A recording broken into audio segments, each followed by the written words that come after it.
Lori in October of 2018. And initially, how often did you two have contact?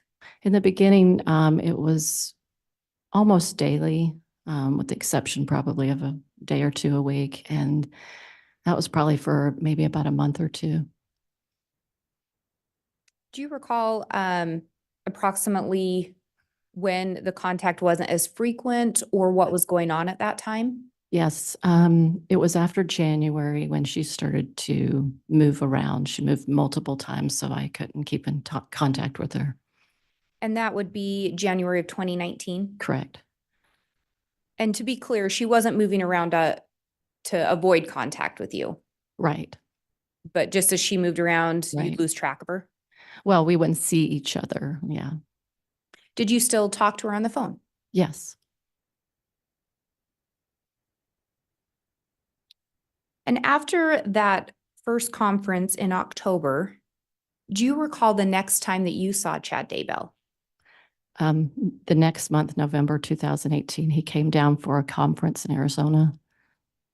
When he came down to Arizona, did his wife come with him? No. And at that conference in October, did you ever see his wife, Tammy, there? No. When he came down, so he came down to a conference in November in Arizona. That's right. Was Lori present for that conference? Yes. Outside of the conference, did you see him at any other gathering? Yes, at her house. And when you say her house, is that Lori? That's right. Was her house in Arizona at the time? Yes. Can you tell me a little bit about the gathering? So the one at her house was a small group of people met before the conference. And so there was, I don't know, maybe 20 people there. And so Lori and her friends were there. Did you have an opportunity to observe Lori and Chad together at that meeting or the gathering at her house? Yes. What observations did you make? They talked often with each other. They seemed to be very interested in each other. Did Lori at any time tell you anything about she and Chad when he was down there in Arizona? Yes, she told me that they had been married before in previous probations. Is that when she first shared that information with you? I believe she shared it with me in St. George. So it's between St. George and November, she shared it. Did she talk about going to the temple with Chad? She did. What did she tell you about that? She told me that they were going to be resealed again like they had been in previous lives together. And did she tell you that they in fact had gone to the temple? Yes. And that was in November, about a month after meeting each other. That's right. And she told you the purpose of that was so they could be sealed together again. That's right. At that time, was Charles still alive? Yes. And was Tammy still alive? Yes. Was Charles present at the gathering at her house? No. Do you know where he was, or did you learn where he was? He was out of town.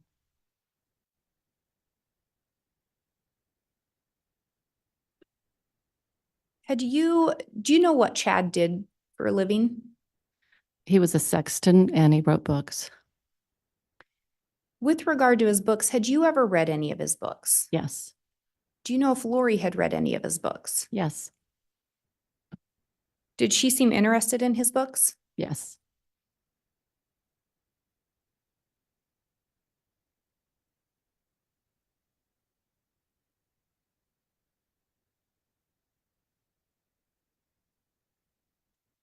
When Chad was there in November, do you know where he stayed? He stayed at Lori's house. And Charles was not there. Correct. Did anyone else stay at her house, if you know? Yes, there were multiple people there. Were there any other men there? I don't know if her brother was there, but nobody else that I know of. And when you say her brother, do you know which brother you're referring to? Alex. Did you ever meet any of Lori's other brothers or her other brother? I don't think so.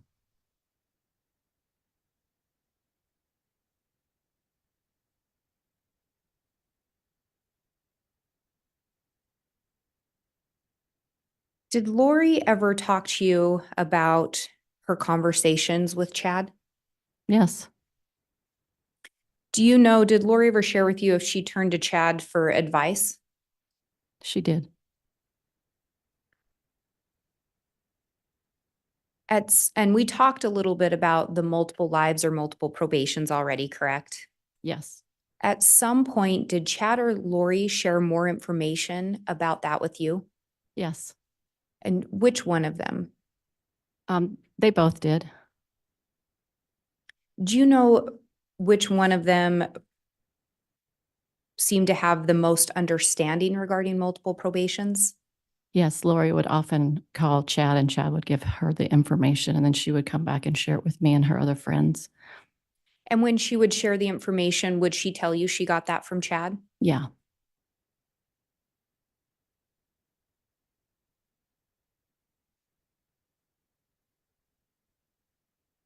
At some point, did Chad or Lori talk to you about the concept of light and dark?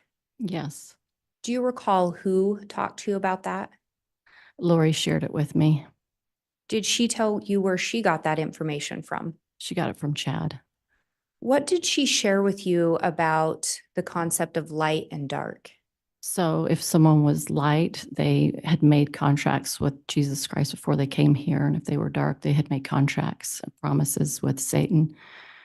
And it was a different scale level of how dark or light they were. So it was a decision before they came here to Earth, or a Yes, contract. initially, yes. And then with regard to the multiple probations, as you learned more about that, what what did Lori share with you regarding multiple probations? That people lived multiple times. And then she would find out, she would try to find out like when that was.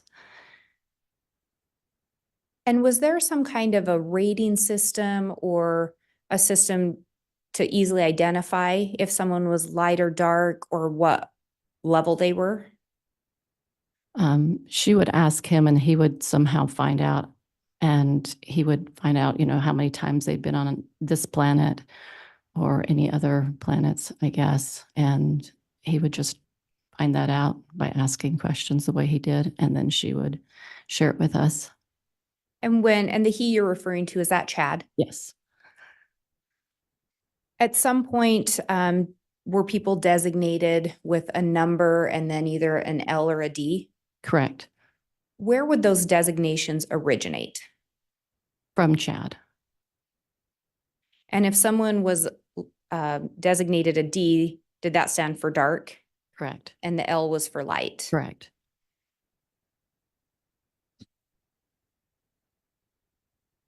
At some point, did Lori also share with you that she believed she had a mission here on Earth? Yes. What did she share with you she believed her mission to be? She felt that it was her mission to gather women to the 144,000, and that she would be the leader of it. At some point, she thought she was going to lead that. And when we talk about the 144,000, what's that in reference to? Could you explain a little bit? Yes, it's a biblical explanation for a certain group, a certain amount of people that would go out and gather Israel in the last days and have the power and authority to do that. So gathering people in the end times. Correct. Do you know where Lori got the idea or the belief that she was meant to be one of the leaders or help gather? I think she got it from herself. Do you know if did she ever tell you if she talked to Chad about that? She did. What did she tell you in relation to that, if you recall? Well, she shared with him what she believed she was, which was the gatherer of that. And then he agreed that she was. And so he, told her that That's what her mission was. Do you know if Lori was telling other people about light and dark and multiple probations as well? She was. Do you know some of the other individuals she shared that with? Yes. Sulema, Serena, Nicole, and Christina, and Melanie, and just maybe a few other people that are not as significant. Did she also share these ideas with Alex? Yes. Do you know if Chad ever shared these ideas with any of those individuals?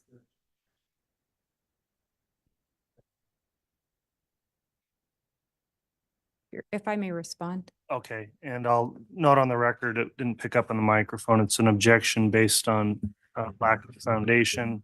Ms. Blake, response. Your Honor, I specifically ask if she knows. I'm asking her personal knowledge. All right, well, she can answer the question if she knows, but not necessarily go into what she knows, because I do think there's no foundation at this point for what.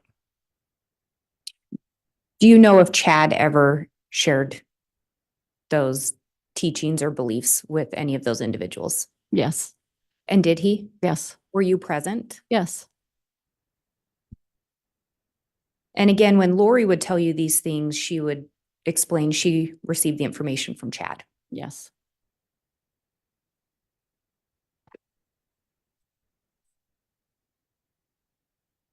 And we talked about that gathering in November at Lori's house. Were some of these things talked about then? Yes.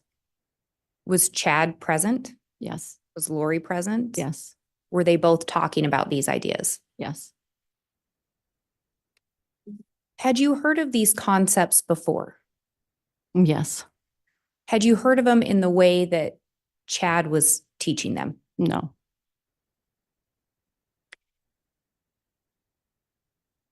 At the time, were you open to learning more about these things? Yes.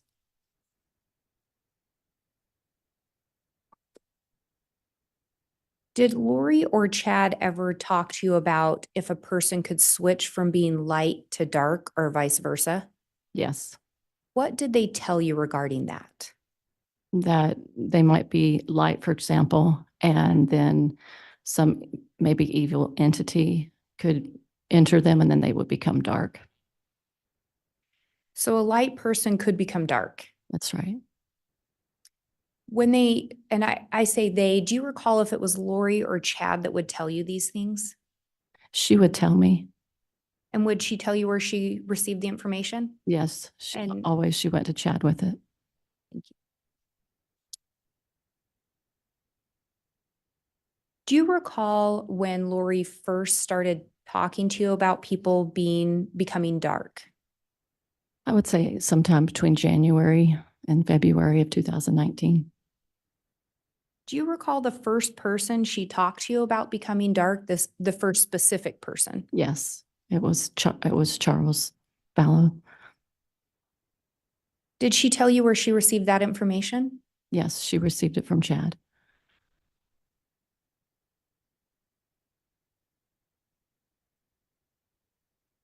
At some point, did she talk to you more about what it meant if the evil spirit came in, like where the actual person went? So when a dark spirit would take over, the original spirit of the person would go into the spirit world. And that's what she originally told you. That's right. And did she tell you she received that information from Chad? Yes. So was your understanding the body of that person was still alive? Correct. It just had a different dark spirit in it now. Correct. What did Lori originally talk to you about? Was there a way to do something to help that person? She would try to do like a casting out of an evil spirit and try to convince the spirit to the evil spirit to leave. Do you know where she got the concept of casting from? I believe she got it from energy work. At some point, did you learn if Charles had been designated a different name? Yes. What was that name? Ned Snyder. Do you know where that name came from? Chad told that to Lori.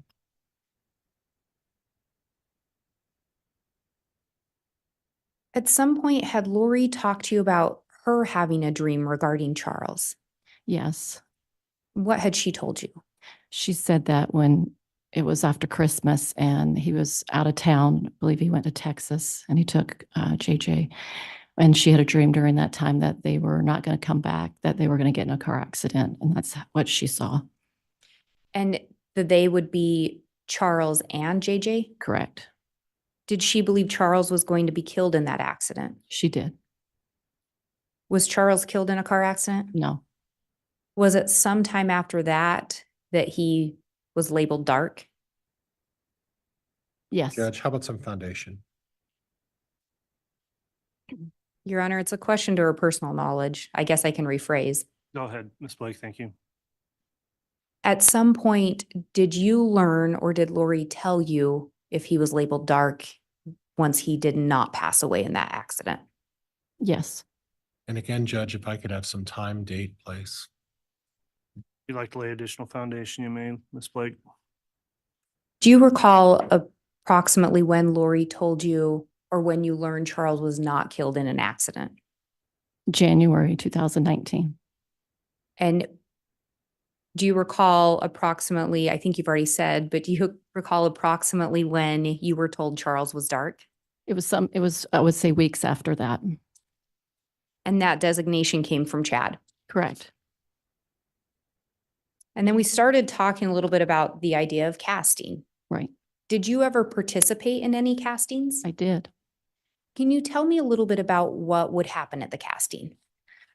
So Lori and a few of her friends would stand in a circle and then feel like they had the power and authority to cast out the evil spirit by trying to use words, I guess, like an energy work to be able to convince them to leave and hoping that the evil spirit would leave. So would some of the individuals say a prayer? Yeah. Would Mhm. some of the individuals talk about sending spiritual weapons or something of that nature? Yes. Was the person that the casting was being done on physically present? No. Was anyone physically touching, doing anything to, in this case, Charles? No.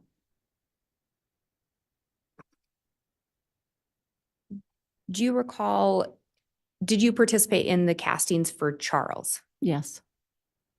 At any point, did Lori tell you whether or not the casting was successful? Yes. And what did she share with you?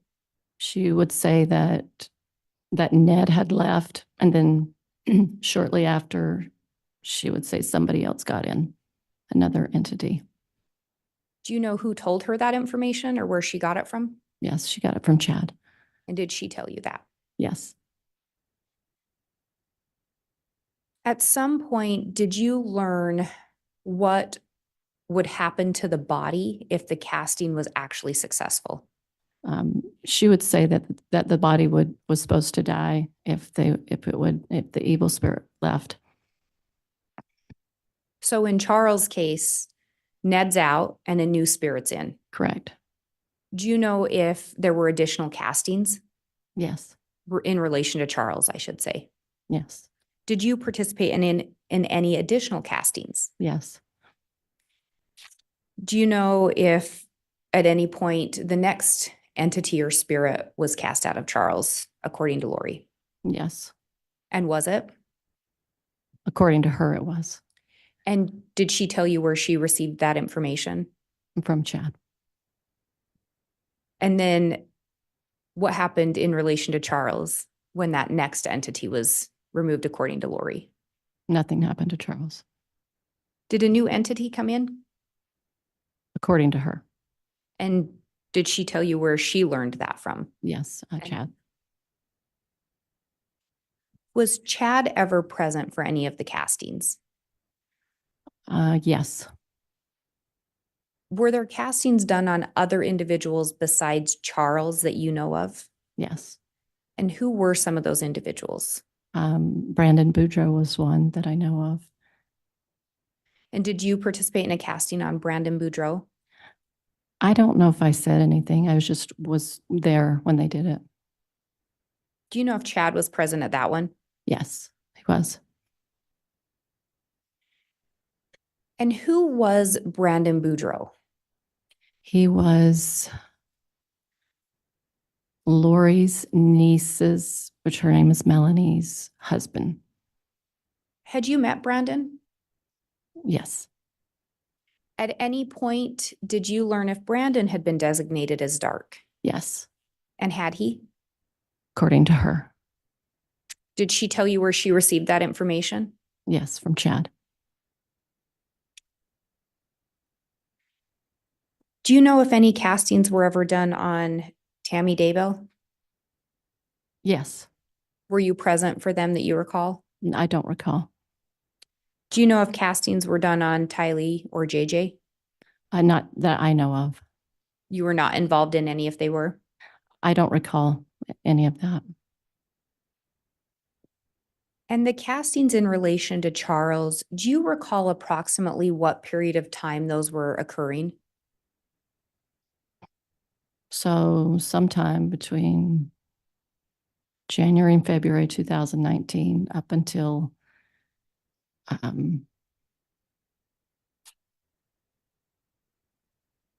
don't know, probably before he died. And was your understanding that if the casting was successful, the body would naturally expire? Yes, Were you ever told that there would be violence done to the body? never.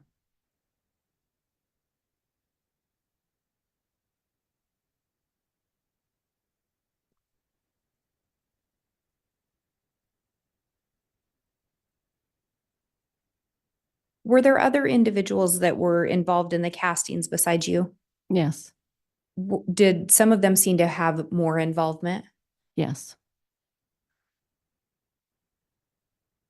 And do you recall who seemed to be more involved in the castings? Lori and Sulema seem to know the most about it.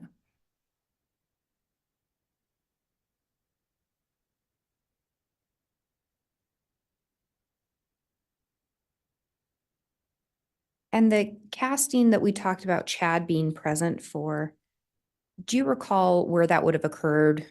Yes, Where was that? that was in Arizona.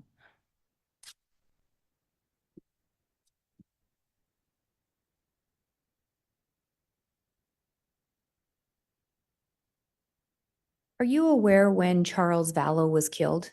Yes, Do you recall approximately when that was? July 11th, 2019. So this would have been subsequent to the castings taking place? Yes, right, shortly after. At some point, did you start to believe or believe that Charles may be possessed? To some level, yes. And how many times had you met Charles? Just a handful times. Would you say you knew him very well? No, I didn't know him very well. Is it fair to say most of the information you had about Charles came from Lori? Yes, Do you recall sometime in July staying at Lori's residence? I do. And do you recall her asking you to leave at some point? Yes. Why did she tell you you needed to leave? So I woke up early in the morning and she told me I needed to leave because Charles was going to be coming down. He's driving in from Texas and that he was going to kill her. Did she tell you anything that she was going to do, any precautionary steps she was going to take? I believe she said that Alex was going to be there to help protect her. Did you have an opportunity to observe Alex and Lori together? Yes, How would you describe their relationship or your observations? close brother and sister relationship. Anything about it seems strange to you? No, it seemed normal to me. Just close. Yeah, really close. And you talked about her saying Alex was going to come to protect her. Yeah. At any point, did you learn if someone had designated Alex as Lori's protector? Yes. What did you learn about that? So as Chad would share with Lori that his mission in life, according to what he learned, was to protect Lori. That was why he came here. So Chad had designated Alex as Lori's protector, That's right. and Lori was going to have Alex stay to protect her from Charles. I believe so. Did you ever hear Charles threaten her? No, Were you present when Charles was killed? no, At some point later, did you talk to Lori about that? yes. What did she share with you about the killing of Charles? She told me that he came in from Texas and that they were arguing. And she said he put his cell phone in the car and she grabbed it, ran in the house. He was really upset with her. They were standing around the kitchen. He was threatening her. Tylee had a bat and she was trying to protect her mom or herself, I'm not sure. And then Charles and Alex got in a physical fight, and then Alex went to the bedroom to get his gun to defend himself. And was it your understanding, or were you told that Alex then shot and killed Charles? That's what that's what she told me. And did you also talk to Alex about what had happened? Yes, And do you recall what he shared with you? I believe he shared the same story. I don't remember all the detail to it, but it was the same story. Do you recall how close in time it was after Charles' death that you talked to Lori and or Alex? It felt like about 4 days afterwards. When you talked to Lori and Alex, were they together? Well, at first I talked to her on the telephone, so I don't know if he was there or not. And then later when you talked to Alex, was Lori present? I don't know if it was the first time I saw her or not. It could have been. It could have been the next time. I'm not really sure. But at some point around 4 days later, you talked to both Lori and Alex. Well, for sure her, but I can't remember when I talked to him. Yeah. Thank you for Yeah. clarifying that. Yeah. When you talk to Lori, it's just 4 days later. Any sign of sadness? No, Any sign of grief? no, How did she seem? happy. When you talk to Alex, any sign of remorse? A little thoughtful, a little unsure of himself.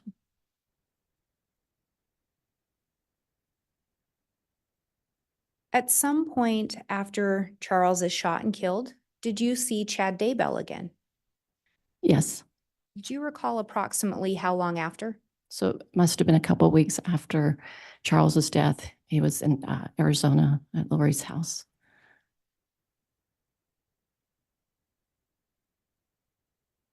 So just a couple weeks after Charles' death, Chad Daybell's down in that house. Correct.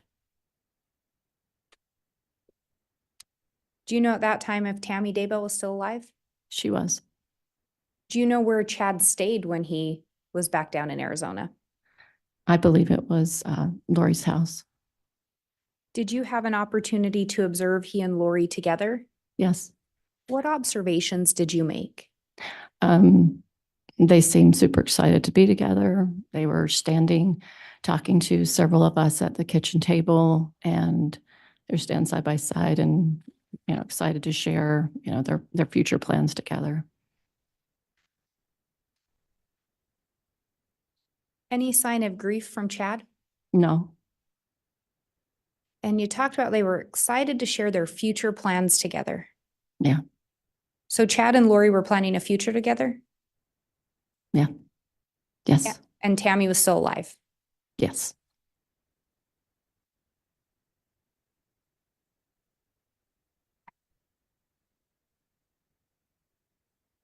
And Judge, I'm just looking at the time here. It's almost 10. I don't know if the court wants to take a break at this point.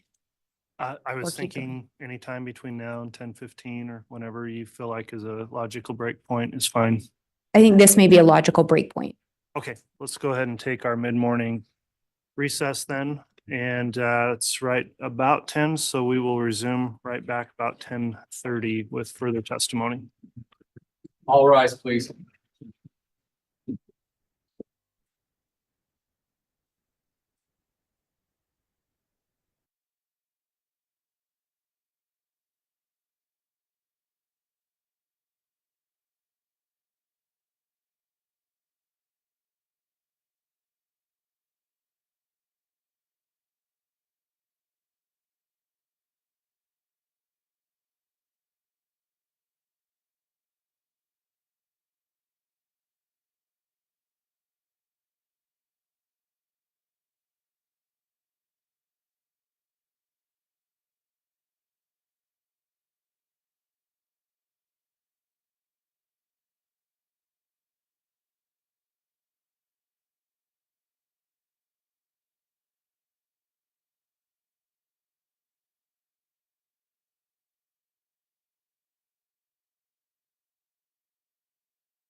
District Court again in session.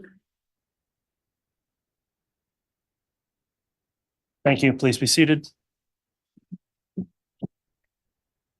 We have the jurors brought back in, please.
All rise, please.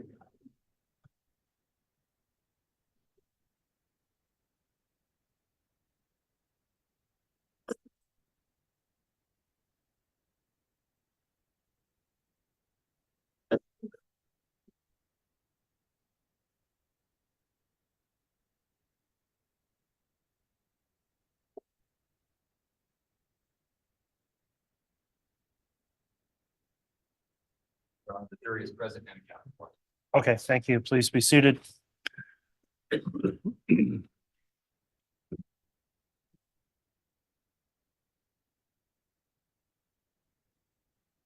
All right, we're back on the record on case CR 22-21-1623, State of Idaho versus Chad Daybell. I'll note that the witness, Ms. Gibb, is still under oath. The state's continuing with direct examination. We just concluded our mid-morning recess. It went slightly longer than anticipated. I had a matter I took up with counsel on a sidebar that was reported in the case.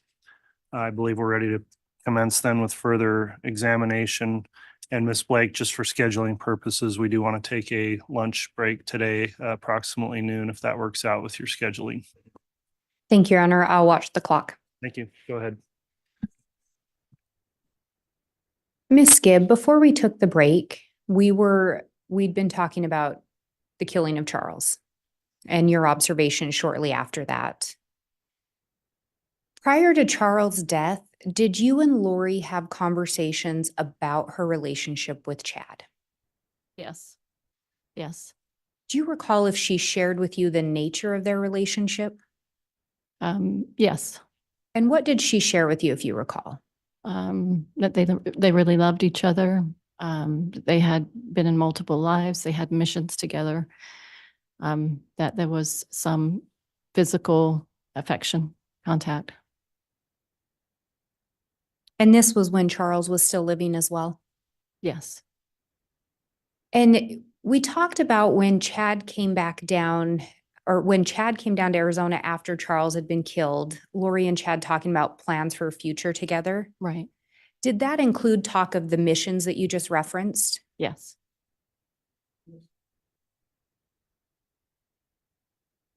Your Honor, I believe we already went over that before the break. If you'd like me to go over it again. If that's a objection, then it's overruled.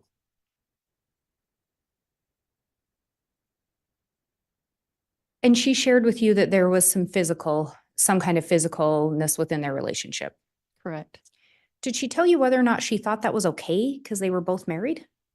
Yes, she said that every time she would get together with Chad, she would always ask Jesus if what was acceptable or appropriate that she could interact with Chad. And if she felt she had the affirmation that it was okay, then she would do it. I assume. Did she tell you where they would meet up? Hotels.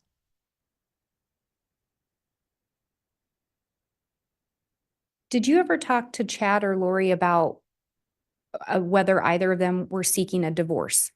Yes. What did you learn in relation to that? I asked why weren't they getting a divorce, and she told me that if Chad were to seek after a divorce, that he would be in trouble with Jesus, that he would lose his exaltations. Did she tell you where she got that information? She got it from Chad. Do you know if Charles had started any divorce proceedings? Oh, yes, I believe so. But Lori didn't. Correct.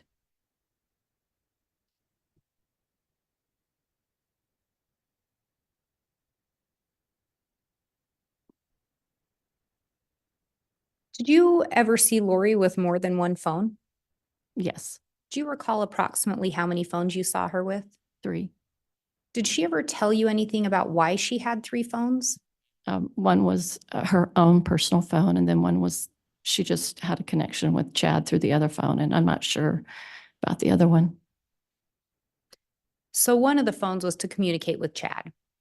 Yes. Did you ever learn if Chad had more than one phone? I remember she saying he had a special phone just for her, but that's all I remember.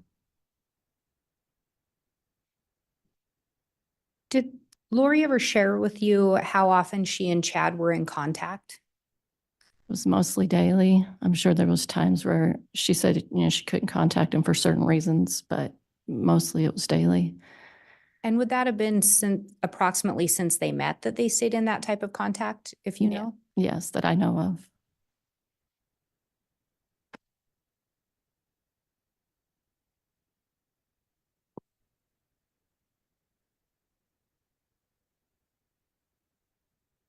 And we talked about Lori telling you Chad had shared with her that they'd been married in prior lives. That's right. Did she ever tell you specific names that they had in prior lives or who they were? Yes. What were some of those that she shared with you? I'm trying to remember her names.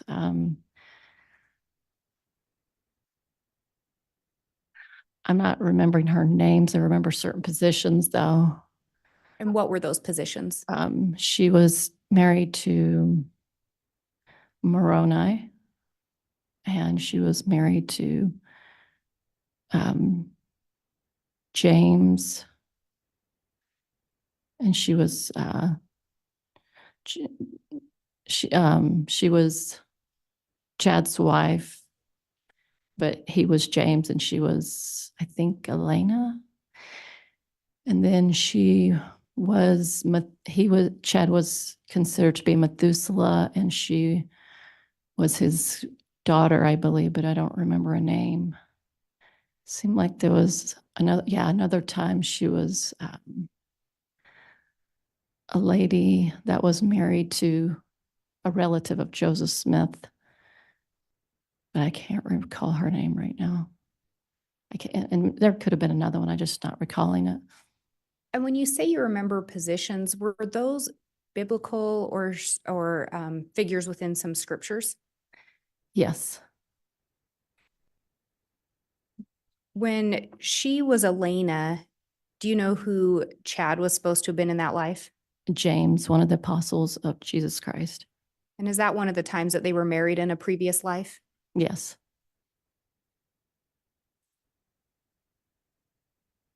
Did she tell you where she learned that information? From Chad.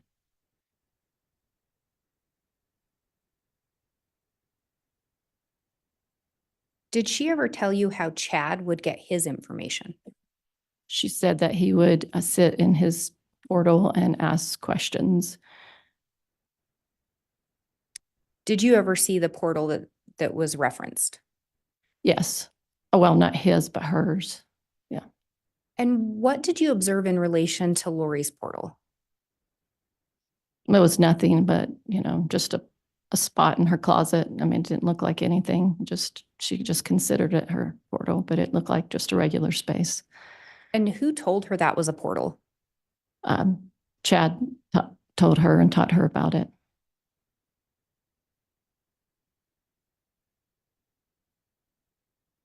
Had Lori ever talked to you about portals before meeting Chad? I can't recall.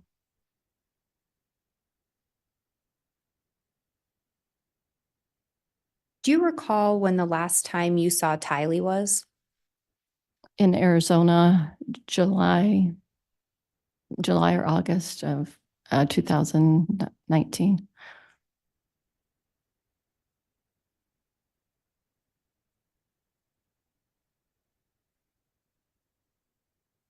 And after Charles' death, at some point, do you recall Lori leaving Arizona?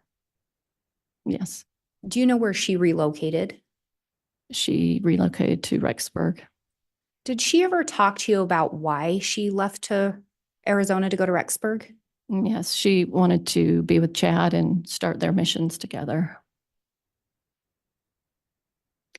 Do you know whose idea it was for her to go to Idaho? Did she share that with you? I can't remember if it was hers or both of theirs. But she wanted to go to be with Chad. Correct. And when she left to go to Idaho, to the best of your knowledge, was Tammy still alive? She was.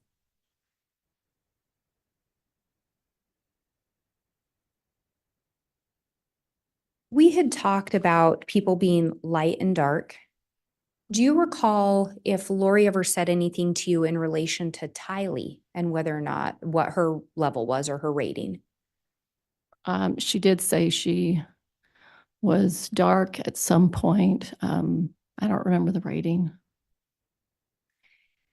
Do you know who gave her that information? I'm guessing it was Chad. I don't remember. Generally speaking, would she tell you she turned to Chad for these answers? Yeah. Did you know of anything else Chad used to get answers? Yes, one time I saw him with a pendulum. Do you recall what the pendulum looked like? It was gold, I think, or brass, and it had like a pointiness to the bottom of it and like a string. Do you recall when you saw that? That was in February of 2019. Do you recall where you were? Yeah, I was here in Boise, Idaho. And do you recall why you were in Boise? Yeah, there was a conference that weekend that I came to. Do you recall who was present with you that you associated with at that conference? Yes, Chad was there, and Sulema, Serena, and Audrey. And there were a lot of other people, but that was in the little small circle of friends. Were those the individuals around when you saw the pendulum? Right, correct. I didn't hear you mention Lori. Was she there? No, Do you know where she was? she was in Hawaii, I believe.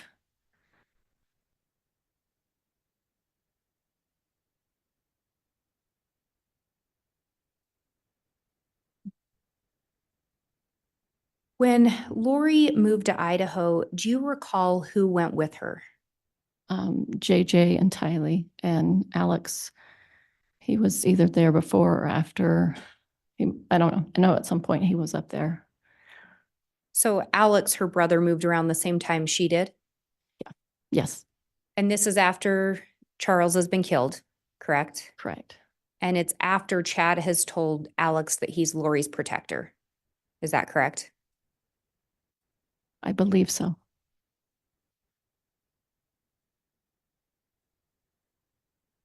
Do you recall if you ever spoke to Lori after she'd moved to Idaho? Yes. Do you recall if you heard anyone in the background when you talked to her? Yes, she was in her apartment playing games with Alex and Tylee. So you heard Tylee in the background did. when you talked to her? Yes. Do you recall approximately when that would have been? Um, August or September, not sure. Would it have been shortly after they'd moved to Rexburg? Yes, they just moved in. At some point after Lori and Alex and the children moved to Idaho, did you end up visiting Lori? I did. Do you recall approximately when that was? The weekend of September 22nd. And was that of 2019? Correct. Do you recall why you ended up coming to Idaho during that weekend? Yes, there was a conference in town, and then I was going to record a podcast with her. Had you and Lori recorded podcasts before? Yes, When you came to Idaho, where did you end up staying? at Lori's house. And did you drive or fly? Do you recall? I flew. Who picked you up at the airport? Lori. When you got to Lori's house during that weekend, who was present? Um, uh, Alex was there and JJ was there. And then occasionally Chad would come over. And then was there an individual named David Warwick that also ended up there? Oh, yes. And who was David Warwick? He's my husband now. And at the time? He was my boyfriend.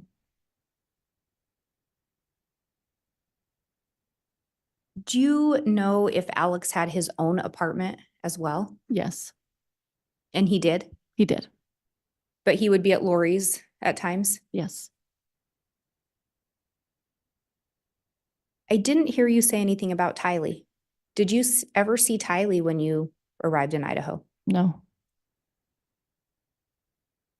Did you ask Lori at any point where Tylee was? Yes. What were you told? I was told that she was at the BYU Idaho campus at school, and she got roommates with some girls that she was able to get her in. Did Lori talk any more about Tylee while you were there? No, Did you ever see Tylee come visit? no, Ever hear Lori on the phone with her? no. Do you know whose room you stayed in while you were there? Tylee's. Were a lot of Tylee's items in the room? Nothing was in there. That was clothing or anything, just furniture.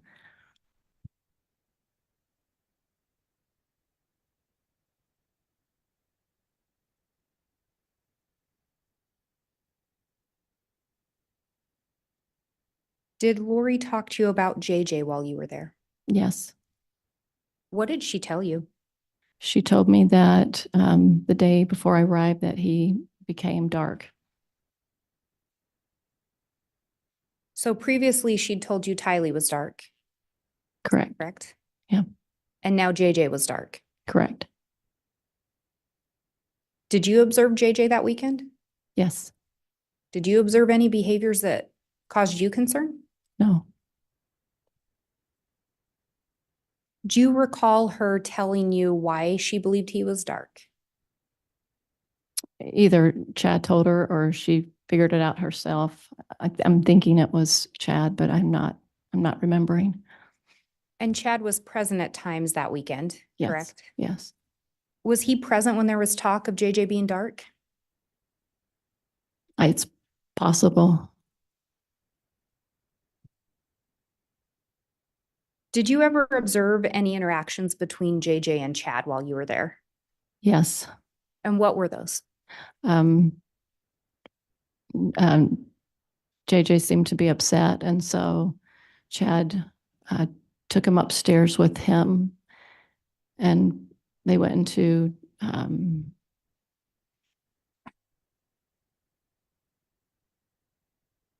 All right, I'll construe that as an objection based on foundation. Ms. Blake?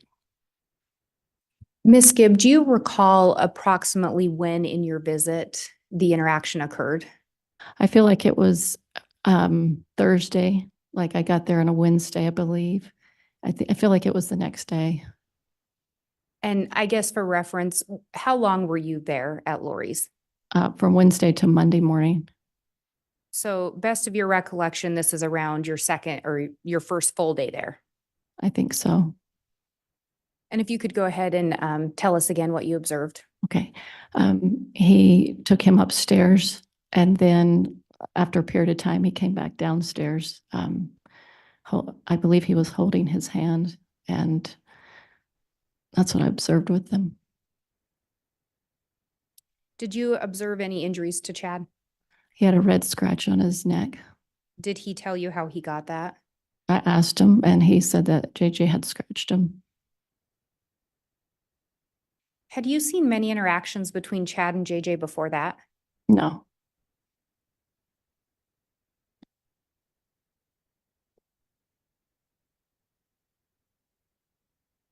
When you were there, you talked about Chad coming and going. Did he stay the night to the best of your knowledge? no, I never noticed that. And this weekend that you're there, Tammy was still alive, is that correct?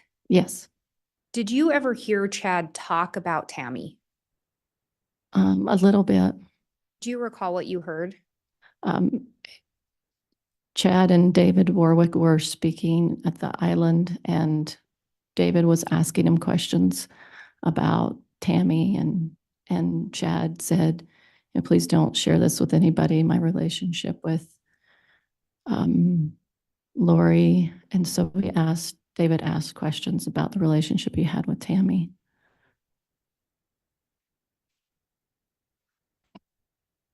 Ms. Blake, objection based on foundation. Your Honor, I think she's recalling events from that weekend. So we do have a narrowed time frame. I can ask a follow-up question, but it's based on her personal knowledge.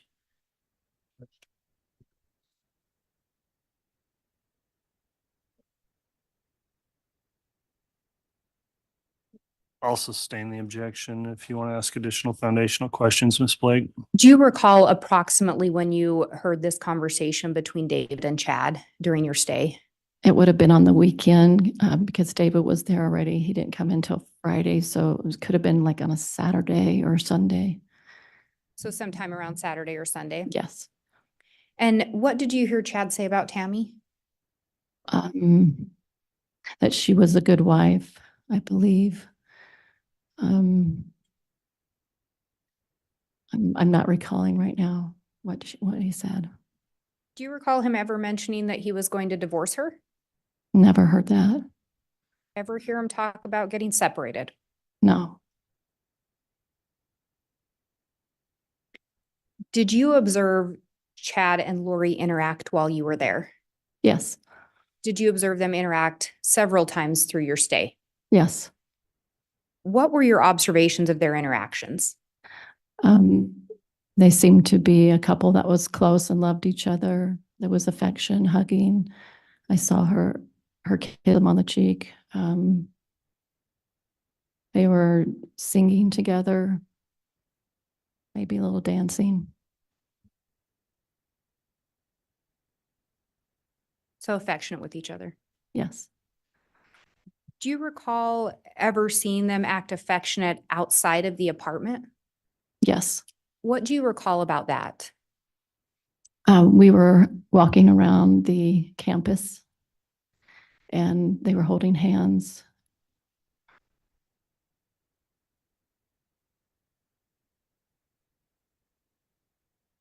Campus is pretty broad, Ms. Blake. When you refer to campus, do you know which campus that was? The BYU Idaho. All right. The BYU Idaho campus is what you said? Yes. I'm going to pause so you can take a drink. Thank you.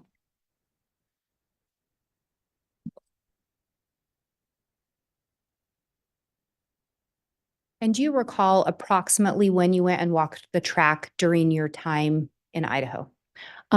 It was really in the beginning, so it was either Wednesday night or Thursday night. And what did you observe between them at the BYU Idaho track? Very affectionate and loving towards each other. Did you ever ask them or did they ever say anything to you about that? I asked them if they were concerned, if they were worried if Tammy might see them together, and she let me know that Tammy, wasn't aware of his personal life like that, where he went.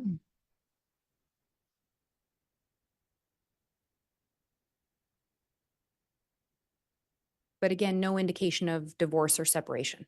Correct. Did Lori ever talk to you about September 22nd having any kind of special meaning to her? Yes. What did she tell you about that? She told me that it was an anniversary for her of when she saw Moroni in the temple. And do you recall the last time you saw JJ? It was the Sunday night, the 22nd. What was happening the last time you saw him, if you remember?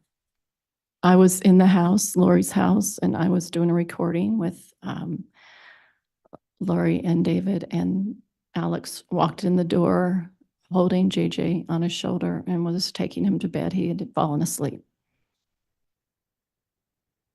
And did you see where Alex put JJ to bed? No, Do you know which room JJ normally slept in? he often slept with his mom in the corner of her room. There was a little spot that she would put a bed in there for him, but he also had his own bedroom too. Did he sleep in his bedroom that night? No, And how do you know that? because I was in that bedroom, in JJ's bedroom, so he wasn't in there. And you talked earlier, you were going to stay in Tylee's room. Right. Can you tell us why you ended up in JJ's room? So I was, slept often in Tylee's room. And then when David got there, him and I, we were in the same room that night together talking and reading scriptures and going to bed. So did David have his things in JJ's room? Yeah. So was it your understanding JJ was put to bed in Lori's room that night? Yes. What, if anything, happened that night out of the ordinary? David woke up with just a panic. He had a really bad dream, like a nightmare, and he was very disturbed by it. And I asked him, what was going on, what he experienced. And so I was concerned, and I thought I could call out and see if I can get some help from Lori and Chad to see if they could give him a priesthood blessing of comfort. Did Judge, you? I'm sorry, I didn't hear the first word. Should give him a what blessing? Priesthood blessing. Did you in fact try to contact Chad? Yes. How did you try to contact him? Text or phone call. Did he respond? No. And would this have been in the early morning hours? Sometime in the early morning. Did you attempt to make contact with Lori? Yes. And how did you try to do that? The same. Text and phone call. And then I went to her room to see if she was there, and it was locked. Did she respond to the text or phone call? No. And then her bedroom door was locked. Correct. You have no way to know who was on the other side? No. Did anyone ever open the door for you? No. And you said that was on the 22nd. Correct. Did you see JJ the next day? No. Did you ever see JJ again? No.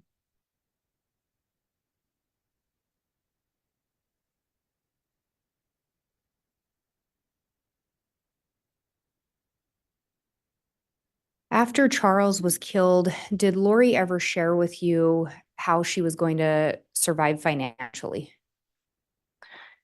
She talked about money she received from JJ from his Social Security. She talked about, and let's see, she talked about, I think, like, was it Social Security for Charles, and then we talked about insurance a little bit, but I'm not sure if that's what you're thinking of. So do you know if she ever received any life insurance for Charles? I don't think so. So to the best of your knowledge, she was living off the Social Security money. Yeah, to my knowledge. Do you know if Lori ever got a job when she came to Idaho? No, not that I'm aware of. Did she ever tell you that she had a job lined up and that's why she was moving to Idaho? No.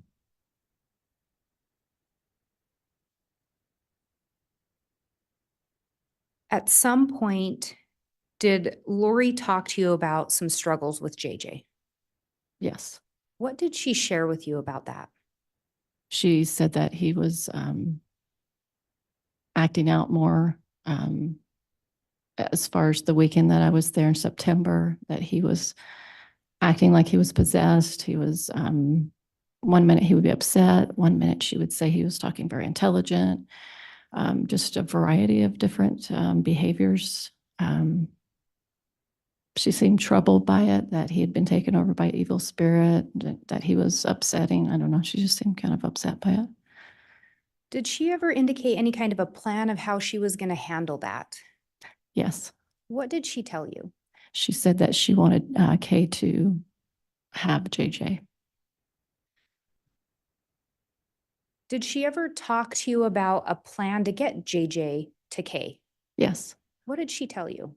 She said that she wanted to meet together with her in the airport and talk to her about her, like she had cancer or something like that, and that if she would take him or a relative that was close by to Kay's family, that would take him.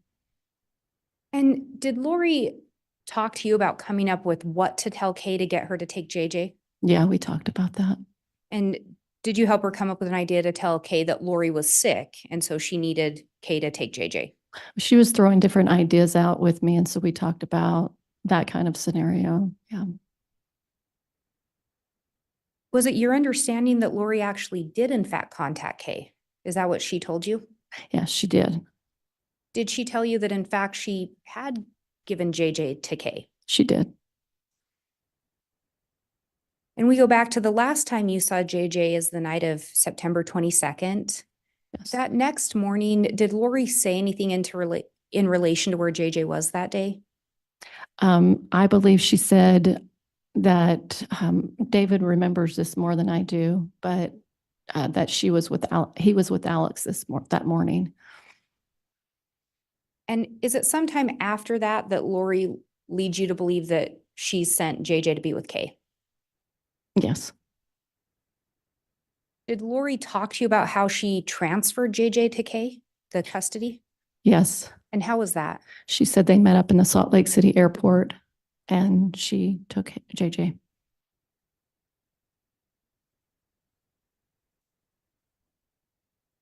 And we'd talked, actually, let me back up. Sometime later so you're there in September. Mm-hmm. Did you continue to be in contact with Lori after that trip? Yes. Did you ever hear JJ in the background on any phone calls? No. Do you recall getting a call from Chad sometime in November of Yes. 2019? Yes. Do you recall where you were when you got that call? Yes, I was in Utah. Do you recall approximately when it was? I felt like it was like 2 or 3 days before Thanksgiving. Do you recall what Chad told you or why he was calling? Yes. And why was that? He told me that the Rexburg police were going to call me and ask about JJ. What, if anything, did he tell you to do in regards to that? He asked me not to pick up the phone and talk to them. Did he tell you why he thought the police were going to call you? Because he said that Lori had told the police that I had JJ.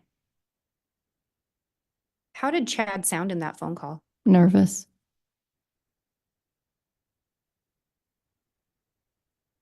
Did you have JJ? No. Did you ask Chad where JJ was at that time? I said, he's not with Kay, and he said no. And prior to that, where had Lori told you JJ was? He was with Kay.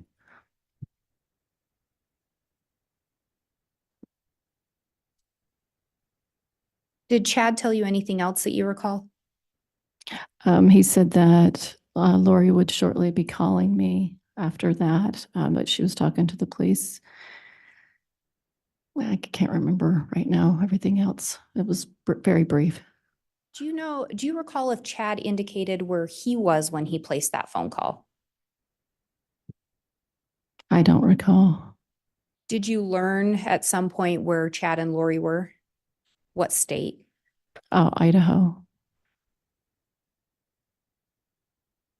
Did Lori in fact end up reaching out to you?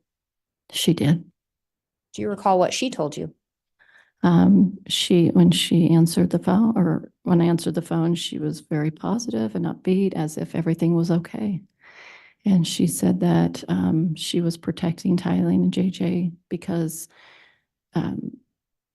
Kay was and others were trying to kidnap him. So that's why. And she told me to go to a Frozen movie and take a picture to act like there's other kids like I had him. And did law enforcement in fact try to reach out to you? They did. Did you answer initially? Initially, no. Do you recall at any point if Lori, Alex, or Chad had told you anything regarding law enforcement? At some point, yes. I can't remember the beginning, but I remember having a phone conversation with Alex, or maybe it was in person, that the police had come to his house and Melanie's house to ransack his house.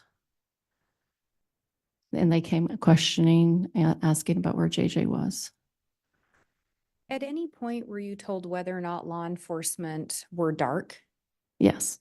And what were you told in regards to that? I remember Alex saying they were considered dark translated beings. And again, who was it that was able to determine if someone was dark from your understanding? From my understanding, it was Chad. So initially you don't answer the call from law enforcement. Why was that? Because I was absolutely did not know and understand what to do about it. At some point, did you end up talking to law enforcement? I did. What did you initially tell them in relation to JJ? So when I called Gilbert Police, I initially told them I had JJ, but then I didn't have him. He was back with Lori. So initially you complied a little bit with what Lori had asked. Is that Correct. fair? Yes. At some point, did you make contact with law enforcement again? Yes. And did you end up making contact with them through an attorney? Initially. Can you talk to me a little bit about that? So right after I discovered that I needed to go talk to the police, the day I was going to go, I had a phone call from a friend who I hadn't talked to in about a year or two. He was an attorney, happened to be an attorney, and he felt impressed. He told me to call me out of the blue. I mean, no knowledge of this case had been revealed to the public, so he wouldn't have known to call me. And then I felt to share a little bit about what was going on. And so he said, I should probably do a child, what do they call that? I'm sorry, I'm forgetting the name. Are you thinking welfare check? Welfare check. And I really wasn't sure what that meant because I've never been involved in that kind of dynamic before. So, yeah. And did that friend of yours, the attorney, reach out to law enforcement and request a welfare check? Yes. At this point in time, did you have concerns about JJ's well-being? Yes. Did you have concerns about Tylee's well-being? Yes. Did you end up sitting down with law enforcement later and telling them more about in regards to whether or not JJ was ever with you? Yes. I told him everything. And did you do that without an attorney? Yes. And did you in fact tell them JJ had never been with you? Correct. Did you learn who had made or who had initially reported the children missing? I'm sorry. Can you? Did you ever learn who had reported the children or JJ missing? Are you referring to like maybe Kay contacting the police? Is that what you mean? Yes. Okay. Did you learn that? I think so. Yeah, I think so. So originally Lori told you she'd given JJ to Kay. Is that correct? That's correct. And then later she told you Kay was going to try to kidnap JJ. Right. Did Lori disclose the location of JJ to you at that time? No.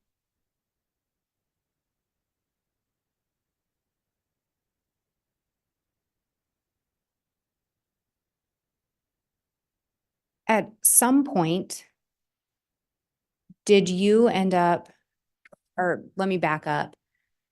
After those calls from Chad and Lori around Thanksgiving, did you have further contact with Chad and or Lori? So after, yes, after I went to I went to Arizona for Thanksgiving, and Dave and I pulled over and called them because we were really concerned and wanted to have a prayer. We were worried about everybody. So that was a few days later. And did Chad or Lori answer? We called both of them. So And they were together? yes, In that conversation, did Chad or Lori tell you where JJ was? they didn't tell me where he was. At some point, did you end up talking to Alex? Yes, And did you talk to Alex about your concerns with JJ? I did. Do you recall what Alex told you? Yes. I asked him, Judge, could I have some foundation as to when this conversation supposedly took place? Objection based on foundation, Ms. Blake. I'll ask some additional questions. Thank you. Do you recall approximately when you spoke with Alex about your concerns? I think it was the day or two after Thanksgiving. Do you recall where you spoke to him? Yes, it was in Arizona, and we were behind the house that he just moved into, which was Suleiman's house. There's a field there. We were walking and talking, and that's where I asked him. Do you recall if anyone else was present for that conversation? Melanie was there, and then shortly after that, Sulema showed up. So, and when you say Melanie, was that Lori's niece? Yes. And what did Alex tell you in relation to where JJ was or to your concerns for JJ? I just said, do I want to know where JJ was? And he said no. And then he proceeded to tell me about the police coming to their apartment, and I didn't understand why they would do that. So we talked a little bit about that. But when you asked if you wanted to know where JJ was, his response was you didn't want to know. That's right.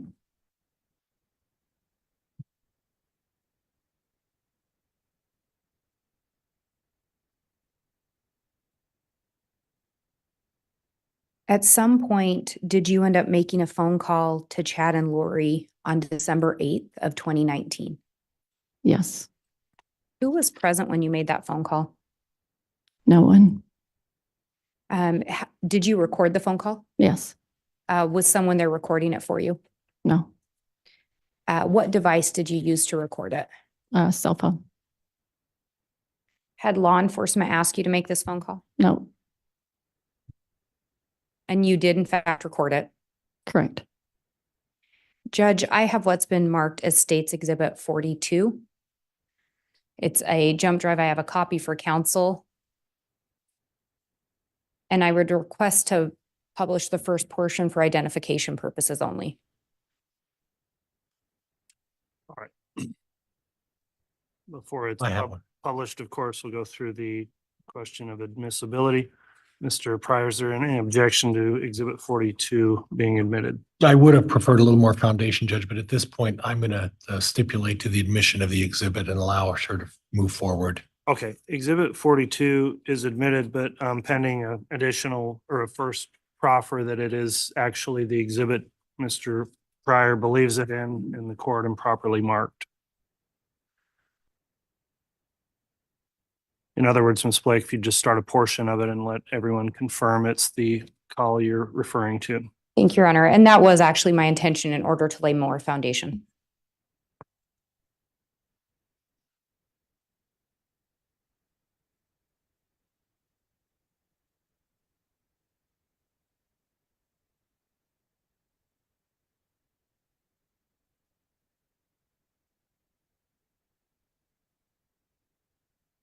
And it wants to give me difficulties. Let me try one of the other discs.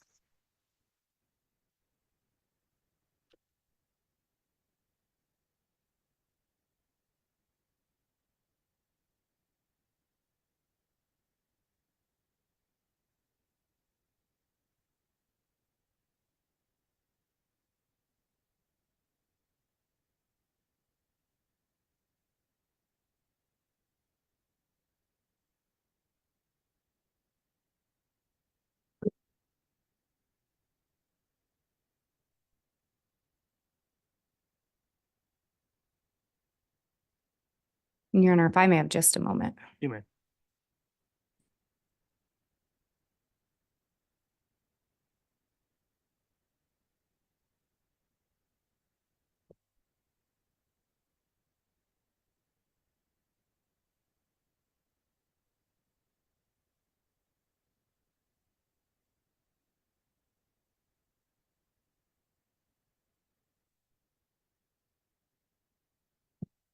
Sorry about that technical problem. I think I have it figured out.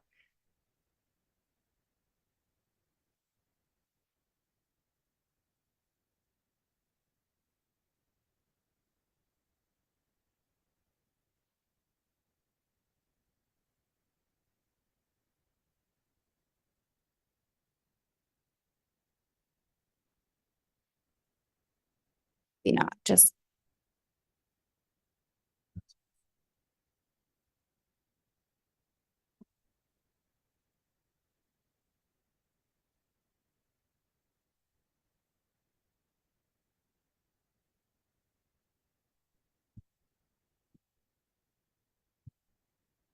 Okay, hopefully third time's a charm.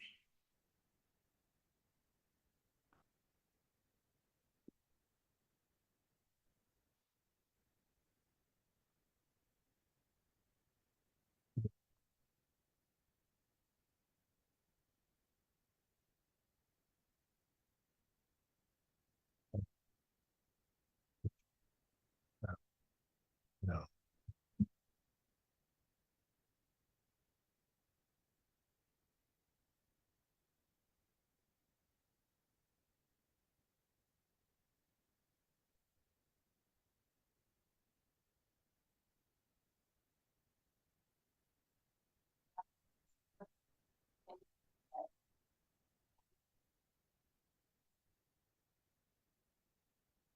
I'm going to pause there briefly. Were you able to hear that? Mhm. Do you recognize the voice on there? Yes. And whose voice is that? Fine. And do you recognize this as the recording that you made on December 8th of 2019? Yes. Your Honor, I believe with the additional foundation, this may be, or I'd move for the admission of this exhibit. All right, I've previously admitted it. May it be published, Mr. Pryor? Yeah, there's no, Judge, you're right. You've already admitted it, so it can be published at this point. Okay, before we do that, I am gonna maybe suggest we get a handheld microphone if one's readily available. We weren't getting great audio off of the mic on the stand there, Ms. Blake. You have an extra disc or something? One that's not being used with anything else on it? Just put it on that and see. It'll take me a minute. Yeah, me too. I'm a lot slower. And Your Honor, I think I had forgotten to turn the mic on again, so we'll see if it plays through and if it picks up better. Okay.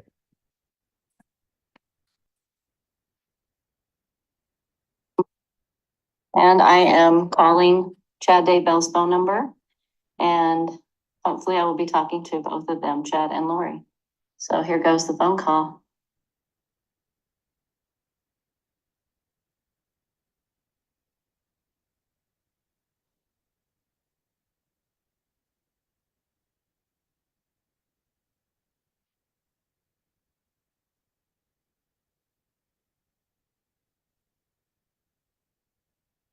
Speak Melanie. Hi, Chad. Hey, Lori. Hey, let me put on speaker. Oh, okay. All right. We're enough with the phone. How are you guys? Okay, how are you doing, babe? I'm doing pretty good, thanks. I was wondering, where are you guys? We're just hanging out. hanging out? Are you in Idaho? We're in Idaho. Oh, okay. I just wanted to ask you a question, if you don't mind, Lori. Yeah, Um, I want to know, you remember we talked about JJ going to Kay's house and you told me they went there and now he's not there? I was wondering what happened. well, I had to move him somewhere else because of her actions. So, Was she doing something? Like, was she trying to come get him or something, or like trying to kidnap him? well, she said that lots of times before, but,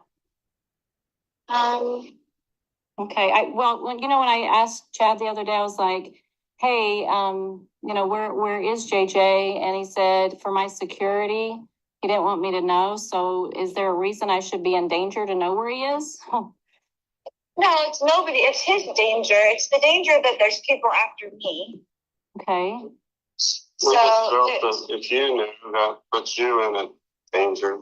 well, just in a bad position. Yeah, bad position. Everybody, if they don't know anything, then they don't have to say they know.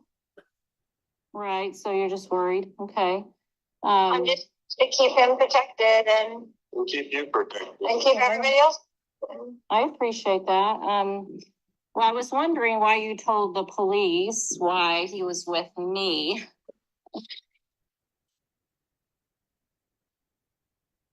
I just needed to have somebody that so I wouldn't have to tell them where he really was because they were going to tell Kay where he is. Oh, yeah. So do you think it's like your family or, like your family, your dad or, those my people? family, well, not my whole family, but as you know, most of my family is working against me and Yeah. with her, basically. Yeah. Is JJ safe? He is safe and happy. Okay, well, that's good to hear. Are you afraid of anything? Like, are you afraid to tell me that you're just afraid that that I could be in danger? Like like I don't, like if I knew, like how could that hurt me? I don't understand how that could hurt me if I knew where he was.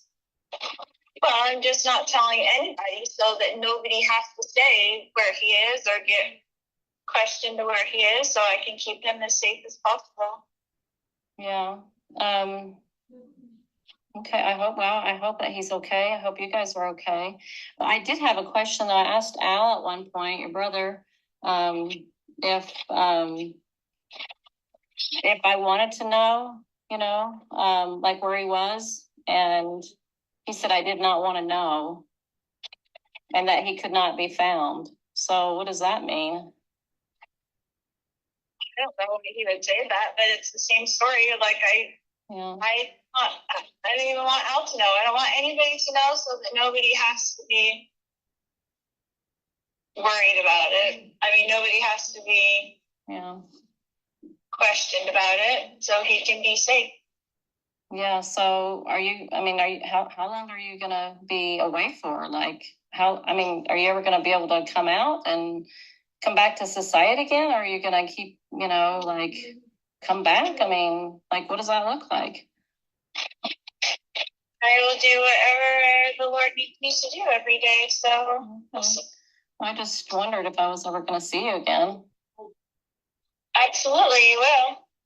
Okay, so maybe when they're done chasing you, you'll be able to come out again, or? Yeah, I mean, it's a ridiculous thing for them to be working with Kay to find me. There's nothing that's gone on that's, you know what I'm saying? Like they're working with her in some dark capacity. The police are working with her in some dark capacity. There's no reason for them to be after me in the first place. Yeah, has she threatened you at all? Yes, lots of times. Oh boy, like what did she say? Well, it's in emails and everything. So like she said she was going to come take him, or she was. there's a lot of things, Yeah. Nellie. I know it sounds like it. I'm just worried for you guys because, you know, he's missing and, you know. I know exactly where he is. He's perfectly fine. Okay, well, I hope so. I had a scripture I wanted to share with you if you don't mind. I'd love it. I was thinking about some of the things you guys have gone through, and I saw this scripture today, and I want you to Let me ask you a question. Let me ask you a question Yeah. about the scripture. Okay, so did Alma turn himself into King Noah? Or what was he required to do? Well, King Noah was incredibly wicked. Yeah. And so he fled his evil ways, which is adultery and living riotously and breaking all the commandments. He was a very So what unrighteous man. what was he required to do, Alma? He had to go and flee so that he would be safe and then help other people realize how, you know, jacked up the system was and the government was. What about Moroni? What was he required to do at the end? To carry on those plates and bury them. That was his What did he have to do responsibility. to do that? What did he have to do to do that? Did he hide? He had to hide. He had to hide because they were so everybody was killing everybody in the society. Everybody was dying. They were killing all the Nephites. And the scriptures had to hide in the cavity of a rock by day and go out by night. The prophets did. They did. Yeah. Okay, So well, thank you for sharing that with me. Okay, this scripture is just something that may be thoughtful for you. For behold, this is Doctrine and Covenants, section 3, verse 7 and 8. It says, for behold, you should not have feared man more than God. Although men set not the counsels of God and despise his words, yet you should have been faithful, and he would have extended his arm and supported you against all the fiery darts of the adversary. He would have been with you in every trouble.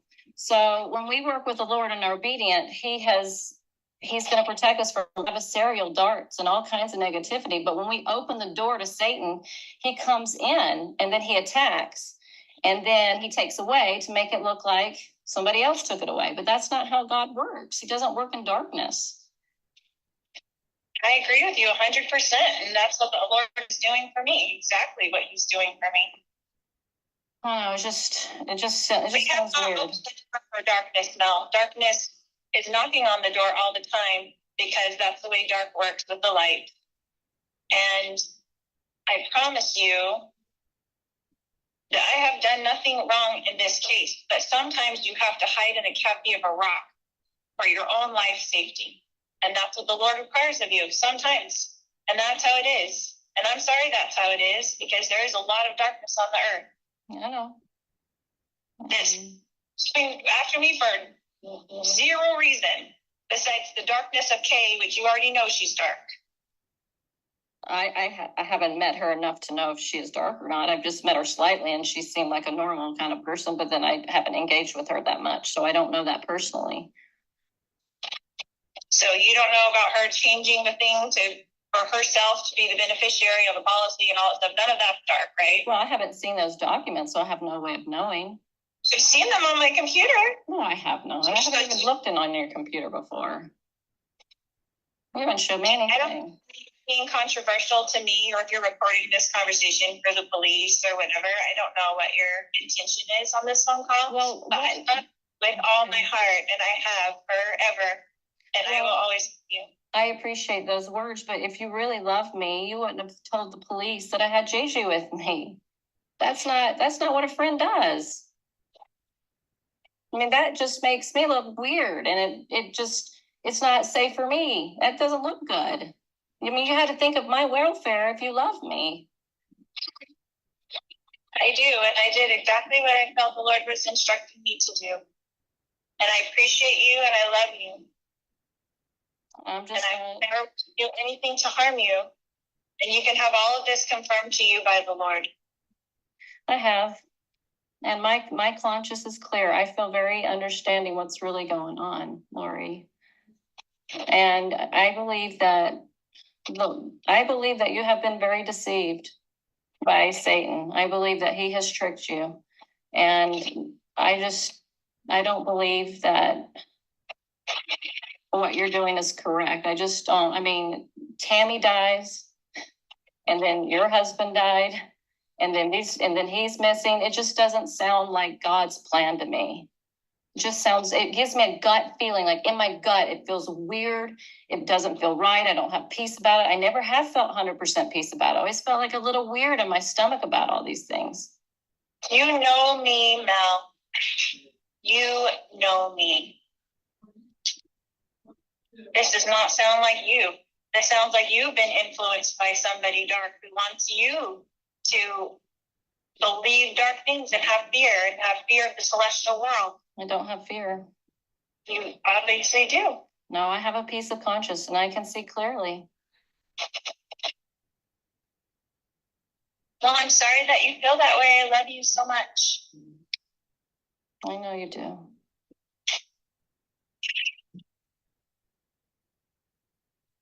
I don't know what else to say. Stand Christ when he comes again, and he's coming soon, and we will all stand there, and you will know at that point that he has supported me and has supported me the whole time, and I have not been deceived.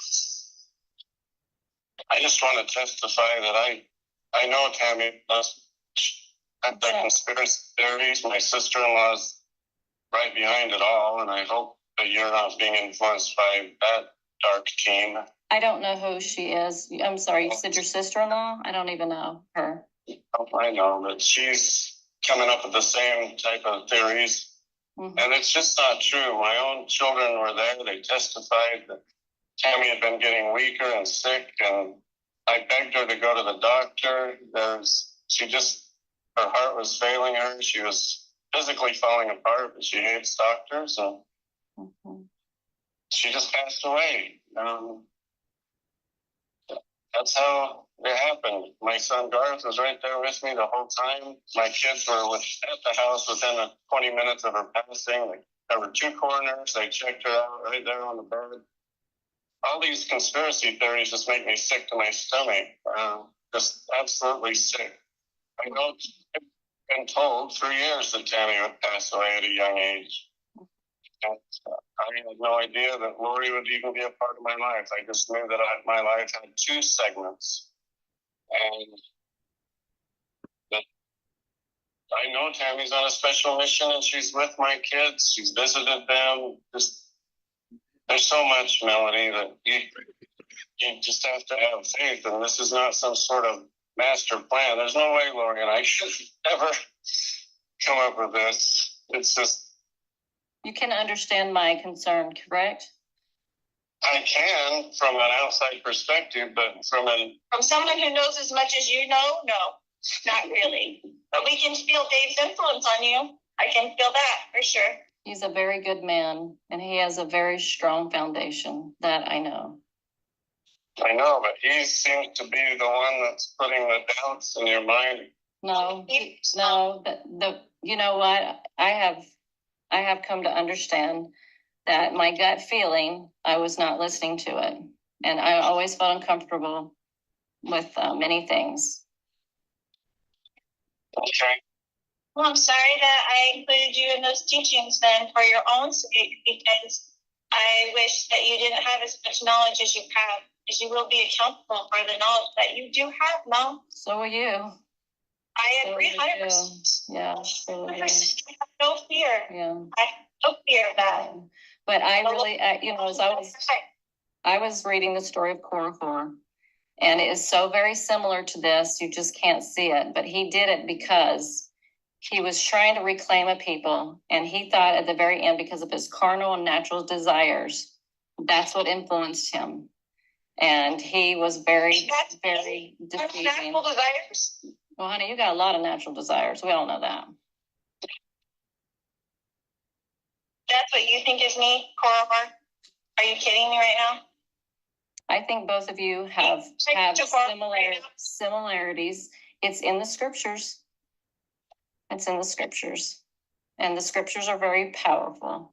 Yes, they are. I live by the scriptures, as you know. I know, but we can rest the scriptures for our own vain glory. I rested the scriptures? We can do that. And I feel that you have to see our belief systems. Do I rest the scriptures? Is that what you're accusing me of at this point? I feel that you have. Why do you feel that way? I need an explanation on this. Because if you look, like the scripture just You shared, read okay, the scriptures every single day, you know? I know you read them. I know about that. But this scripture right here says that you will be supported by all against the fiery darts of the adversary. You would have been supported if you had not opened dark portals and dark junk. You would have been safe if you would have obeyed God. He would have had your back. But you have been chased and tortured and. This or not, I'm sorry. he had back. So. Well, if he has your back, you would not be able to tell me where you are, and we couldn't find JJ. Like, where is he? I've been asking, where is he? And you know what I mean? Like, I could tell everything where JJ is right now, and that would not be good, JJ. So I'm sorry that you don't want me to protect my children, but I would never ask you to not protect your children. Of course you wouldn't. So I can tell that you're just adversarial, Mel. I love you. I'm sorry that you feel this way. Because I actually do care. I'm sharing what I feel for you because I know your salvation's in trouble for what you've done. Okay, my salvation is not in trouble at all.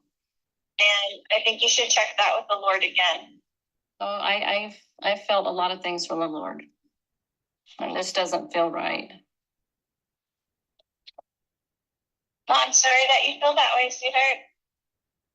I'm sorry that you're friends with all those who are against me. Joseph Smith's friends turned against me. I'm not a friend. I'm not friends with people that are against you. Apparently you are. I am not. I don't know Kay. I don't know who you're talking about. Your sister. I don't even know what her name or who she is. I don't know any of those people. Why would they contact me anyway? How would I even know about that? Well, you're friends with Dave, and he's apparently, you know. Well, David is a very righteous man, and I've always known that grounding about him.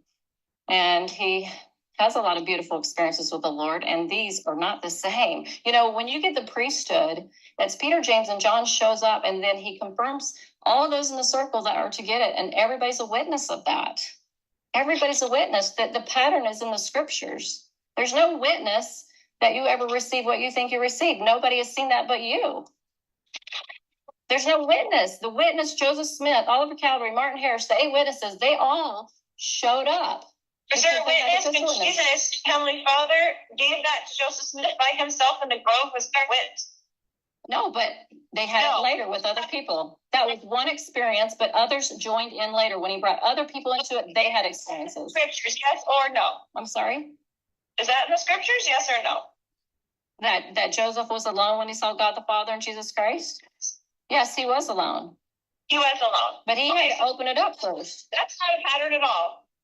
Honey, what I'm saying is that after he saw that and other people joined in, they saw the things with him. He wasn't alone. There was a witness for them. There was no witness. Anybody's never seen what you've seen or experienced what you've seen. That is your own witness, but nobody said that. No, God knows it, and I will never deny it. For my soul would be at stake if I did. So you can say it didn't happen to me, Mel, but if I say it, then I am accountable. You didn't witness it. Okay, I did. But your behaviors is not, okay, I understand that's what you believe you saw, but this is the thing, as I see, is that your behavior is not one of somebody who's seen Christ. Your behavior. What? Never had any idea that you would be the person of all people to turn me. I cannot. I am asking questions, and I am concerned for you. That is what somebody does when they care. You don't sound like you're concerned. You sound like you're accusatory. You do not sound concerned. You sound pissed off. I'm not. I am troubled. Maybe that's the better word. Troubled. Because these things, like you being with Chad before he's even divorced, is unusual behavior for a person that has seen Jesus Christ. I was never with him, and he was never divorced. Honey, I've seen you guys together. Oh, so I haven't ever seen you with, I've never seen you with Chad kiss him and walk around the track at BYU with him. I never saw that. You see, you were the one just feeling guilty about being with someone before they were divorced. Oh, honey. I think that's not what we're talking about here. Where it's not what we're talking about here. That's what I'm saying. You are going off the deep end. But Well, I'm just saying, this is not a behavior of someone that sees Jesus Christ. It's not the behavior. really? Have you Really? ever seen Jesus Christ? So do you know what the future behavior would be if you had seen Jesus Christ? I know that when I prayed, Need to do every day, and he does protect me, and he is protecting me, and he will protect me against this accusation as well. And we will both stand there with him, and you tell me if I was lying or not, but we're both standing there with Jesus Christ. okay.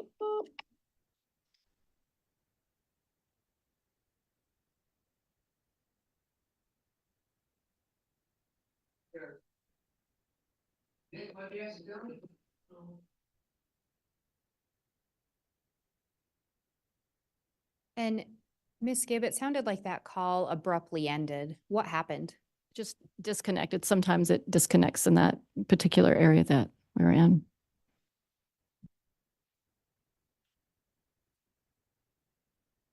When this phone call takes place, did you know the location of Chad and Lori? No, They hadn't shared that with you? no. At the beginning of the call, we hear some laughter. Do you know who was laughing? Do you remember? Maybe I'll ask it this way. Did Chad and Lori seem upset when you called them initially? Oh, no. Did they seem to be in pretty good moods? Yes, And this is December 8th of 2019. correct.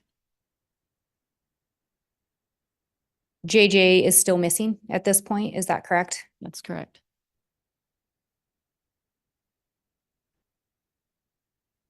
Lori talks to you about there being a danger that there's people after me. Do you know what she was referencing? Had she ever talked to you about that? She just said that she felt Kay and her father and her other brother, not Alex, seemed like there might have been another, like a cousin or something.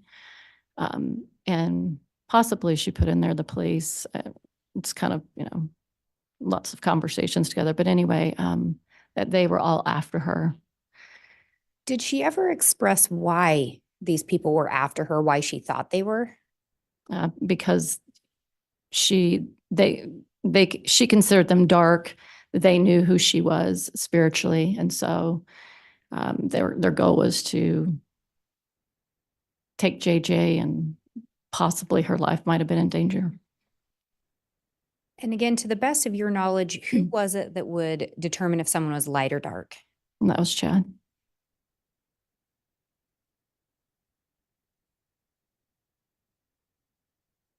And you talk in there to her about why she would say JJ was with you, correct? Right. And she ends up, Lori makes a comment along the lines of she just needed someone so she didn't have to say where he really was. Do you recall that? Yes. Did she ever tell you where JJ was? No. We also hear Lori on there make a comment that JJ is safe and happy. Do you recall that? I do. At any point, did you ever have any additional conversations with her where she explained what she meant by that? I don't think so. So she just says he's safe and happy. Yes, And this is on December 8th of 2019. that's right. Last time you saw JJ alive was September 22nd of 2019, correct? Correct.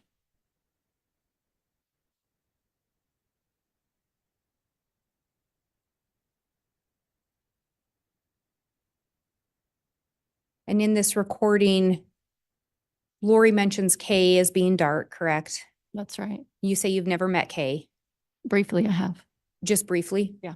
At this point in time, did you really know Kay? No, Had you met her? briefly. Just briefly? Yeah. What about the sister-in-law that Chad refers to? Do you know who that is? He was referring,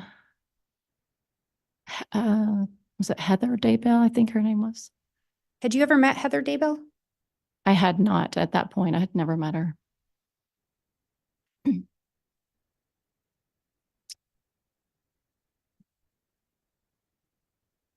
And we hear Chad in there as well talk about that Tammy was physically falling apart and she just passed away. Do you recall that? Yes, But yeah, in there we also hear Chad say that he knew Tammy was going to die. right. And we also hear Chad say he knew he was going to have basically a second life. Right. Do you recall that? Yes. Had you ever heard or talked to Chad before about him believing Tammy was going to die? He was shared that information publicly at a few conferences that she was going to pass away at some point early. And do you recall ever having conversations with Lori about the belief that Tammy was going to die? Yes, And did Lori believe that Tammy was going to pass away? I believe she did, Did she tell you where she got that information from? from Chad.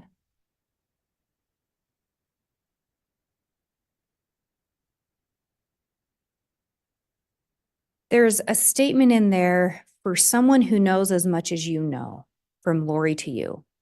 Do you know what she's referring to there? Well, she referenced also the word teachings in there, the teachings that they had. They felt that their teachings of light and dark and multiple lives were a more of a higher, kind of more of a mystery learning. And so she felt that I would be in danger before God for knowing that and then turning on all that knowledge that she shared. So talking about the knowledge you had from their teachings, that you would have to account for that in the next life, Correct. or I guess after this life, whichever way Correct. they said it. Yeah, right. And you talked about that you weren't always comfortable with things. Right. Do you recall what some of the things were that you were referencing? So the idea of they referred to dark people as zombies at some point, that was a little different. Them getting together and being, married multiple times, it was a little different. They're just all their teachings that are not standard teaching from our church. I never, 100% believed it. There was some uncertainty there. So just any of those new ideas that we've talked about today. And I think we talked earlier, and you'd indicated you were open to some of the teachings or ideas, but Yeah. that you didn't fully believe them. Correct. Is that accurate? Yeah.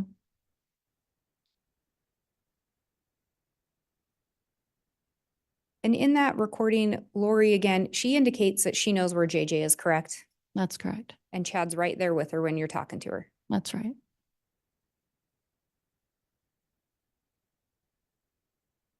Ms. Blake, we're right about at the noon hour. Is there? I was going to say, I think this may be a good point to take it the lunch hour.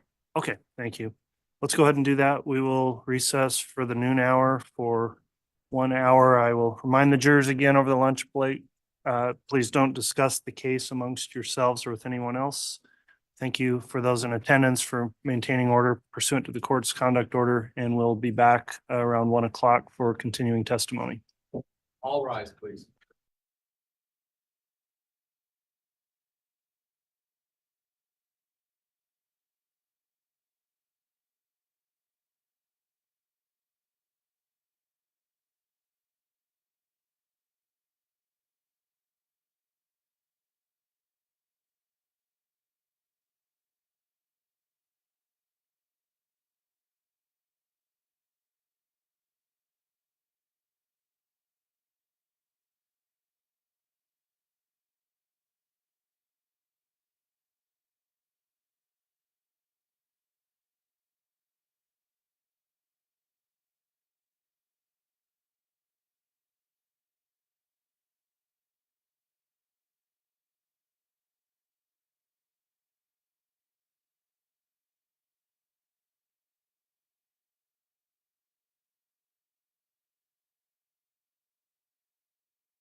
Thank you. Please be seated.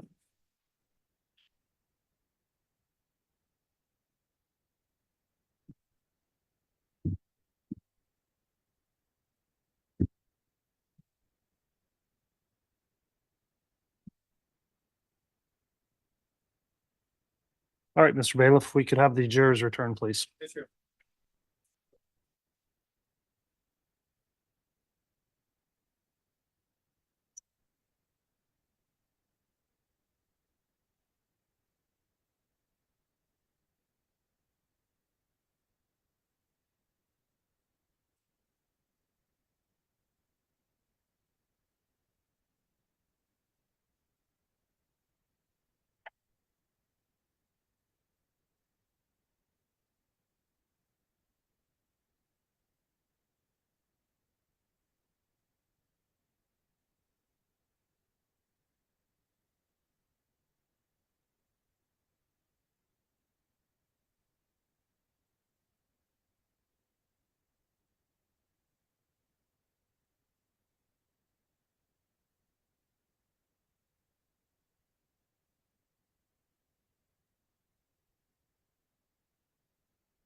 The jury is present and accounted for. All right, thank you, Mr. Bailiff. Please be seated.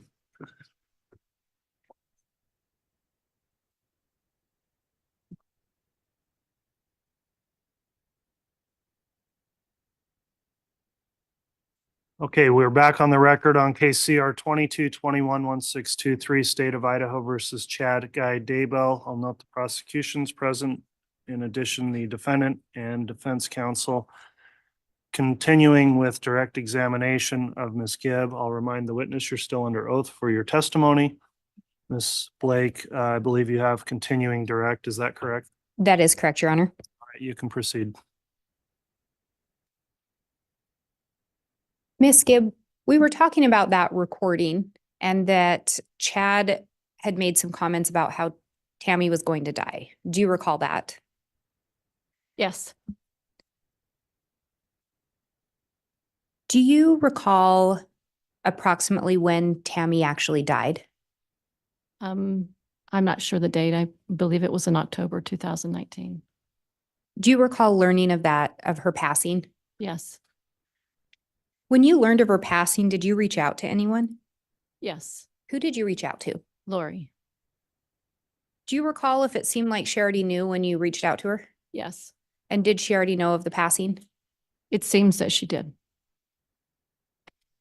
Prior to Tammy passing away, had you ever talked to Lori about Tammy? Yes. What had Lori shared with you? That she was supposed to continue her mission on the other side of the veil eventually, and that she would be okay with her and Chad being together. So, and it was Tammy Tammy. that was going to continue her mission? Correct. And Tammy was going to be okay with Chad and Lori being together? Correct. Do you recall if Tammy was ever designated as dark? Yes. Do you recall approximately when you first heard Tammy being referred to as dark? It must have been either the end of September or sometime in October. I'm just not really sure. Would it have been so fairly close in time to her actual death? Correct. And again, Chad is the person that would label people dark. Correct. Do you recall ever speaking with Lori about whether or not Tammy knew anything about Chad and Lori's relationship? Yes. What did Lori tell you in reference to that? She said that Tammy became, Tammy became suspicious through other people. And she was concerned about that. And was that fairly close in time to Tammy's death? I'm not exactly sure when she first told me that. I can't remember when that was. But at some point, Lori indicated to you it was her understanding Tammy was getting suspicious. Yes. Prior to Charles Vallow being killed, did Lori ever indicate if Charles was suspicious of an affair? It seems that he might have been privy to at the same time Tammy was. That feels kind of familiar. But up to that point, no. I don't know. I can't recall. I'm not sure on that one. And I appreciate you clarifying that. Yeah. With these teachings of light and dark, at some point, did they evolve? Yes. And when they evolved, was there another term that was being used for someone that was dark? Yes. What was that term? Zombie.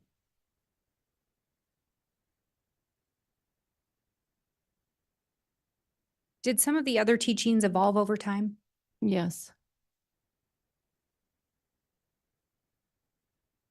Do you recall ever talking to Lori about whether or not she 100% believed everything? Yes. What did she tell you? Once or twice she mentioned to me that if Chad's a Satan, he sure is a good one. So that gave me an indication there was some doubt there.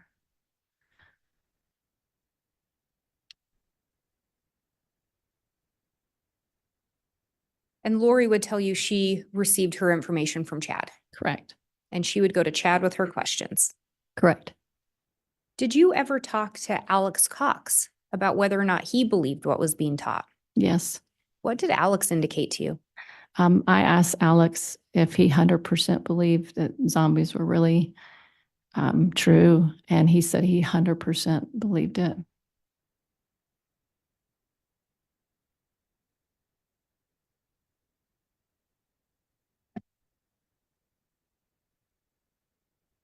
And I have no further questions at this time. All right, thank you, Ms. Blake.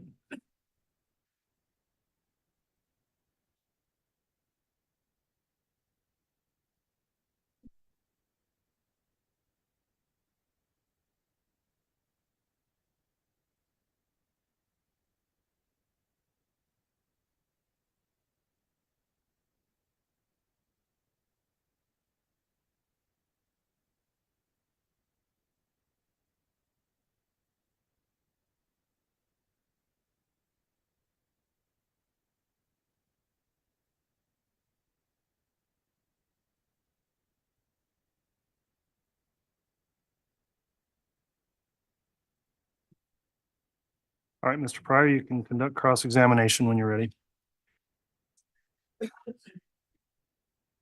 I'm sorry, Judge, it would just take me a moment, please.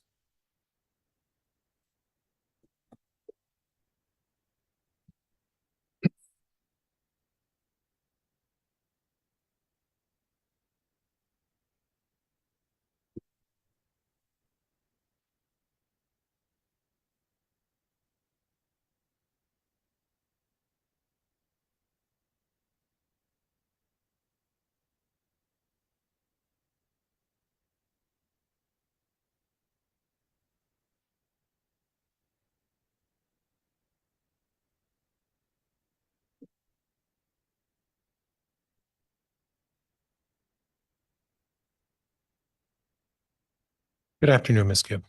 Good afternoon. I'd like to go through a little bit of a timeline with you if we could. Okay.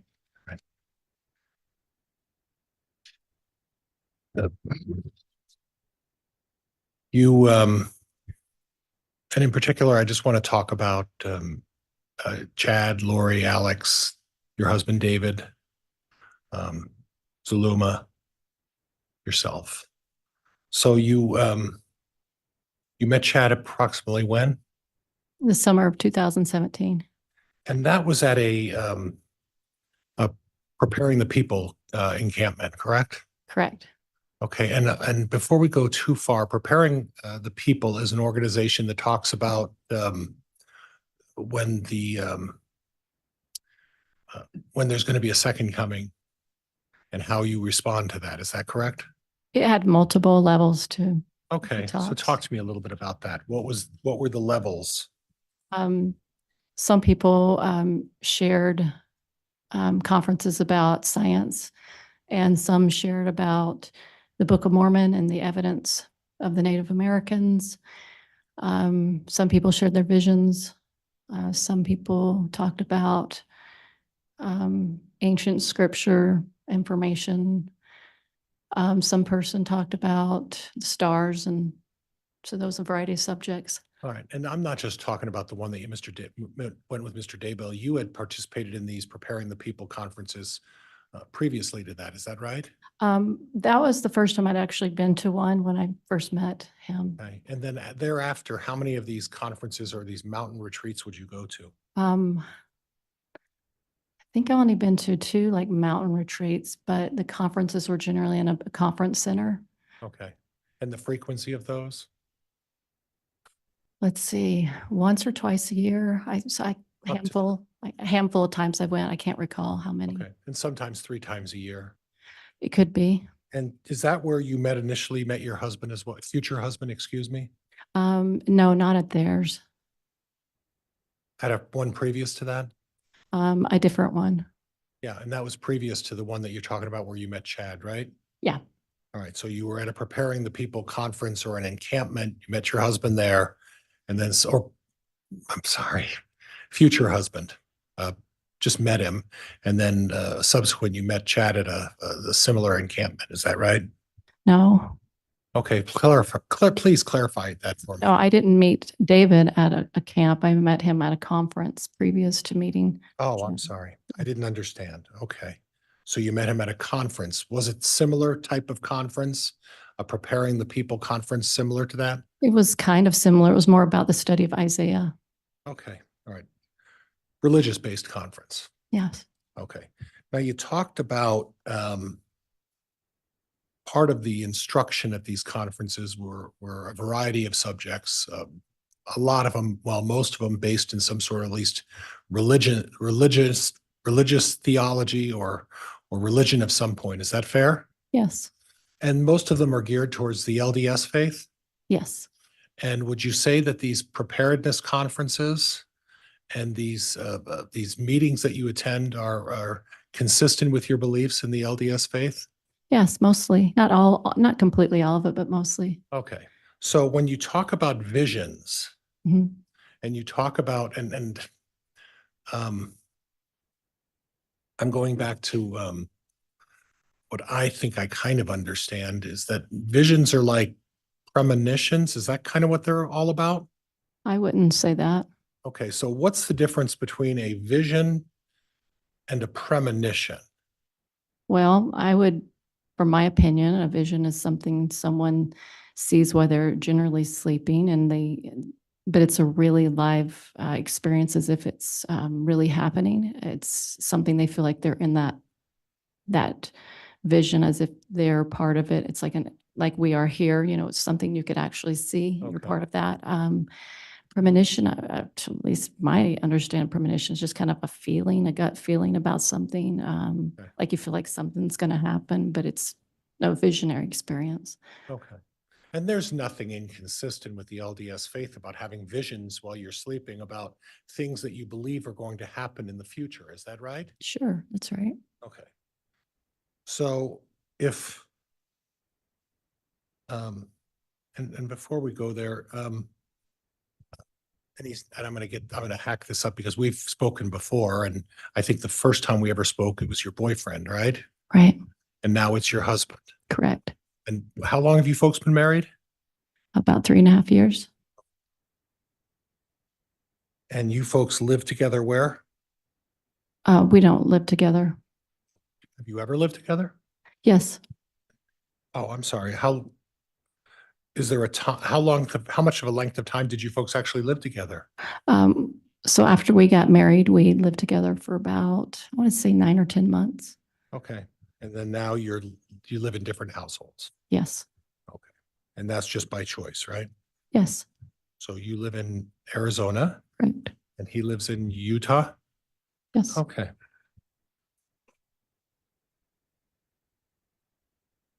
And we don't need to go any further than that. That's far enough, I think. Okay. So back to this idea of visions. Like you said, it's not inconsistent with your faith that if you have a dream at night, that can be perceived as, it's not a guarantee, but it can be perceived as a vision of something to come in the future, right? Dreams and visions are, what I've heard is they're a little different from each other. Okay. But yeah, Well, what you heard, you practice this as well as part of your faith, don't you? I don't have those experiences, but our faith believes that people can have them. Okay, so is it something that is something that someone who has a special gift is given the opportunity to have visions? Is that what that is? I think so. Okay, so your husband has that gift, correct? Yes. And your husband has had numbers of visions, correct? Objection, Your Honor. Relevance? Sustained. But there are people that are appointed to, or not appointed, but who are have the ability to have these visions, correct? Yes. And you believe that Chad Daybell at one point believed he could have these visions. Yes. Okay. Now, you mentioned something in the beginning, and I saw that in the past interviews and other things that you've done, and we'll get to that in a minute. But you said that at a number of these podcasts and conferences, Chad has previously talked about the fact that he believed his wife Tammy was going to die early. Yeah. And in fact, he brought that up on the or at the conference on the 18th in 2018. He discussed that with the folks at the conference, that he relayed to them that he felt that his wife was going to pass early and had been doing that for some time, right?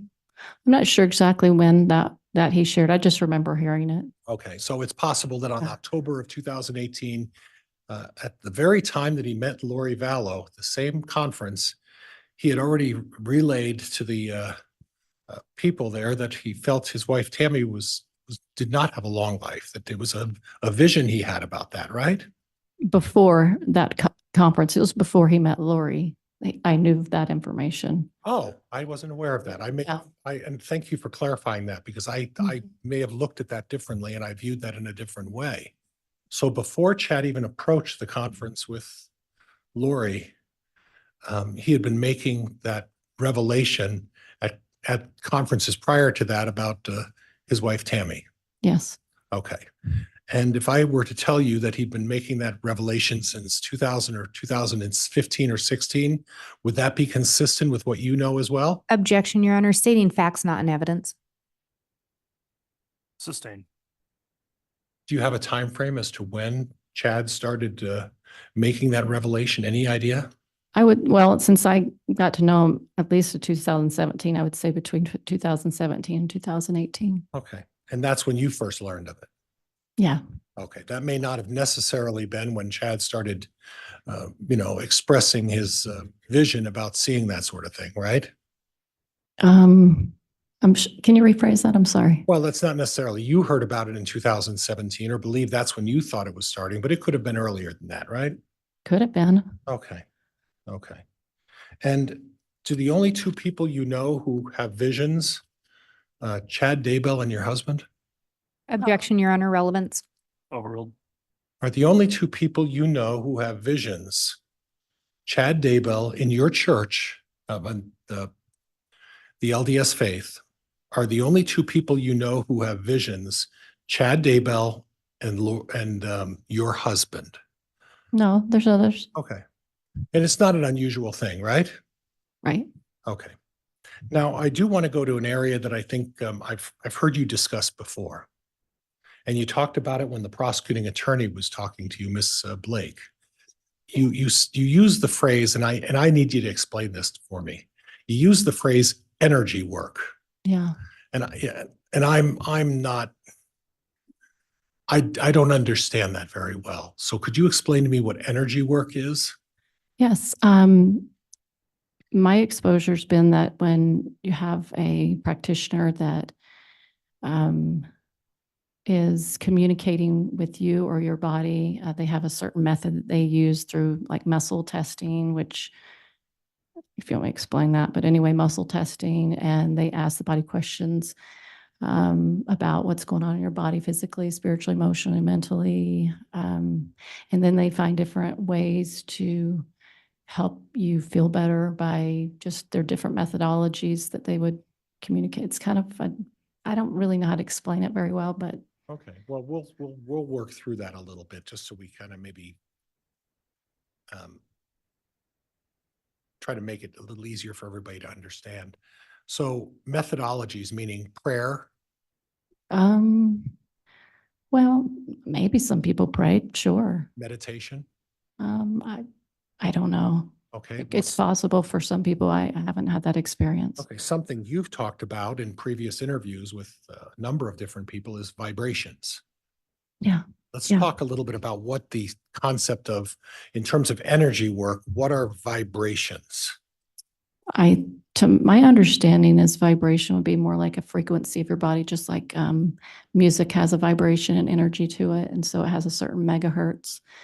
And so that vibration can have a certain positive or a negative way of expressing itself. Okay, so it's not something that's a divine revelation to you. It's not something that you feel as part of a spiritual thing. Is that what you're telling me? Oh, some people describe spiritual things as vibrations. So it just depends on the person. Well, you've practiced this vibrations, have you not?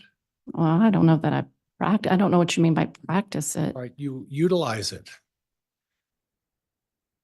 I'm not really sure what that would mean for me. Utilize vibrations. I don't know. Well, when you make reference in a number of interviews about the concept of vibrations, are we talking about music? Or are we talking about something with religion?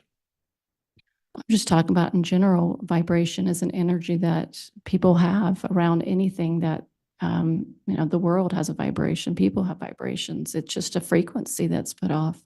And is that frequency giving you any sort of religious message or any sort of revelation of any kind? No, not for me. Maybe for others, but not for me. So it's your position that it wasn't doing that. So these ideas and these concepts about light and dark, and we talked a great deal about light and dark. Is that something that's inconsistent with the LDS faith? Inconsistent, yes. Okay, so the LDS faith doesn't talk about light and dark. No. There's no discussion about that. Well, I mean, I think Christianity talks about Jesus Christ being the light of the world, and that darkness would be associated with Satan. So if you want to say that, yeah. Okay. Okay. So if someone were to be practicing techniques as they relate to light and dark, or make comments about being able to tell if someone's light or dark, that's something that's inconsistent with the LDS faith. Yes. And that's not something you would ever do, right? No. You would never engage in conduct that would trying to determine whether someone's a light person or a dark person, right? Well, I didn't have the ability to know how to do that. Okay. And did you ever teach that? About light or dark? I don't know if I shared it with anybody. I'm not sure. Well, I didn't say shared. I said taught. I don't recall. Okay. Is it possible you taught light theory to people? Oh, it's possible. Is it possible you talked about dark theories to people? It's possible. Okay. But you don't remember. I don't remember. Okay. And I want to kind of lean into that a little bit about not remembering. Do you remember talking to Detective Moffett from the Arizona bound in Maricopa County some time ago when this case first started? Yes. Yeah. And do you remember talking to him about the fact that, you don't have the best memory in the world? Yeah, I don't. And the fact that you forget a lot of things. Forget often. Quite often, right? I don't know. That's correct. Well, what you told Detective Moffat was that ask anybody. I don't remember things very well. Do you recall telling him that? It's possible I said that to him. Would it help if I had played the recording for you? No, Have you- Or that's not necessary. it's not necessary, is it? No. Because you did tell Detective Moffat that you have a very difficult time remembering things, right? Yeah. Yeah. And then you told him you have a difficulty getting facts and dates and times right, correct? Yeah. And that's not something that everyone has difficulties this, but you were particular with Detective Moffat in reminding him that you didn't always get the facts right or the dates right or the times right, correct? Correct. Okay. All right. Thank you. I appreciate that. I know that's not easy to acknowledge. Now in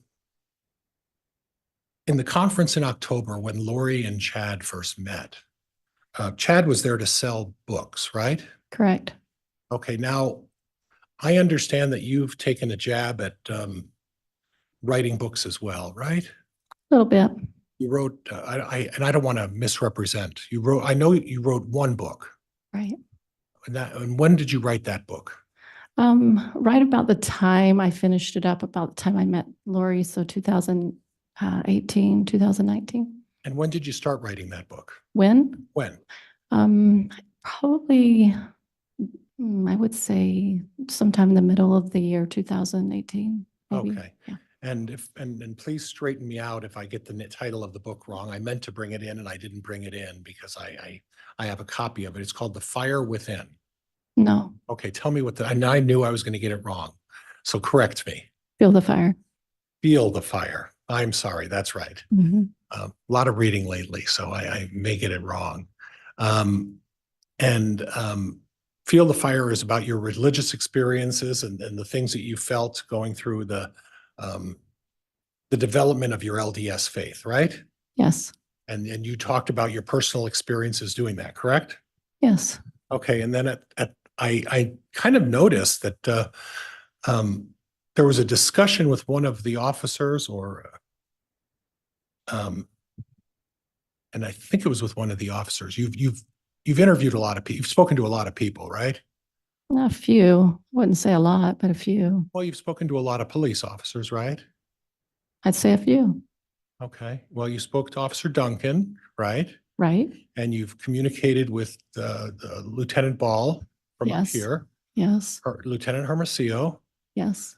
You spoke with the prosecutor, Rob Wood, a little bit, right?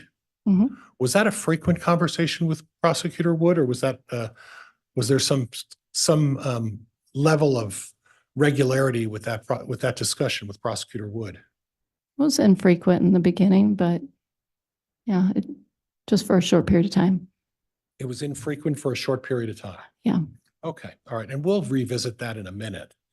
But you also did an interview on TV with somebody. Mhm. Yes, Do you recall that? I do. Okay. Do you remember when that was?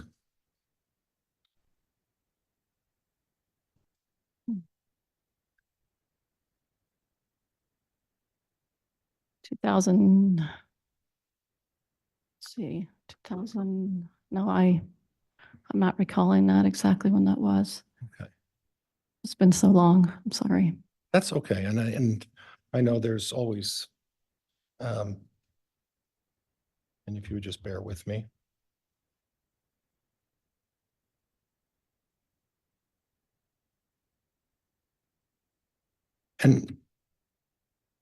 But we do know who you spoke to at that point, correct? Right, correct. Who was that? Nate Eaton. Okay. Oh, that's right. I forgot about Mr. Eaton. You also spoke with Keith.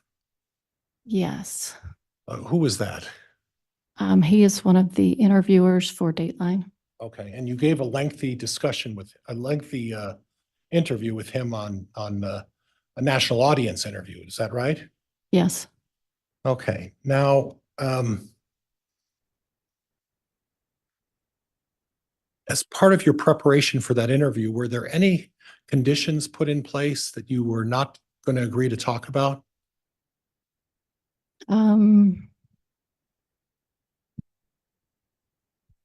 Maybe possibly, but I just can't recall what we talked about before. Okay. And that was Keith Morrison from Dateline. I think that was his name. Okay. And you didn't know him because of any church affiliation or anything like that, right? Oh, no, You don't know whether he's a member of your faith or not, right? I don't know what his faith is. Okay. And was there any discussion as part of that interview that your intent was to protect your church from exposing anything? I don't know if that was my intention. I just shared whatever they wanted to ask questions about. Okay. And at no time were you gearing that interview or any other testimony about having to protect your church? I don't think that was the goal. Okay. And that was never any discussion, right? A little bit. We talked a little bit about it. About protecting the church? No, not protecting it. Okay. So during the process of preparing for this case, you had an occasion at or around the time of the initial preliminary hearing to engage in discussions with Mr. Wood about your testimony. Do you recall that? Yes, Okay, and that was started in about May of 2020. You recall that? it could have been. I can't recall the date. Okay. And it ended somewhere around November of 2020, right? You don't I remember? don't remember. Would it help if I showed you some correspondence between you and Mr. Wood to refresh your recollection, or do you remember having a discussion with him during that time? I remember talking to him often. I mean, you can ask me what I shared, but I don't, the dates, I don't need dates. Okay, you do remember that there was pretty consistent email communication for a 6-month period between the two of you, right? Email? I'm sorry, let me rephrase that. I said email, didn't I? Text messaging. It was some text messaging. Some text messaging? Yeah.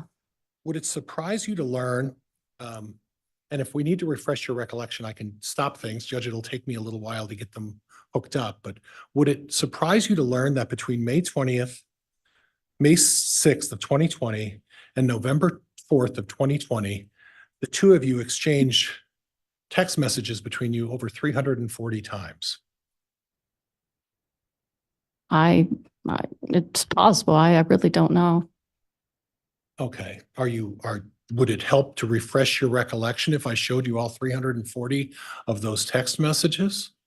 No, I mean, I know we communicated it and Okay. you got what you got. Okay. And you acknowledge that during that time, there was a considerable amount of communication between you and Mr. Wood. Would you agree with that? I'll say it was more often in the beginning. Yeah. Okay. Would you dispute that there were 340 texts? I don't know. It's Okay. possible. I really don't know. And one of my concerns is that about that communication is Objection, Your Honor. I'd move to strike the narrative that started that question. Sustained. at any time during that communication with Mr. Wood, did you suggest to him that you needed to protect either a person or an organization as part of whether or not you were going to testify or what you were going to testify to? No, You don't remember that? no, I didn't. No, what I'm saying is no, I didn't. My intent was not to protect anything other than to share what I knew. Okay. Okay. So if I were to show you a text message that suggests something contrary to that, would that refresh your recollection? I don't recall it, so I could care either way. Judge, could we take just a short moment for me to, I'm not going to be able to refresh a judge up on the screen, so I don't know how you want to do this. I can either bring her this laptop and show her the text message, or however you would like me to do that. I am okay with you giving her your laptop to review the message, since it's to refresh her recollection. And if we can identify what she's looking at, I'll ask the state if there's any objection to that manner, and of course instruct the witness not to start playing around on the laptop. And Your Honor, if we could approach just briefly. Okay.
and then I'll lead it back.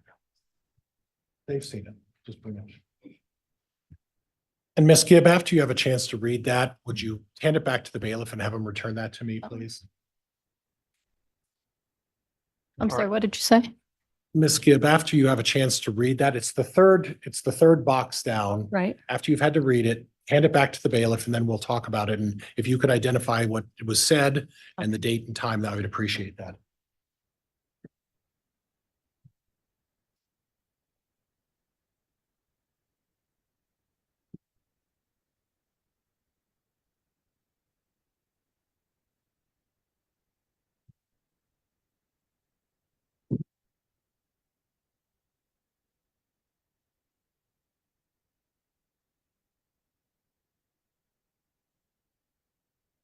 Yeah.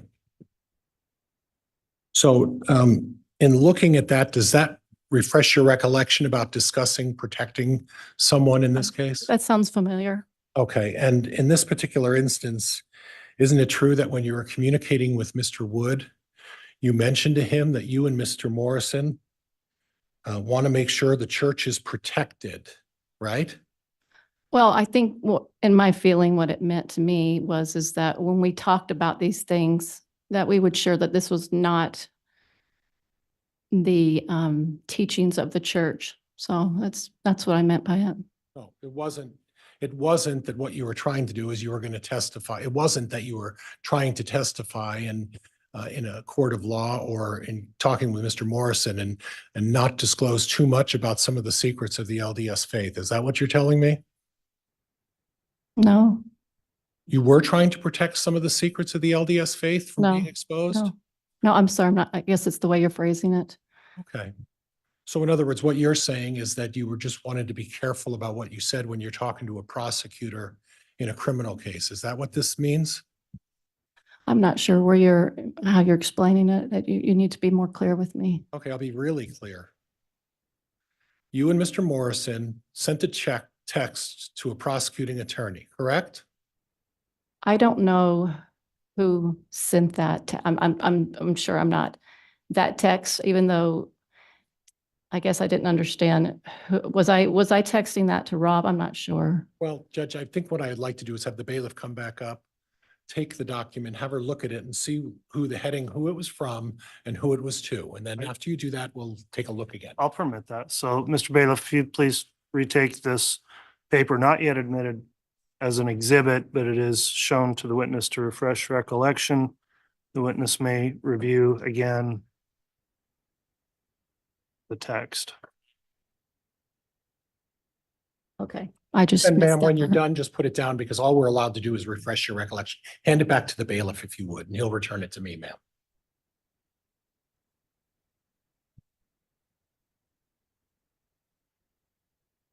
And I'll just try to walk through this step by step if that's okay with you.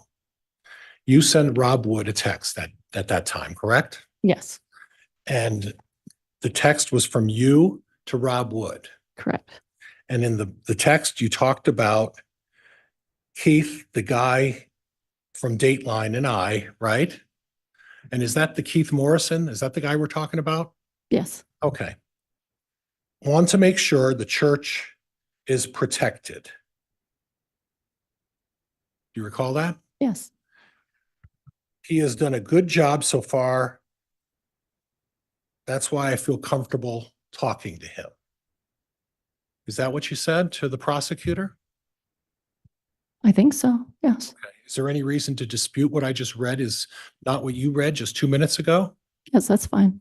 So the question I have with that is, if what you're saying is that, well, you wanted to get the story right in terms of the beliefs of the LDS faith,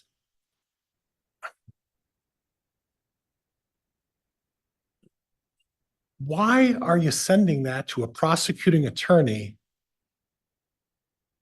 who's prosecuting Chad Daybell?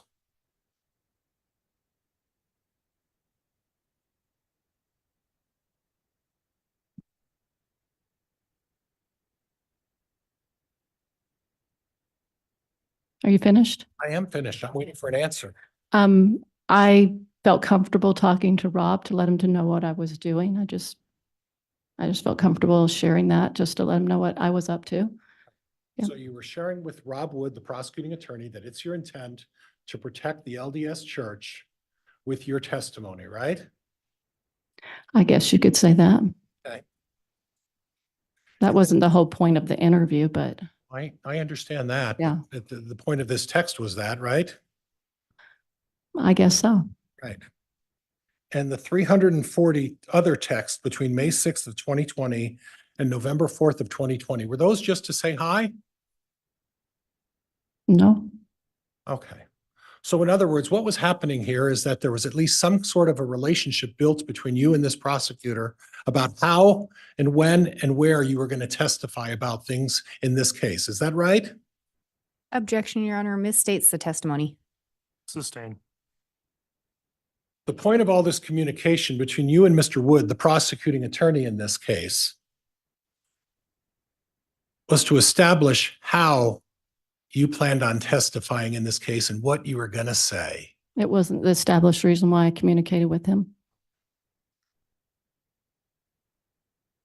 And it was just a coincidence then that you happened to mention your church and how you were going to protect your church to the prosecutor who was going to be calling you and examining you as a witness in this case. That's just a coincidence, right? Objection, Your Honor, argumentative. Sustained.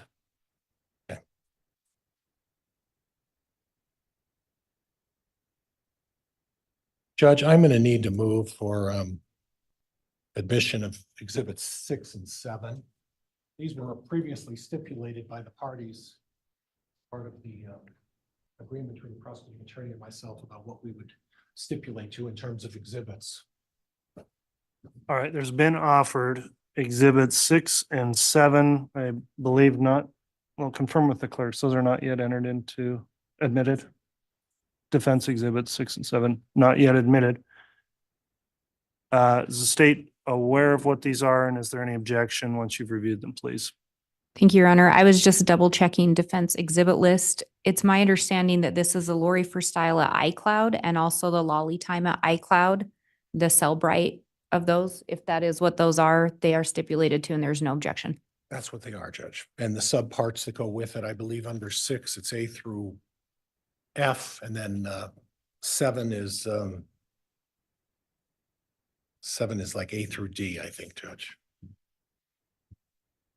All right, counsel, I'm gonna have a quick sidebar with you to make sure we don't duplicate numbers or clearly mark, and I'll have our clerk join in on the sidebar just as we get in on defense exhibits.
All right, council, thanks for the sidebar, just clarifying our exhibits here.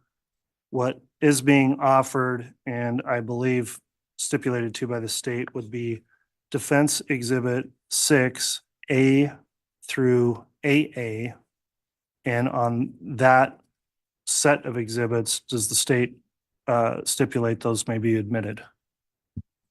Yes, Your Honor. With those clarifications, the state would agree that the Cellbrite, the iClouds themselves are already in, and these are content from those iCloud accounts. Okay, and that will be admitted, and the court will ensure that only what is admissible through that comes in and is observed or given to the jurors for deliberation.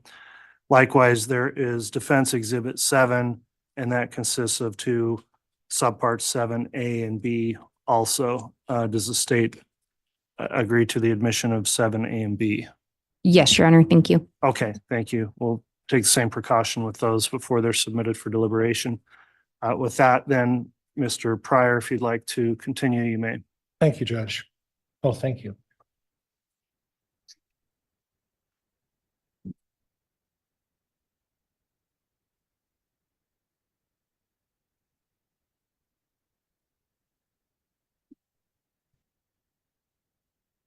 Now, what I want to do next is go through a little bit of a timeline, if we could, okay? You met Lori in mid to late October of 2018. At the beginning of October. Oh, was it the beginning of October? Yes. And that was, you were, and what I'm unclear about is that you were either a teacher or an instructor at a religious institution, right? I was just invited to teach a segment of something. Okay, and do you recall what that segment was that you were teaching? It was about health and nutrition and preparedness ideas associated with those. Judge, may we approach? Yes.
All right, council, we're continuing.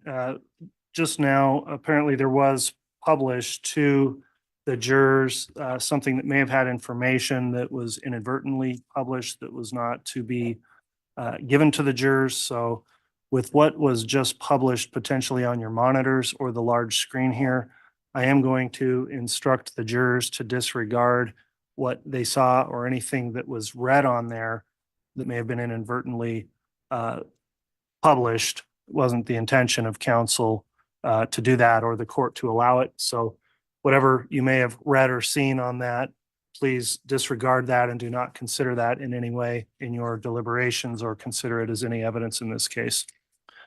We'll try to work through that issue as additional information may be submitted or published, and be cautious when publishing anything, counsel.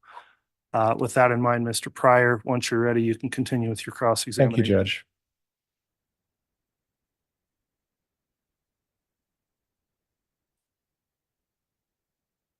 So, October of 2018, at some point, and you're saying, I think I said mid, but you're saying early of 2018, you met Lori Vallow.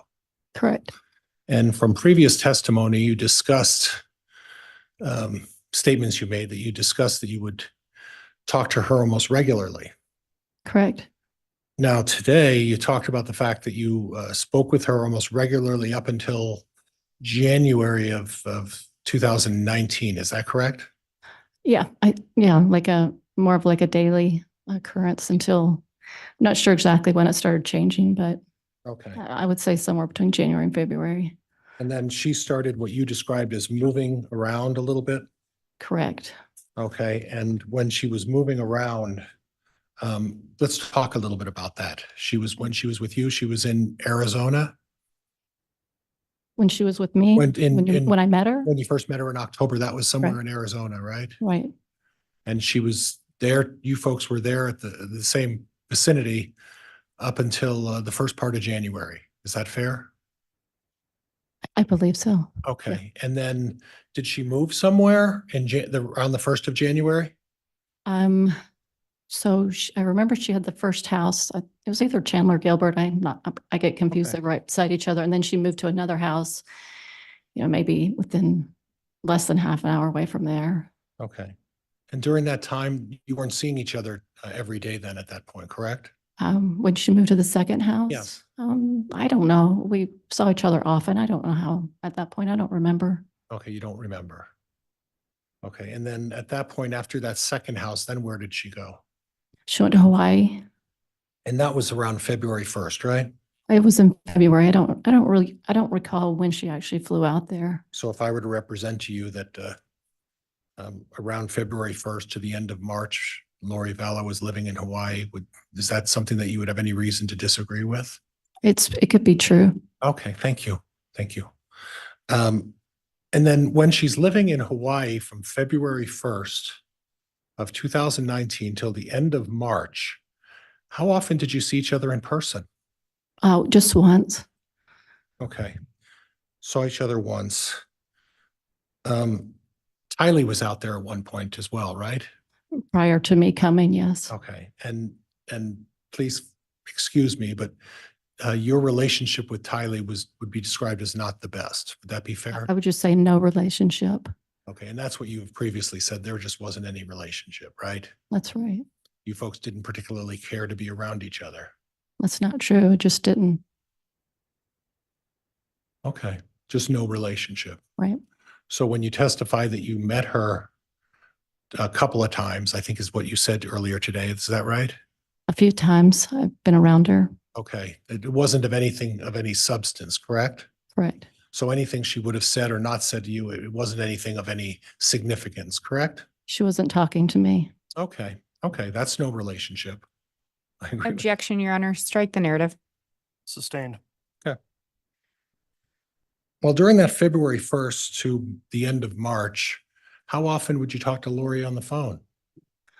I am not sure. Okay. You don't remember. I don't remember. You would have remembered if it was every single day, right? It's been too long for me to recall that. Okay. Okay. And would you agree with me that your memory would have been better closer to the incident than it would be at this much time later, right? I believe so. And you would agree with me that if you were to give any kind of a statement close in time to when these events took place, they would have been more accurate than statements that maybe you're making today. Maybe a little bit more. Okay. Well, you acknowledged to me that you have difficulty getting facts straight and information straight. Objection, Your Honor. Misstates the testimony and it's a narrative. Move to Sustained. strike. Sustain and strike that. Okay. You testified earlier that you sometimes don't remember things correctly. That's right. Okay. Is it possible today that you're suffering from that today as part of your testimony? I think it's a general forgetting because when you go have a relationship with somebody, you don't remember every detail of it. I think it's a normal forgetting. But you were pretty detailed in your testimony today, specific about a lot of things. Objection, Your Honor. Move to strike. There's no question. There is a question Well coming. sustained. It wasn't a question, Mr. Pryor. It's just a statement. It's Isn't it- argumentative. Go ahead with a question, please.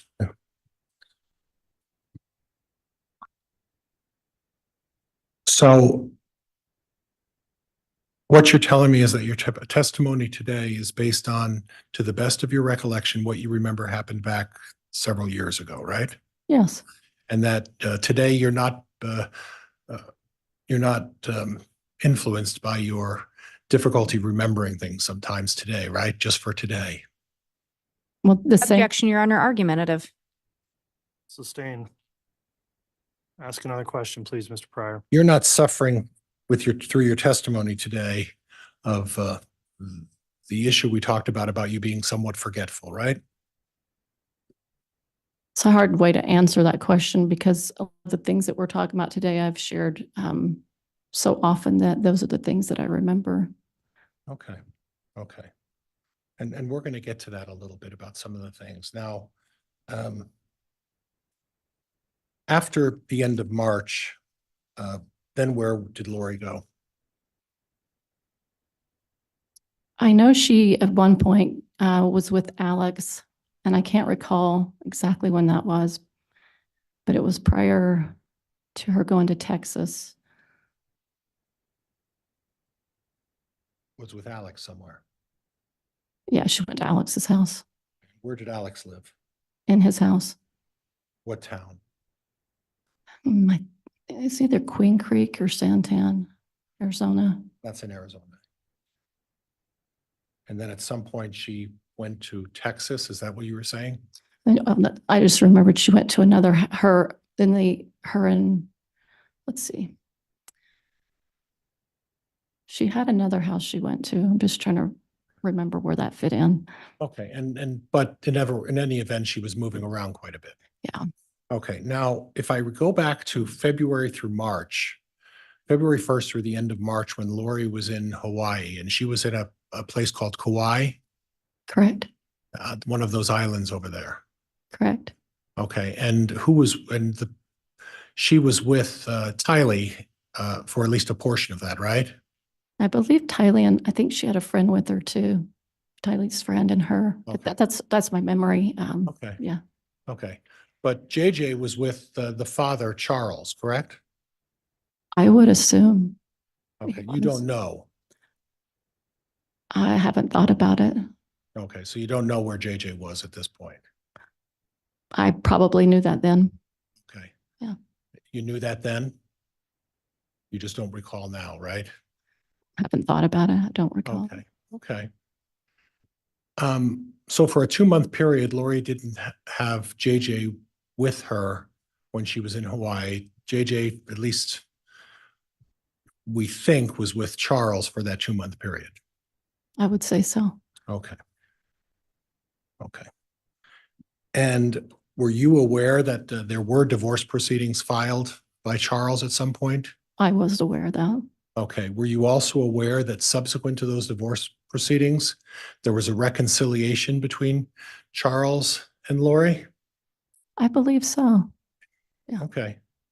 And at that point, they were contemplating getting back together and trying to work on their relationship, right? I could be. I can't remember exactly the words, but I would say it's possible. Okay. Well, I guess if you're talking to your friend every day and this great communication is going on, I would think that a discussion about reconciliation would have been discussed during all those daily conversations. It wasn't- Objection, Your Honor. Narrative. Move to strike. Sustained. Was there a discussion about reconciliation between you and Lori after the March visit to Hawaii by Lori? It's possible. Okay, you don't remember though, right? It's just been too long. I haven't sat and thought about that for a while. And then at some point subsequent to their reconciliation, do you have any idea where Lori moved to? And I would talk about in June, July, August of 2018. So the house in, it was either Gilbert or Chandler, Arizona. She moved into another house. And at that point, were you still maintaining that daily phone discussion with Lori? I don't know how often we spoke. You don't remember? I don't remember. Okay. So you wouldn't be able to say that you spoke to her every day. You don't actually remember how often. I don't remember. Okay. And then at some point, there was an issue with Charles and Lori and Alex in at that Arizona home. You recall that? Yes.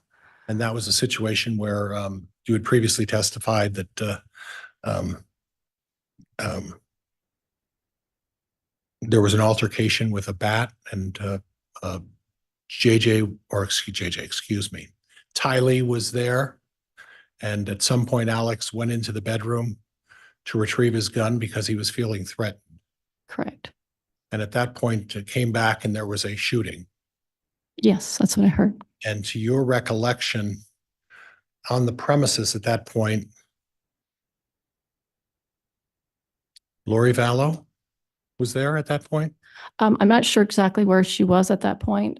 She just shared what she shared. I know at some point she took JJ to school, Right. but I don't know in between all of that. Okay.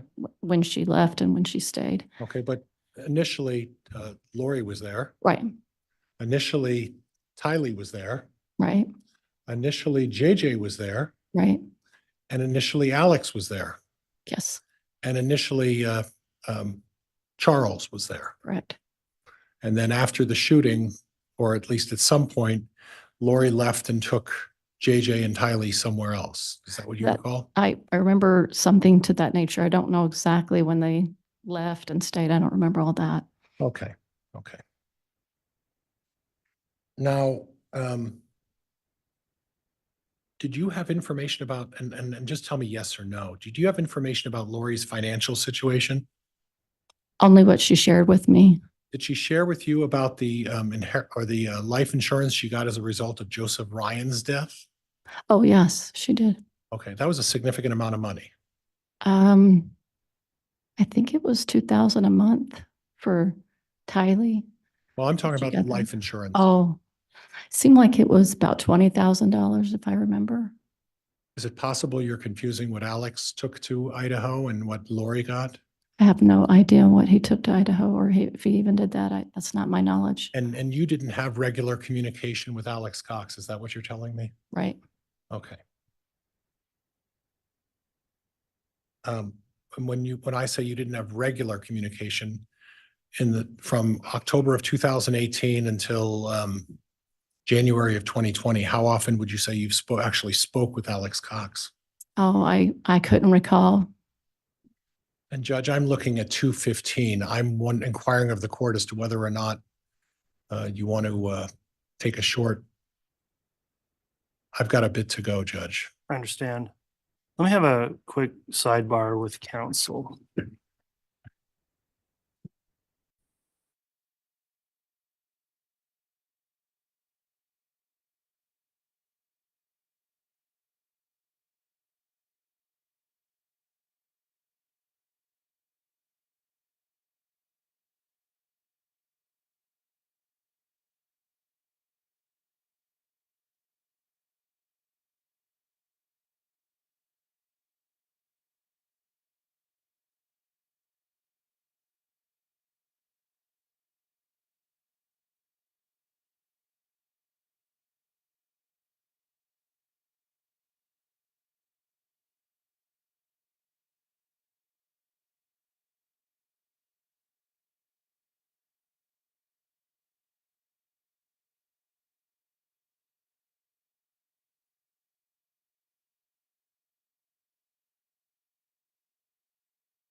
All right, thank you, counsel. We are going to go ahead and take a mid-afternoon break here.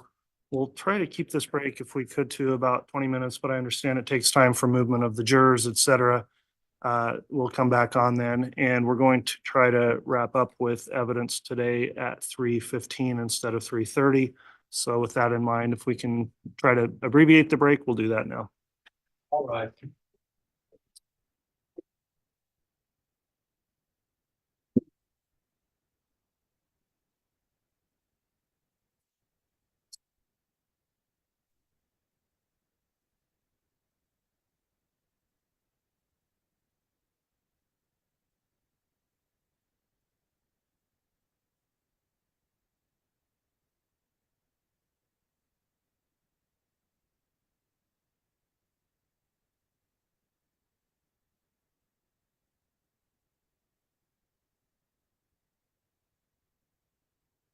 All right, folks, we'll see you in 20 minutes. Really 15 by the time we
All rise. District Court's again in session.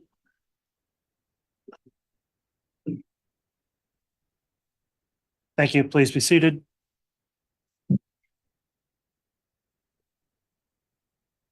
And Your Honor, I apologize to do this, but before we bring the jury in, could counsel approach briefly? Yes.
Okay, we're back on the record on KCR 22211623. Before the jurors are brought in, we've got a couple of issues we want to put on the record outside the presence of the jurors relating to making a record about exhibits in this case.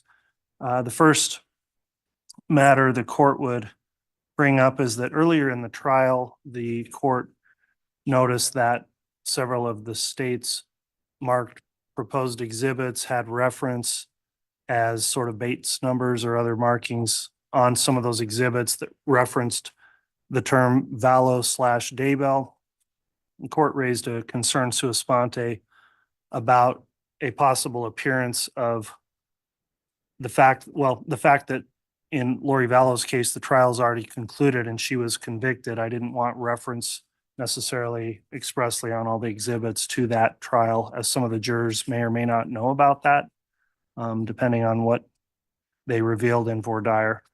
And so the state has thereafter, I think maybe one came in with a reference to Vallow on a Bates stamp. The state's been redacting those references as it relates to referencing Vallow.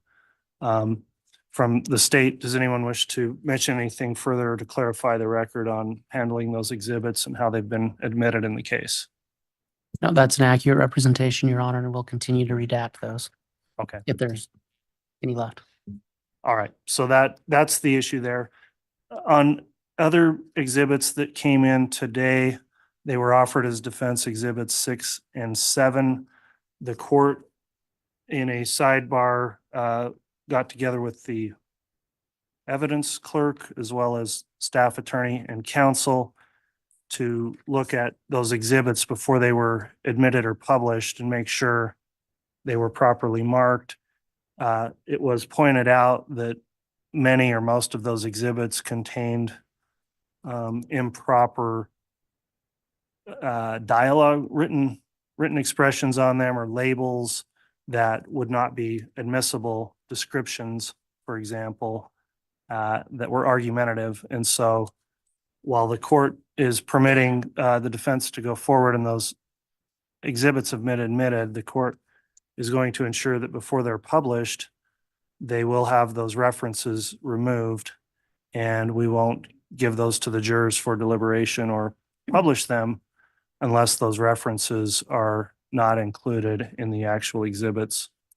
I did make a curative instruction as one exhibit apparently was published briefly to the jurors, and that was the basis of the court's curative instruction for the jurors to disregard that information that may have been descriptive and not evidence in the case. Does the state wish to make any further clarification on, well, I'll start with the defense because those were defense exhibits. Mr. Pryor, anything further on those exhibits and how they were handled today by the court? Judge, a number of the exhibits have descriptions of what they are in terms of content. And I understand that what I understand is the court just wants the number and the sub number and delete all of the other descriptions, whether the court feels they're inappropriate or not the proper description of that exhibit. I can delete all of those. Okay, and I do wish those to be not included. Okay. Anything further on that issue from the state? Your Honor, with regard to that issue, I think the state just wants to clarify that the exhibit that was inadvertently shown is actually, to the state's knowledge, not an exhibit. It's not a stipulated to document. We had been talking about specific items that had been pulled from the Cellbrite or the iCloud accounts. The document that was published to the jury was not that. It actually made reference to grand jury proceedings, a preliminary hearing, and Lori Vallow's trial. And then I think it had something marking inconsistent statements, and that was published to the jury. The state does have concerns about that. I recognize the court did give a curative instruction. I think at the outset of this trial, the court gave an instruction to the jurors they were not supposed to consider Ms. Vallow, whether she had a trial or what any outcome was of any proceedings, and they weren't supposed to speculate. So I think that has now been published to them. I recognize the court has given that curative instruction. It also came to the court's attention that maybe there was a comment made sometime around that same time from counsel to the bailiffs about not touching his computer. So I think we just wanted to make a record of that. But we do recognize the court has given that instruction, but for purposes of appellate reasons, we wanted to make sure that we had a clear record. And Judge, in response, I don't know that there's anything appropriate for me to direct a bailiff not to touch my computer when I'm stepping away from the podium. In regards to the other things, Judge, somehow those statements may have inadvertently been exposed by way of I should have probably removed the HDMI cord, and I think they were reflecting some of my notes. So I can relay that, but there was no intent to publish that to the jury. Okay, well, on the second to last point there, well, on your final point, Mr. Pryor, and what the state's argued, what was published, okay, I'll clarify, was not an exhibit, was not evidence. The court did give a curative instruction. It was inadvertently published by the defendant in this case.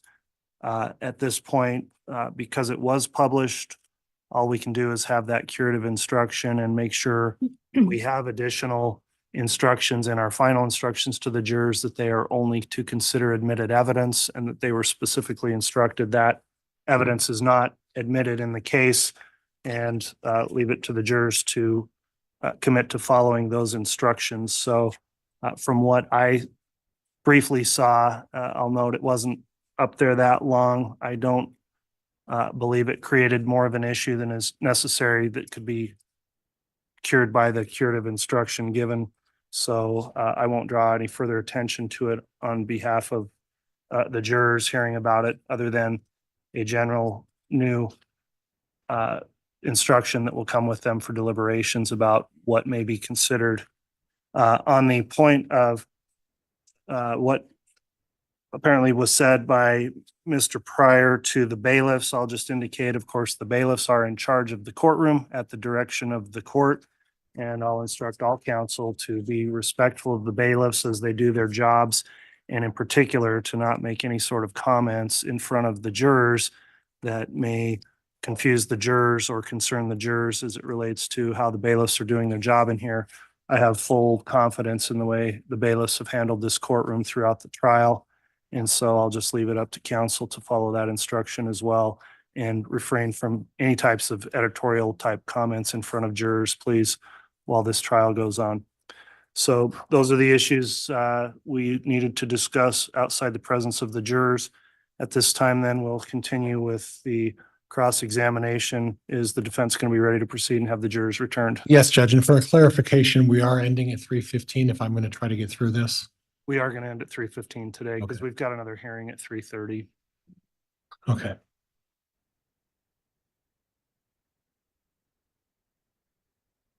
Okay, how long will that take? All right, we'll go ahead and go off the record for now as we reset a device. We'll have the jurors brought in while we're doing that, and then we'll continue on with evidence until 3:15. So we can have the jurors brought in now. Thank you.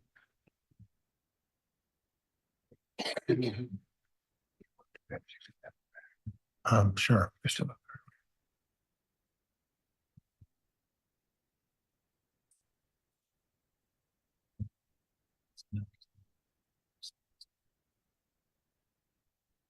Thank you.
Yeah, it's fine. It's the above.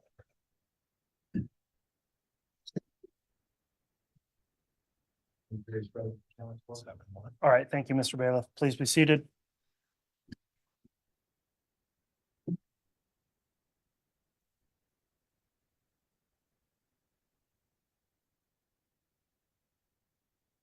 All right, Ms. Gibbs is still under oath. Mr. Pryor is conducting cross-examination. As I mentioned, we'll go for another 25 minutes here till 3:15 and conclude since the court's going to have another hearing outside the presence of the jurors later today. Judge, the technical issues are resolved. Yes, you can proceed.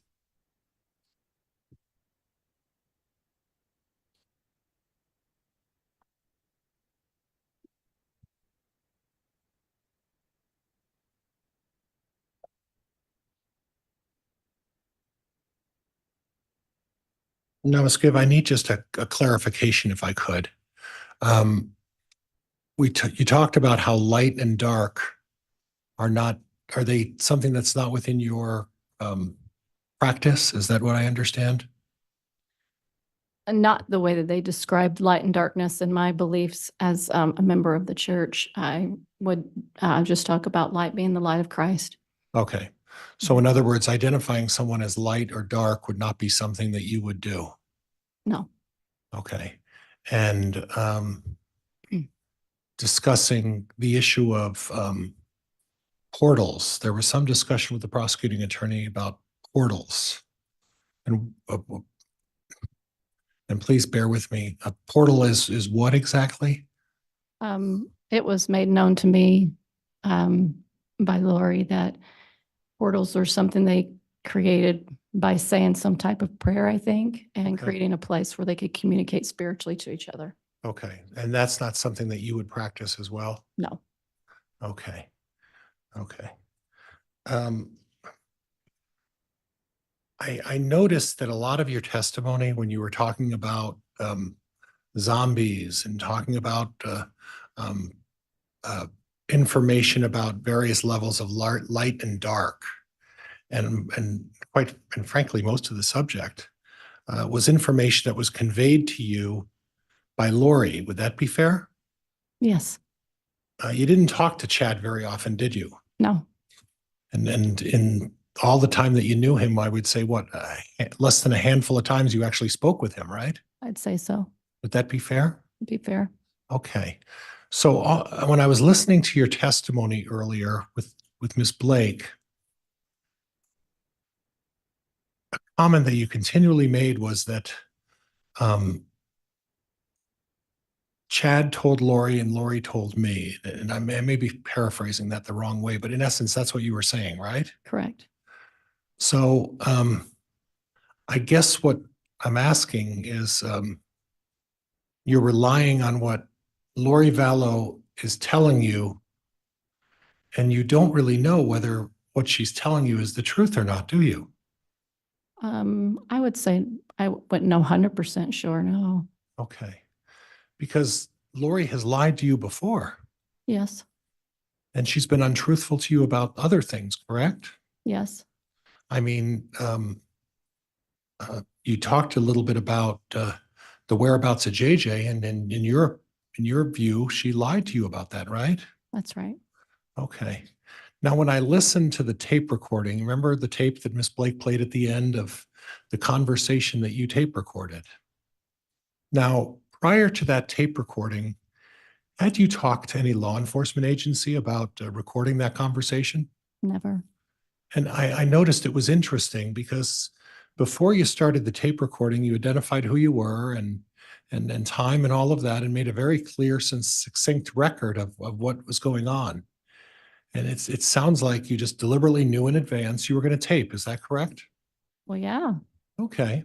So you knew what the subject was going to be, and you knew what to answer and what not to answer while you were on that tape, right? I had no idea what the conversation, how it was going to flow. So I can't say that that's true. Well, you knew the subject of what the conversation was because you initiated that. Sure. Okay.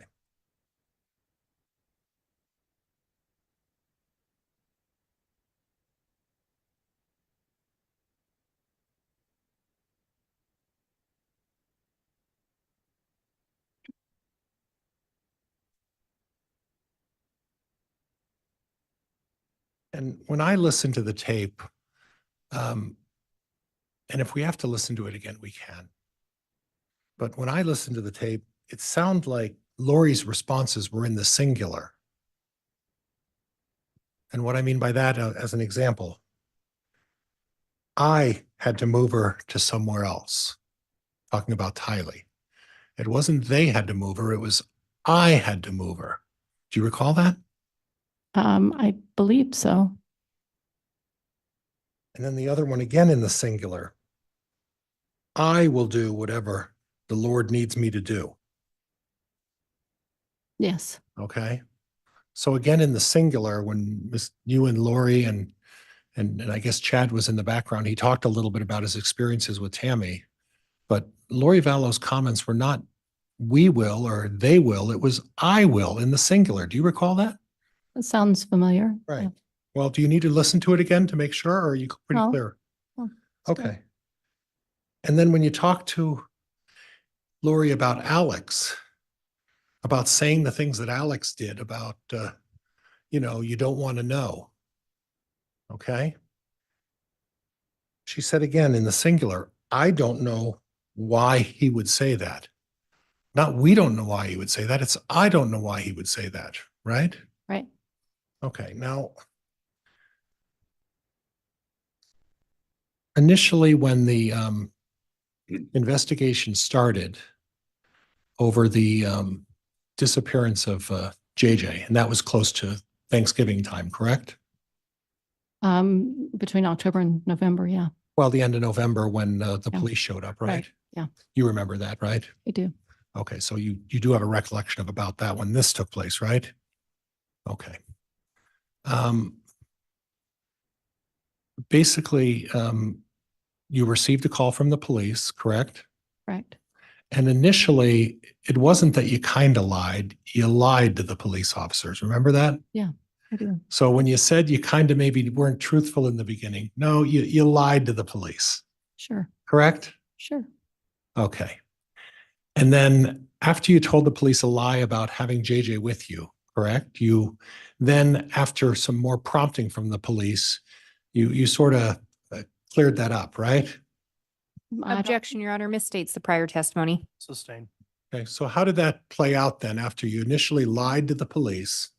How did it play out that you then corrected yourself with law enforcement after your initial lie? I went to see them personally and talked to them about everything I knew. Okay. And that's when you realized that, oh, well, my lie to them isn't going to hold up. I better sort of tell them something else, right? Objection, Your Honor, argumentative and mischaracterizes the prior testimony. Sustained. And so the purpose of going back to the police was to clear up your initial lie, correct? No, Oh, it wasn't? no. Well, the purpose of going back to the police was to tell them what you felt they needed to hear, right? I felt an obligation to share everything I knew with them. Okay. And I guess that obligation wasn't so strong when you initially told the police the lie that you had JJ, right? It was a conflict within me. Okay. And that conflict within you said, it's more important that I lie for Lori Vallow than it is I tell the police the truth, right? Objection, Your Honor, argumentative and misstates the prior testimony. That is overruled. You can So- answer. Hold on, there wasn't an answer. Sorry, yet. Judge. Sorry. You need me to have her recite the question again? Ms. Clerk, could you state the question for me, please?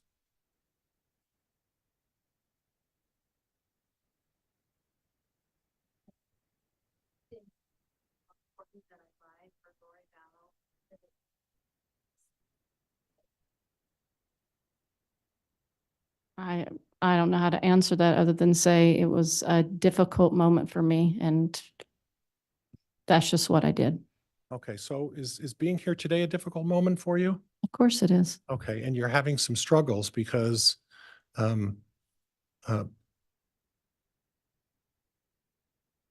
you're having some struggles because at some point you have information about JJ Vallow and about what happened to JJ Vallow, correct? Best of my knowledge, That's what? best of my knowledge, I'm sharing all that I know about. Okay.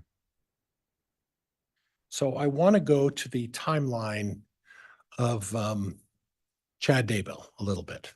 Okay. And you talked about arriving in Rexburg for the weekend of the 21st, 22nd, 23rd, that time frame. I guess Monday was the 23rd, Sunday was the 22nd, 21st on Saturday, 20th on Friday, 19th. And my recollection when I reviewed all of the reports and the other testimony that you've given, I was under the impression you arrived on Thursday. I thought it was Wednesday, but it could have been Thursday. It's been too long to remember. Okay, so the comment that you said that you saw Chad Daybell 2, 3, or 4 times previously in testimony, you're not sure about that either, correct? Well, I can recall certain moments. I'd have to sit down and recall every time I saw him and Okay. think about that a little bit more. Okay, so we aren't clear about how many times we saw Chad on that weekend, right? Not 100% clear. Okay. And let's kind of go over the timeline for that weekend if we could. If you can try to remember it if possible. You arrived not on Wednesday like you just previously testified to. You arrived on Thursday, right? Is that right? I don't remember. Okay. You'd have to look at documents to show that. I'm You- fine. I'm fine with that. It doesn't matter to me if it was Wednesday or Thursday. Okay. And again, you said you flew in? That's right. And what time did you fly in? I feel like it was in the afternoon, but I can't recall the time. And please don't let me mischaracterize your testimony. But my recollection is on that first day that you flew in on the Thursday, you didn't see Chad Daybell. I believe it was either that evening or the next evening. I'm not recalling that. Okay. Well, the reason I'm questioning you about this is the next evening, I almost said it, your boyfriend at the time came into town, correct? Yeah, Friday. And that was later in the afternoon, late in the evening, right? That's right. So when your boyfriend came into town, you hadn't seen Chad yet before your boyfriend Well, arrived, that's correct? not true. No, you did? Yeah, I saw Chad When did you see him? previous to that. What time? Well, it was in the evening. I remember when we walked around the track at BYU, Idaho. It was in the evening. It was getting darker outside. Okay. And that's the interaction that you described between Lori and Chad. Part of it, yeah. Now, one of the things when I listened to Lori's tape, what I was curious about, and I guess I didn't understand, was that on the tape recording with you and Chad and Lori, you talked to her about the issue of adultery, hmm that she was having a relationship with a married man hmm and she was a married woman. Correct. Okay, and that is what was the phrase you used to describe what that is?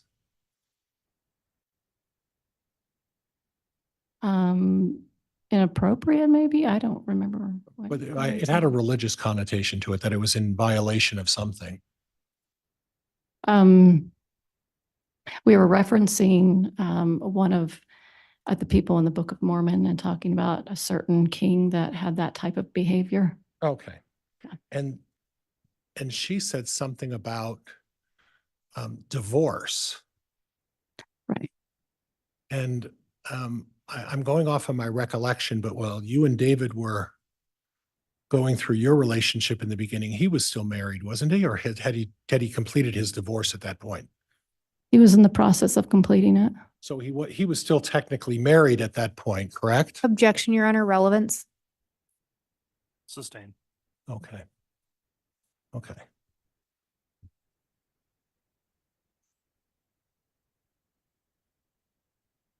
So then David arrived on Friday. Yes. Did you see Chad at all on Friday? I can't remember if I saw him Friday. Okay. And then you were there for, I don't remember the name of the conference. Firm? Was that the name of the conference? Trying to remember if that was Firm Foundation, maybe. Okay. Was that, well, I think that's the one. I think it we're was. both struggling to find out which one that Yeah. was. Yeah. Which of those. I think that's what they referenced. It's my memory. Okay. Firm Foundation. What is Firm Foundation? It's a few people that got together and talked about evidences of the Book of Mormon and some science. We're talking a lot about science Okay. as well that weekend. Okay. And that started early in the morning on that Saturday morning, right? Sometime Saturday morning. I'm not recalling exactly the timing, but I would say sometime in the morning. And then it ran till relatively late that night. I think so, yes. Yeah, I recall it was 10 plus hours of the seminar. It was an all day event, right? I think so, yeah. And that was basically all day Saturday, correct? Correct. Okay. And then we go to Sunday, right? Right. And my recollection is, I'm going off of memory, is everybody went to church that morning? I don't remember anybody going to church. You don't remember Chad going to church? No.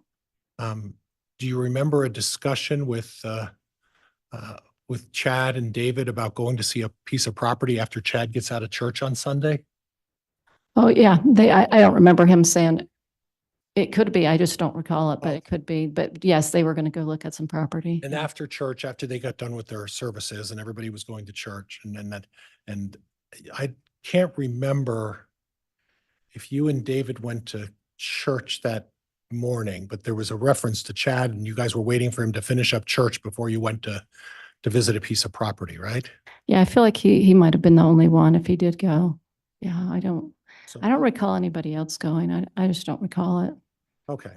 So Chad, obviously you didn't see him Sunday morning until you guys went out to see the property that Sunday afternoon.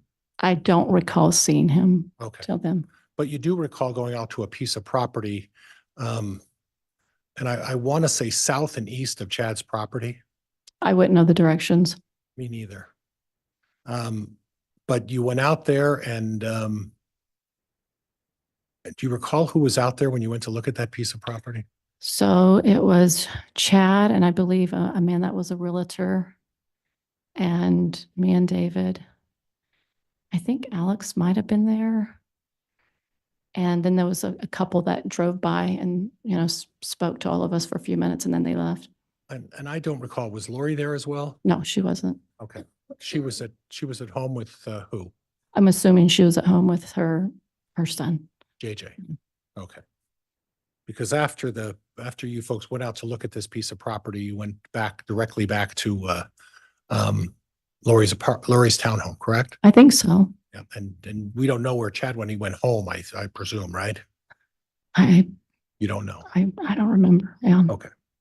So was this a piece of property that I almost said it again, your boyfriend, and please forgive me if I meant to say husband or boyfriend, it's going to be tough for me, but your boyfriend at the time was looking at a piece of property to purchase, correct? They were introducing the idea of purchasing it, but he had no concept if he would do it or not, but it was something they proposed to him. Okay. Okay. Well, I understood it a different way. I understood that your boyfriend was interested in potentially developing a piece of property and asked Chad to introduce him to a realtor. That's the way I understood it. Objection, Your Honor. Move to strike. Counsel's testifying. Judge, The question was asked and answered. Sustained.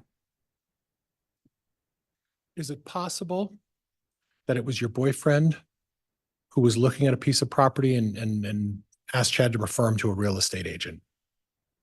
I don't believe so. Okay. But in any event, you and Alex and your boyfriend David and this real estate person and Chad went out to look at this piece of property, correct? Correct.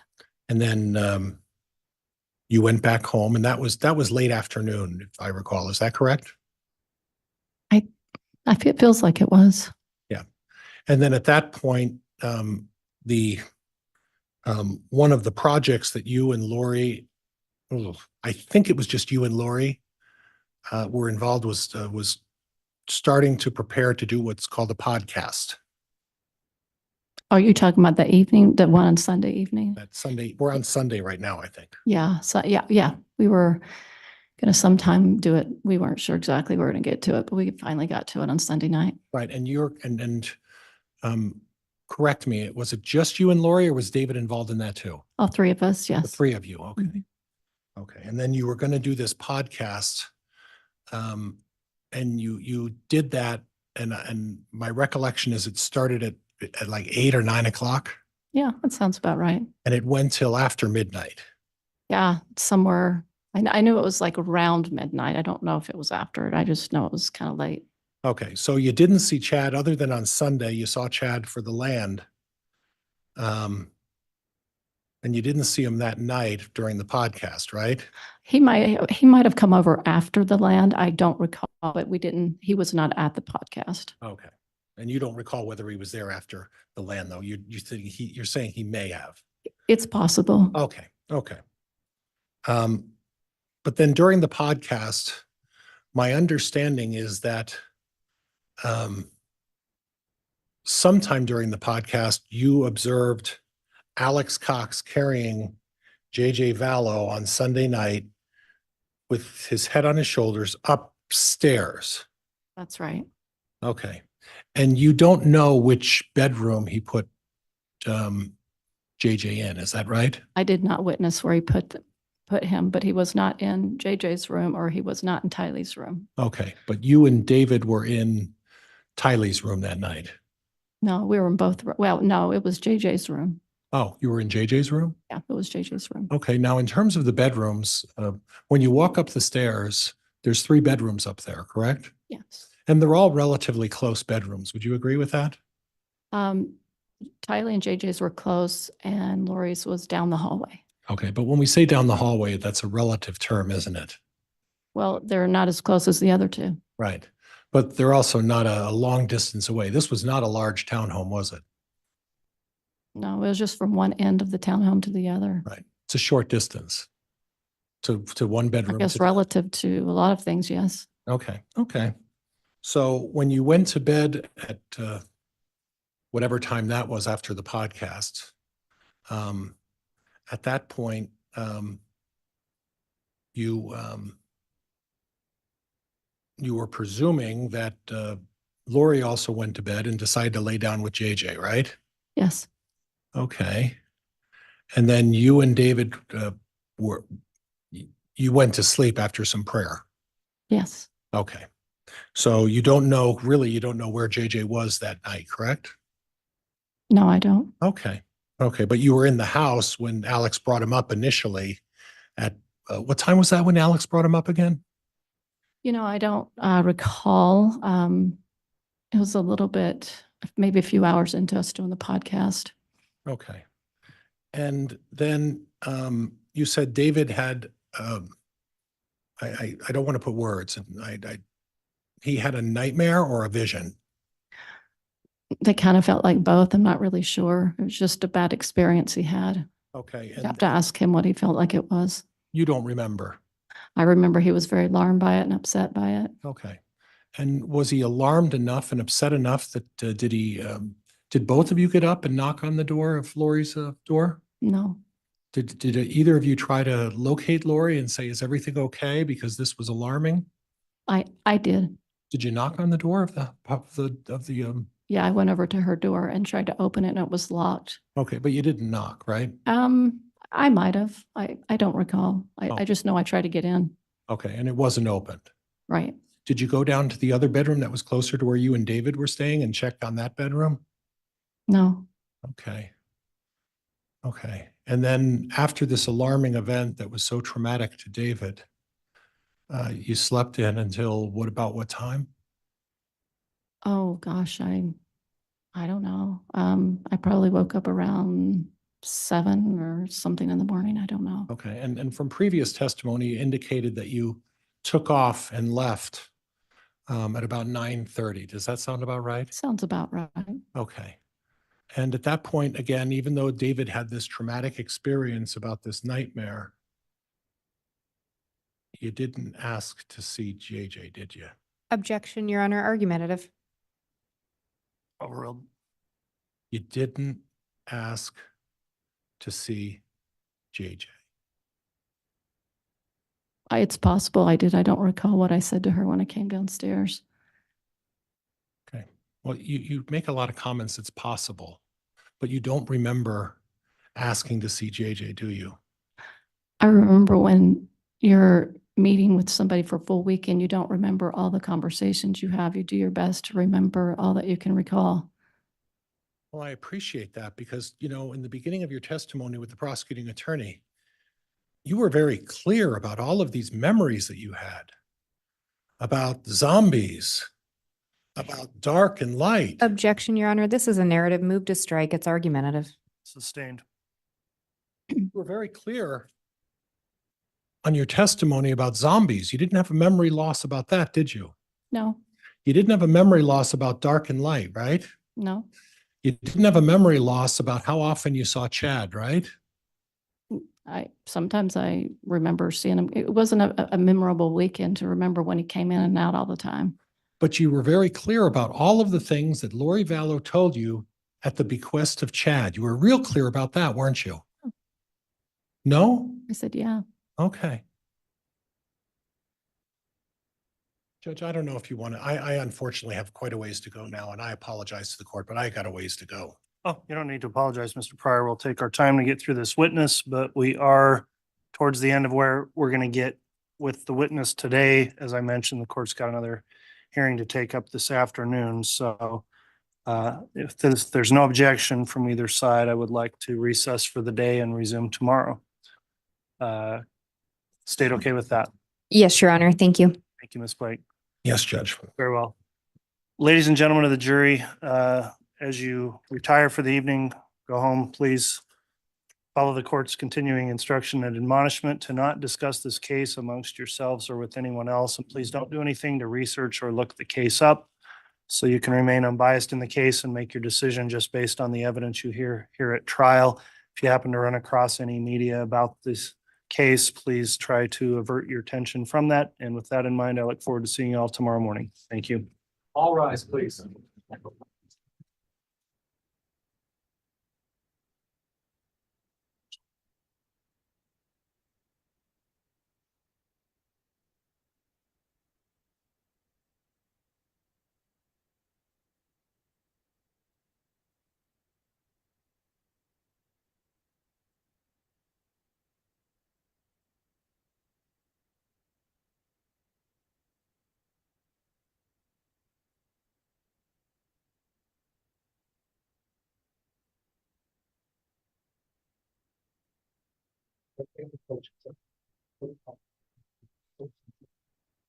Yes, thank you. We'll be in recess until this next hearing starts at 3:30. The witness can step down, and I will just remind you, Ms. Gibb, also you're not to discuss your testimony with others that have testified in the case.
Thank you. Please be seated.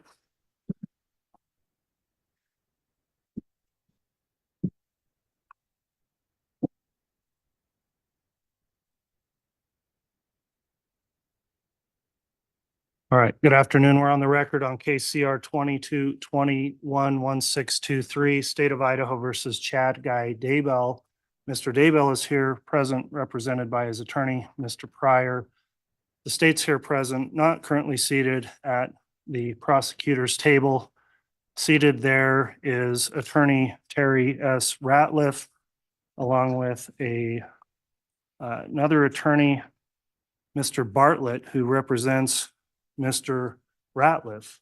The court is taking up today an order to show cause hearing, and I'm going to briefly discuss the procedural history that brings us to this at this time.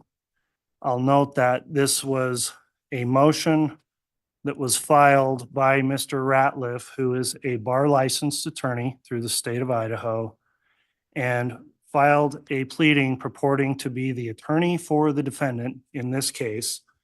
And the pleading was filed on March 29th at 11:42 p.m., so shortly before midnight on a Friday. And I do want to discuss briefly the timing of the filing. The court was conducting jury questionnaires and preparing for jury voir dire in this case, which of course is a capital murder case, an incredibly serious case where the court counsel has spent a tremendous amount of time preparing for and getting ready for trial where we are now. The court was not made aware of the filing because it was not entered in the case until Sunday morning on March 29th. That would have been on March 31st. That was Easter Sunday before we were going to start with our voir dire the following Monday. On Easter Sunday, my staff attorney, who had an opportunity finally to travel home and spend Easter with her family after a very long week, was interrupted out of her church services and contacted the court that we had an emergency happening in our case that was going. And the emergency was, we had a motion to continue the trial. And I wasn't sure who was asking to have the trial continued, why the trial would be continued, but this created a tremendous amount of quick response required by the court, by staff, by clerks, by the prosecutors, by the defense, all occurring again on one of the few days we had a break as we were grinding through jury selection on Easter Sunday. The pleading the court received is entitled Motion to Intervene and to Continue the Trial in These Proceedings, filed by Mr. Ratliff on his official office pleading letterhead, signed by Mr. Ratliff as the attorney for the defendant, both on the signature line and on the caption. I'll note the pleading incorrectly spells the word motion. It incorrectly spells the word continue. It incorrectly spells the word proceedings in its caption. And when I reviewed this, I'm going to tell you, Mr. Ratliff, I was angry then, and I think I'm angrier now about what you did. However, in light of allowing you some due process, I looked through a correct way to handle this, and I considered Rule 11. I'll note you've retained an attorney, Mr. Bartlett, and I have reviewed a lengthy response brief along with declarations submitted on your behalf. And procedurally, where we are, first of all, the order to show cause for me is for you to explain, Mr. Ratliff, to personally explain to me how your pleading complies with Rule 11 of the Rules of Civil Procedure. Typically, when someone shows up with an attorney, their attorney gets to argue for them. However, under certain circumstances, I don't know that the right to counsel attaches, and in particular, under a Rule 11 request, I don't believe it does. I'll note the Rule 11 is a rule of civil procedure, which typically would not apply in a criminal filing. However, there are rules under the criminal rules that states we do follow civil rules when there's no corresponding rule. And in particular, criminal rules 47 and 49 indicate that filings of motions in criminal cases are to be filed in the same way and manner, and using the word manner, in which pleadings have to be filed in civil cases. Rule 11 governs licensed attorneys and the representations they make. There's been some indication of your counsel that perhaps Rule 11 doesn't apply. I believe Rule 11 does apply. I don't believe lawyers can file whatever they want in a criminal case without being subject to the representations under Rule 11, where they certify certain things and making those filings as officers of the court. To argue otherwise would say any lawyer could file anything they want in a criminal case and not be subject to any kind of sanction under Rule 11. And I believe Rule 11 permits exactly that, for me to consider it. Rule 11 under Part C3 allows the court to conduct an inquiry on its own initiative, and the court has done this, not at the request of the parties, but at my own request, because I do have questions for Mr. Ratliff. And I'll note procedurally, while I appreciate the time and research Mr. Bartlett has put into the case, we don't have a party in this case appearing before me. Mr. Ratliff, you are not the defendant. You are not the state. You are not a prosecutor. You are not the defense attorney. You are an attorney with a license that filed something asking me to stop this trial when I don't think you had any legal standing to do that. And I'm going to give you personally an opportunity to make any explanation you want as to some of my questions. I am not going to turn this into an adjunct litigation under the auspices of this capital murder case, because quite frankly, you don't represent the defendant here. You don't represent the state. You're not a party. And I'm not going to let this devolve into a whole separate procedural mess in this case and create a record of some side issue that has nothing to do with the charges the state is currently putting evidence on for. So now that I've had my say about how we got here and why we are here, Mr. Ratliff, I have questions for you under Rule 11. And if you'd like to answer those questions personally, I will ask you some questions.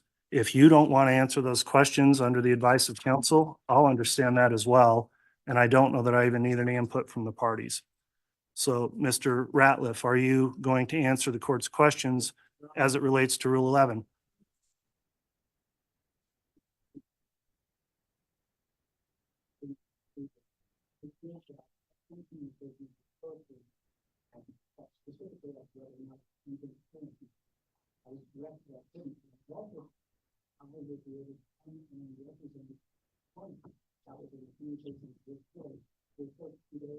Okay.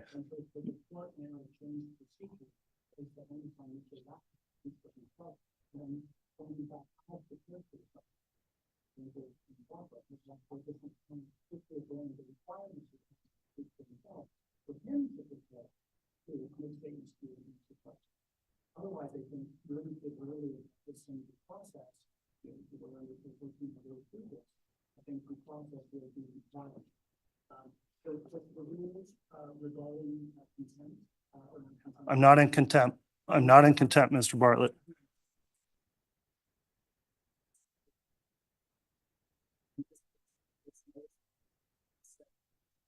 Well, It didn't indicate what the basis was, but it showed was he showing cause that he ought to be allowed to do?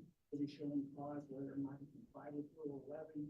Was he showing cause? We didn't know. We only learned 2 evenings ago, late on the 16th, that I was told about Rule 11. oh, was that inconvenient for you? Was that, I'm asking you a direct question. Was that inconvenient for you? Your Honor, it was only that I didn't have the amount of notes necessary. It's not letting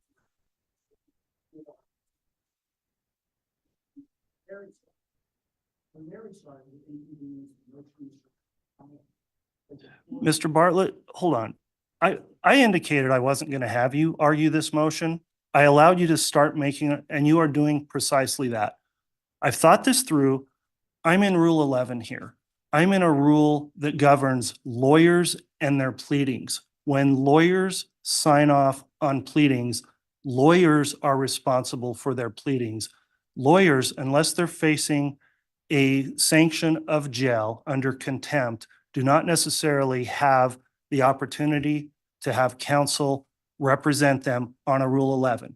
If you file a frivolous civil complaint and a judge says, I'm going to award fees because it was frivolous, you don't get to have another lawyer from another firm jump in between you and the judge and the complaint you filed, because you have the responsibility as a licensed attorney to put your name on pleadings and stand behind your signature under those rules, under Rule 11, and what you certify, and you answer those. In my opinion, and I'm the judge here, this is how you address Rule 11. So with all due respect, Mr. Bartliff, I appreciate you attempting to and wanting to represent your client.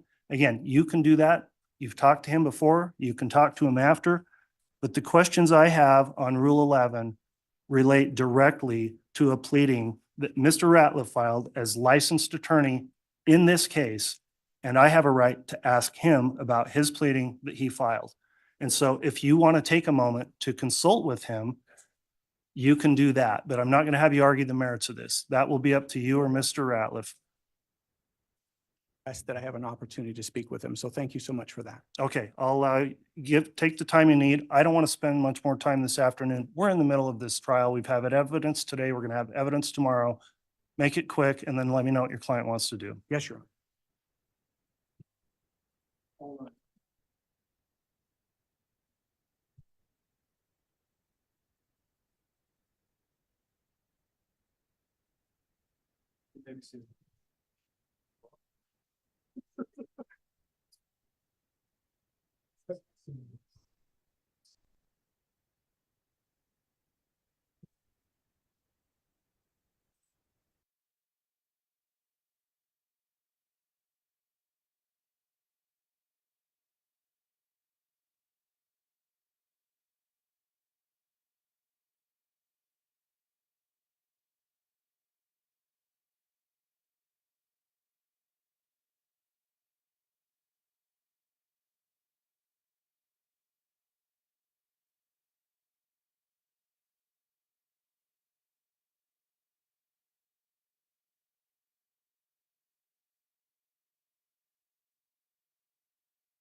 Thank you. Please be seated.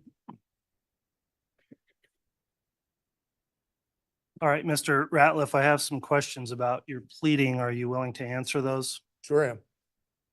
All right. The pleading I'm looking at, it's not been entered in the case yet, and the pleading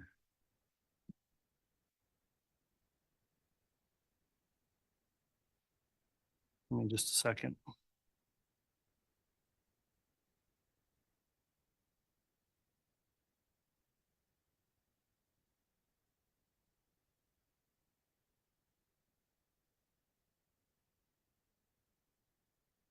All right, you did in fact file this electronically in CR. Well, that's wrong to the case number, but this is case CR 22-21-16-23, the state of Idaho versus Chad Daybell. Is that correct? That's correct. All right, I'll note the case number is wrong as well. You've got it CR 12-21. The first part I want to know under Rule 11, which requires you to make representations to the court, you hold yourself out as, entitle yourself attorney for the defendant. Why do you say that? Judge, as you know, this is a template form, and I simply forgot to take that off of there. That was Scrivener's error on my behalf. Okay, Scrivener's error. On the, If you notice in the body of the motion, Judge, I say without permission of the defendant or his trial counsel. all right, let's look at your signature on page 3. You signed Terry S. Ratliff of the firm, attorney for the defendant on page 3, don't you? Again, because it was in my template. All right, on page 2, again, a signature, Terry S. Ratliff of the firm, attorney for the defendant, correct? I don't have a page 3, Judge. I just have a page 1 and 2.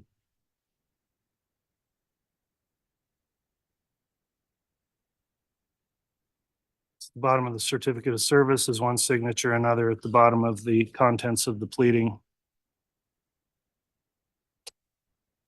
If it's there, Judge, it's there because it's a template form and I didn't strike it. Okay, so 3 times you called yourself the attorney for the defendant. So who are you the attorney for? Me. So Terry S. Ratliff, attorney for Terry S. Ratliff in this case. I should have signed citizen. Citizen? Yes. Why are you Avoid- referencing your bar number if you're just citizen? Again, it's the form, Judge. It's a reference to the form. I'm not Mr. Daybell's attorney, never was. You put this on a pleading. If you look at the top left, you've got your name, your Idaho State bar number, your Ratliff Law offices, and attorney for defendant. You're telling me you mistakenly just wanted to file something as a citizen and not as a lawyer? I was looking for immediate relief because of the concerns I had about the case, Your Honor. And why were you doing that on a Friday night at almost midnight? What, Because- you've known about this case for a long time, according to your own content here, right? That's correct. So why are you doing it then? Because I thought I needed to do something to slow it down. Trial scheduled for how many years? And you wanted to slow it down the day before trial started? I'd also gotten calls from Mr. Pryor, Judge, for help. That might be fine, but did he ever retain you on the case or did you ever enter an appearance for the defendant? I did not. All right, and you do state in here you're filing this pleading without the permission of the defendant or his counsel, correct? That's correct. You also state in here and call yourself an intervener. What basis do you have to intervene? Based on my, On the brief. it's set out in our brief, Judge, as to the basis for why I wanted to intervene. Hmm. In the motion, I quote you the relief I wanted. I give you the grounds on page 1 as to why I wanted that relief and why I thought it was necessary. Okay, and you're going to intervene now, not as Terry Ratliff lawyer, Terry Ratliff citizen at large? I think it's semantics, Your Honor. Oh, boy, let me stop you there. It's absolutely not. A bar licensed attorney filing something with their bar number to the court is completely different than a citizen. That is not semantics. This is Okay. what brings you within the auspices of Rule 11. I understand. I said perhaps I should have signed it as a citizen, but I didn't. All right. In your intent to intervene, whether it's as a citizen or an attorney, let me read you a couple of case quotes. Quote, "The Idaho rules of criminal procedure do not provide a process for intervention. The inability of non-parties to intervene in a criminal case recognizes that the considerations underlying intervention in civil cases are not applicable to criminal proceedings." That's People versus Ham, and that's State versus Johnson, 167 Idaho 454. And we've also got another Idaho case citing, quote, "Petitioners are correct that Idaho's rules of criminal procedure do not provide a specific mechanism for third parties to intervene in a criminal case." So again, I think there's settled case law that prohibits intervention in a criminal case. And I'd like to know what authority you have that says you have a right to intervene either as an attorney or a citizen in this case. As outlined in our brief, Judge, sorry about that. As outlined in our brief, we have given the court several cases where the Idaho appellate courts have allowed people to intervene in cases in a criminal matter, even though they're not parties. That's my basis. So you intervene, and then we've got two parties here. We've got the state, we've got Chad Daybell, and you're going to float around and be what if you intervene in this case? What are you going to be? I'm not going to be floating around this case, Judge, because you haven't granted my motion. Well, assuming you got to intervene, you assumed in your motion you did intervene because you called yourself the intervener once you got going in your motion. What were you going to be at that point? I was hoping to have a hearing in front of you before the trial started. Okay. And you said you were going to be the lawyer for the defendant or already were the lawyer for the defendant. Is that? Not. I explained to you just a few minutes ago that that was a mistake. Explain to me all of the misspellings and typographical errors in your late night filing. I was nervous and it was late at night. I didn't take this lightly. You didn't take it lightly, but you used the wrong form. You misrepresented if you were an attorney or a citizen and you signed 3 times as attorney for defendant. And that's your explanation? Yes. All right. Mr. Ratliff, I find based on your responses, you have violated Idaho's Rule 11 under the Rules of Civil Procedure, which I find are incorporated through Idaho Criminal Rule 47 and 49. The court would note that in the rules under C1, it's mandatory. It says the court must impose an appropriate sanction on an attorney, law firm, or party that violated the rule. And similar to what would happen in a civil case with a frivolous type filing, which this was, this cost time, this cost effort, this cost real loss for the attorneys, for the court. I'm going to instruct counsel for both the state and the defense if they could itemize the time they have spent both in today's hearing, in preparing for the hearing, as well as in dealing with this pleading from the time it was filed on Friday night, the 29th, whatever time you've put into that. I'm going to direct Mr. Ratliff that you pay reasonable attorney fees incurred for the time Mr. Pryor spent at his typical hourly rate for the state's attorneys and whatever rate they are entitled to charge as public prosecutors. And the court will likewise itemize some billing time incurred in this. And the sanction the court's going to order is the payment of those attorney fees. The court will provide time for counsel to submit those. I'll review those for reasonableness before I make an order, and pursuant to the rule which requires a written order under Rule C6 of Rule 11, the court will describe in that order the conduct and the basis for the sanction, and you're going to pay for those fees. Do you understand that, Mr. Ratliff? That's fine, Judge.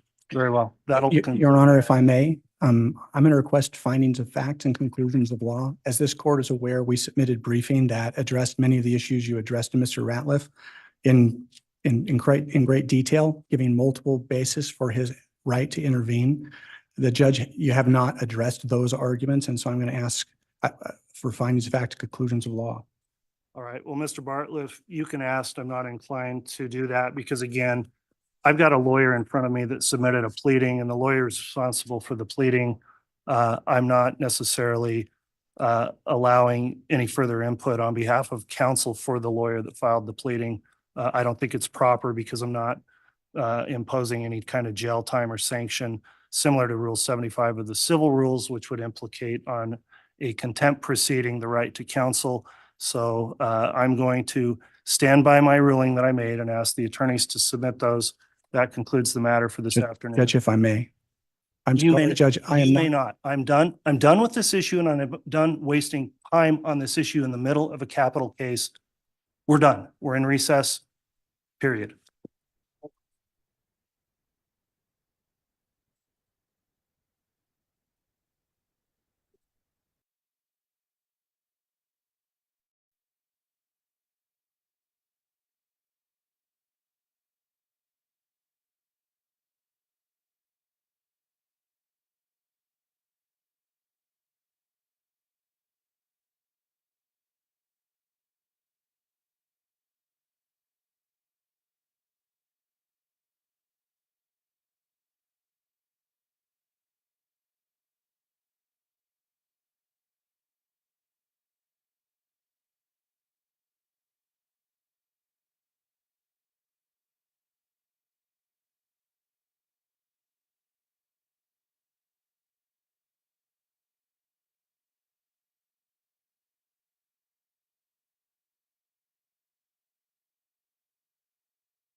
All right. He has dodged all my questions about these children that were in his. He refuses to answer. The subcommittee will come to order, and the chair will recognize himself for 5 minutes for an opening statement. Thank you, Mr. Secretary, for being here before us today, and we are here to examine the fiscal year 2025 budget request for the U.S. Department of Health and Human Services. Just last week, the monthly inflation data showed that year-over-year inflation was 3.5% in March. Instead of including policies to help everyday Americans, the HHS budget request doubles down on the tax and spend policies that have cut American paychecks. The budget request totals nearly 1.85 trillion and over 100 billion increase over last year's requests. Today, we'll hear the Secretary talk why the budget, we need to ask the Secretary to talk about why the budget doesn't lower healthcare costs, but it spends trillion in new dollars. This misses the mark. The budget does little to address the cost of care for the average family of four, with employer-sponsored insurance paid almost $24,000 in annual premiums in 2023, which represents a 22% increase in the average annual premium a family paid in 2018. Just because someone has health insurance doesn't mean they can afford health care. Further, the Kaiser Family Foundation changes made by the misnamed Inflation Reduction Act will lead to substantially higher premiums for seniors enrolled in a Medicare Part D drug plan next year. This year, seniors are paying an average of 21% more in Part D premiums, with seniors in the 5 states seeing the highest levels of Part D use projected to pay upwards of 57% more in monthly premiums, and this includes California. Those states are likely to skyrocket even higher in 2025. Evidence suggests that these price controls are also leading to less research and development in critical research areas, undermining patient access to life-saving therapies. Instead of working with House Republicans to find a way to ensure working-class families can access the care they need at a price they can afford, the administration's budget doubles down on more handouts for wealthy by permanently expanding ACA insurance company studies and price controls, which would be paid for by raising taxes. Additionally, this budget requests further previous actions from the administration to impose burdensome and unnecessary oversight over nursing facilities and long-term care providers. While I agree we ought to do as much as possible as we can to protect patient safety, this top-down approach will only place more strain on an already overrun part of our healthcare sector and reduce access to care for vulnerable patients.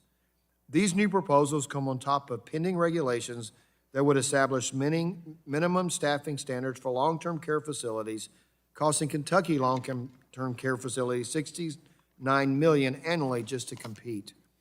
Regulations like these are being considered despite more than 500 nursing home closures across the country since 2020, as well as the industry significantly experiencing unprecedented workforce shortages. I'm disappointed the budget request has nothing to address the influx of illicit drugs like fentanyl coming across our border at a rapid rate. In fact, the budget only mentions fentanyl once in a footnote, despite Customs and Border Protection seizing nearly 10,000 pounds of deadly fentanyl at our southwest border in the first 6 months of fiscal year 2024. We have policy that have passed out of this very committee that I'm disappointed were not included in this year's budget request, such as the Halt Fentanyl Act and Securing Border for Public Health Act. Both of these bills would give law enforcement, including our brave Border Patrol agents, with tools to crack down on drug traffickers and keep these drugs off our streets. I am glad to see that the $6 million request for Comprehensive Opioid Recovery Centers program, which I led in establishing in 2018.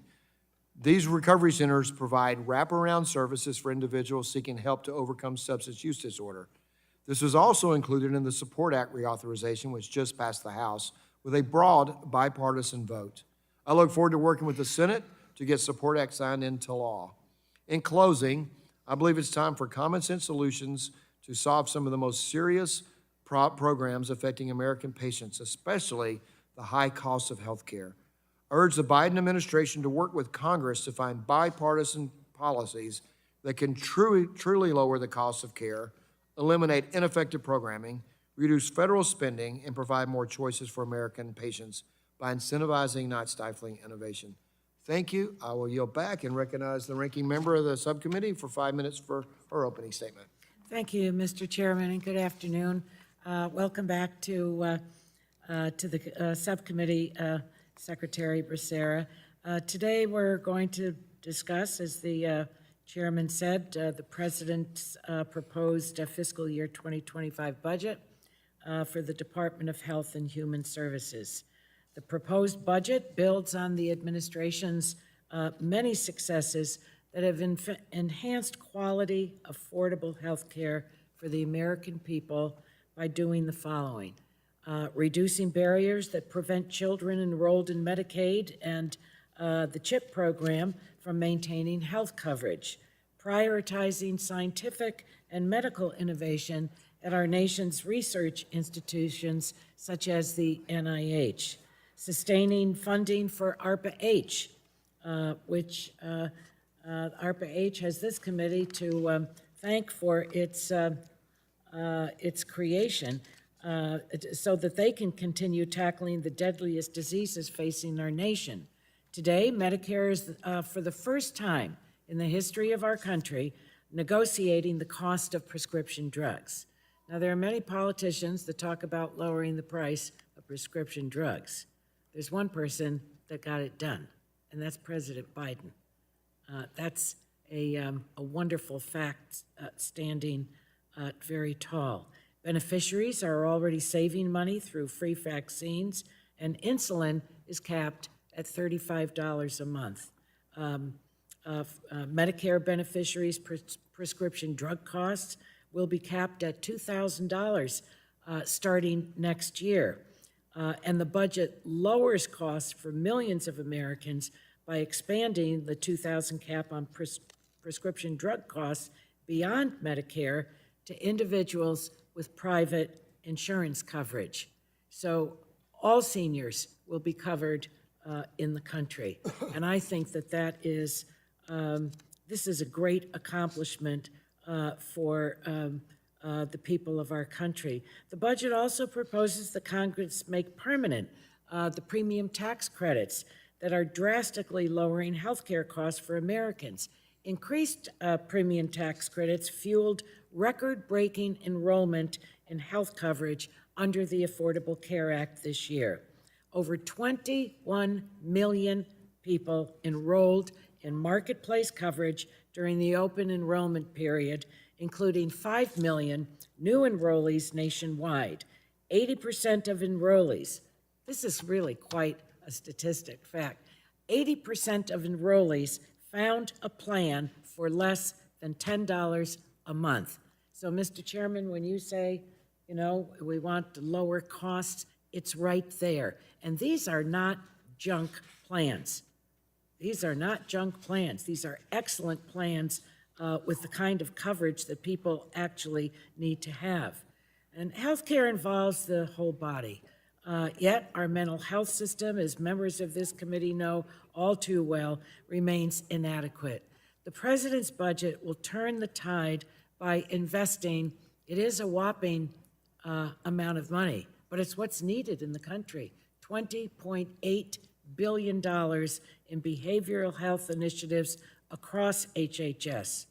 Women also deserve access to reproductive health care, which is really under fire, to put it mildly, in the country.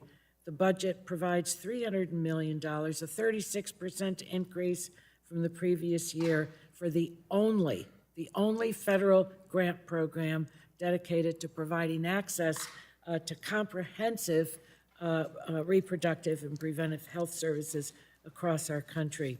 Importantly, the budget provides $5.5 billion for the Office of Refugee Settlement Unaccompanied Children program, which is necessary to properly care for the children in ORR's custody and ensure their safety after they've been released. I think that I know that my Republican colleagues have demonstrated significant interest in ORR, and I trust that they agree that we need to work to change some things at ORR. I hope colleagues will join efforts to invest in the health of the American people and ensure the budget meets the pressing needs that remain out there for all of our constituents. So I look forward to hearing more from the Secretary. And I thank you, Mr. Chairman, for holding this hearing today. And with my thanks, I yield back. Thank you. The gentlelady yields back, and the chair recognizes the chair of the full committee, Chair Rogers, for 5 minutes. Thank you, everyone, for being here. I wish I could say that this hearing is an exciting opportunity to learn more about President Biden and Secretary Becerra's vision for how we can work together to improve the lives of the American people by addressing major issues such as the fentanyl crisis, the rising healthcare cost. I wish this budget contained bold new ideas from HHS Secretary on how to lower healthcare costs, or at least prioritize implementation and enforcement of existing initiatives to lower healthcare costs. Instead, what we have before us today is a budget request that proposes more than $1.8 trillion in spending for fiscal year 25, with misplaced priorities throughout. It prioritizes spending $250 billion to large health insurance companies to subsidize insurance premiums rather than innovative proposals to lower the actual cost of healthcare. It favors the pursuit of far-left priorities over implementation and enforcement of bipartisan healthcare laws. And it signals to the American people who are struggling under the weight of an overly expensive and complicated healthcare system that help is not on the way. Secretary Becerra, it's the third time that you've testified on the HHS budget before the Energy and Commerce Committee. And you've already testified before Senate Finance and House Ways and Means committees even this year. If there are any indication, we're going to hear platitudes about lower drug prices, but nothing on what you've done to lower outrageous hospital bills and empower patients with the ability to know the price that they will pay up front. We will hear about what HHS is doing to address climate change, but not what HHS is doing to tackle the fentanyl crisis that's devastating communities and killing hundreds of Americans a day. And we'll hear that you'll get back to us, although unfortunately on countless times on questions of critical importance, we haven't heard back. I hope today you prove me wrong.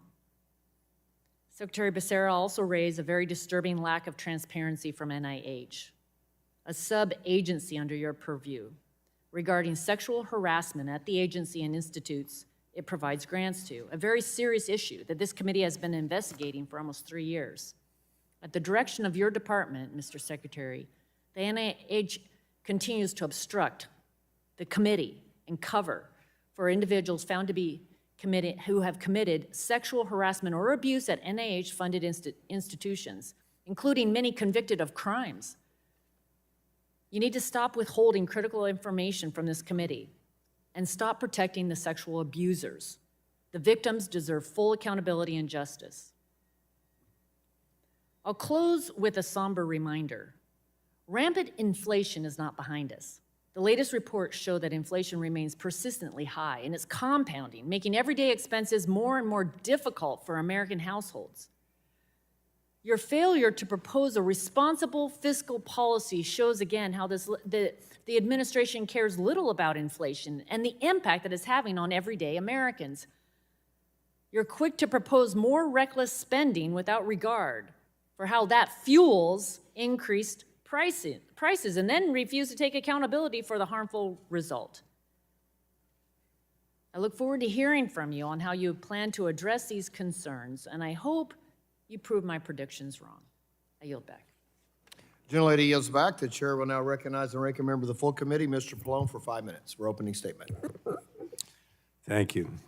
Thank you, Mr. Chairman. I want to thank Secretary Becerra for being with us today to discuss President Biden's fiscal year 2025 budget request.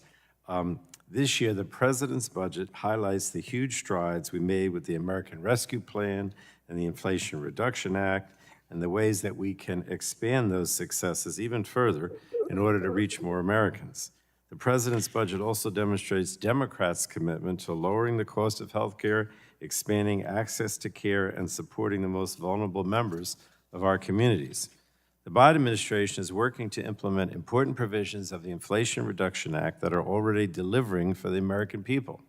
Medicare is now in the process of negotiating a maximum fair price for the first 10 drugs selected in the drug price negotiation program. These 10 drugs are taken by more than 9 million seniors at a total out-of-pocket cost of $3.4 billion in 2022. And the price negotiation is going to make these drugs more affordable. Seniors who take insulin have already seen their out-of-pocket costs capped at $35 a month.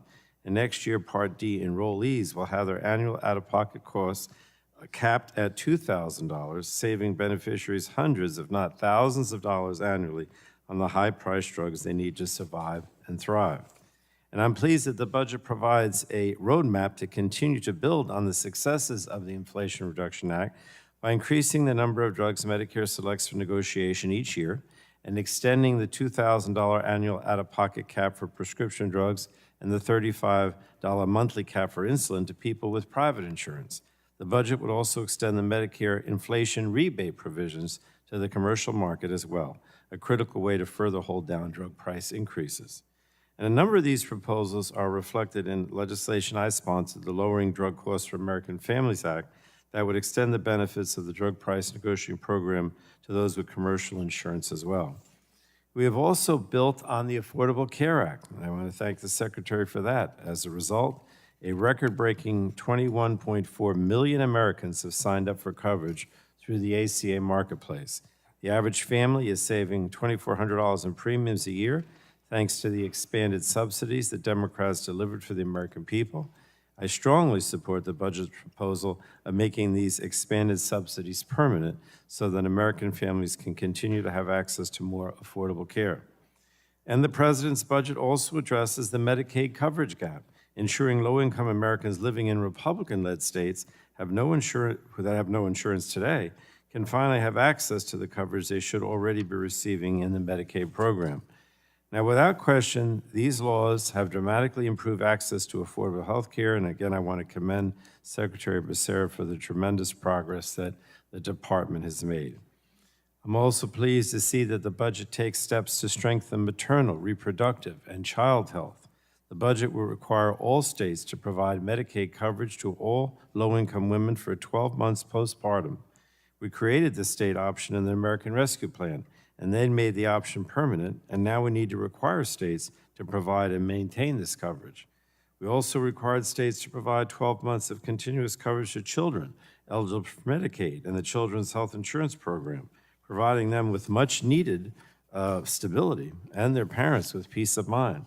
The budget would build on this success by giving states the option to provide continuous coverage to children from birth until they turn 6, and 36 months of continuous coverage from there. So again, Mr. Secretary, I strongly support these proposals. Now, I want to contrast the President's budget, in essentially stark contrast to the plan put forward by the Republican Study Committee. This extreme Republican plan put forth by the Study Committee proposes to restrict access to reproductive care, including IVF and other fertility treatments. It cuts funding for contraception for low-income and uninsured women and endorses a national abortion ban without exceptions. These Republican proposals are dangerous to women's health. And make no mistake, the ripple effect of the Dobbs decision and these extreme Republican proposals will only increase maternal mortality and morbidity. They're completely out of step with the views of the majority of the American people. So contrary to the Republican agenda, Democrats are committed to expanding access to essential health care rather than restricting it. I will continue to fight to lower health care costs and protect the health and well-being of all Americans. I know that Secretary Becerra is also totally on board with that. He, of course, was a member of this body and our friend, so he knows what needs to be done. So thank you again for being here today. I yield back. Thank you. The ranking member yields back, and the chair will recognize the secretary for 5 minutes to summarize your opening statement. Thank you. Chairman Guthrie, Ranking Member Eshoo, Chairwoman Morris Rogers, and Ranking Member Pallone, thank you very much for inviting me to testify. To put the President's budget in context, let me remind everyone where we were just 3 years ago. When President Biden took office in January 2021, COVID was ravaging our families and our economy, and thousands of Americans were dying every day. I want to repeat that. Every day, thousands of Americans were dying of COVID. In January 2021, the number of Americans with health insurance was, well, like our jobs and the economy, down and on the canvas. 2021 of January, prescription drug prices were skyrocketing, with patients and their pocketbooks at the mercy of big pharma and big profits. We changed that. Today, 3 years later, nearly 700 million shots of COVID vaccines have gone into the arms of Americans. COVID is still around, but we can now manage it like the flu. Today, more than 300 million Americans, a record number, can go to the doctor or hospital and not go bankrupt because they have their own health insurance. Madam Chair, that's bold. More than 21 million of those Americans count on the Affordable Care Act marketplace for their insurance. Another record. And Madam Chair, that too is bold.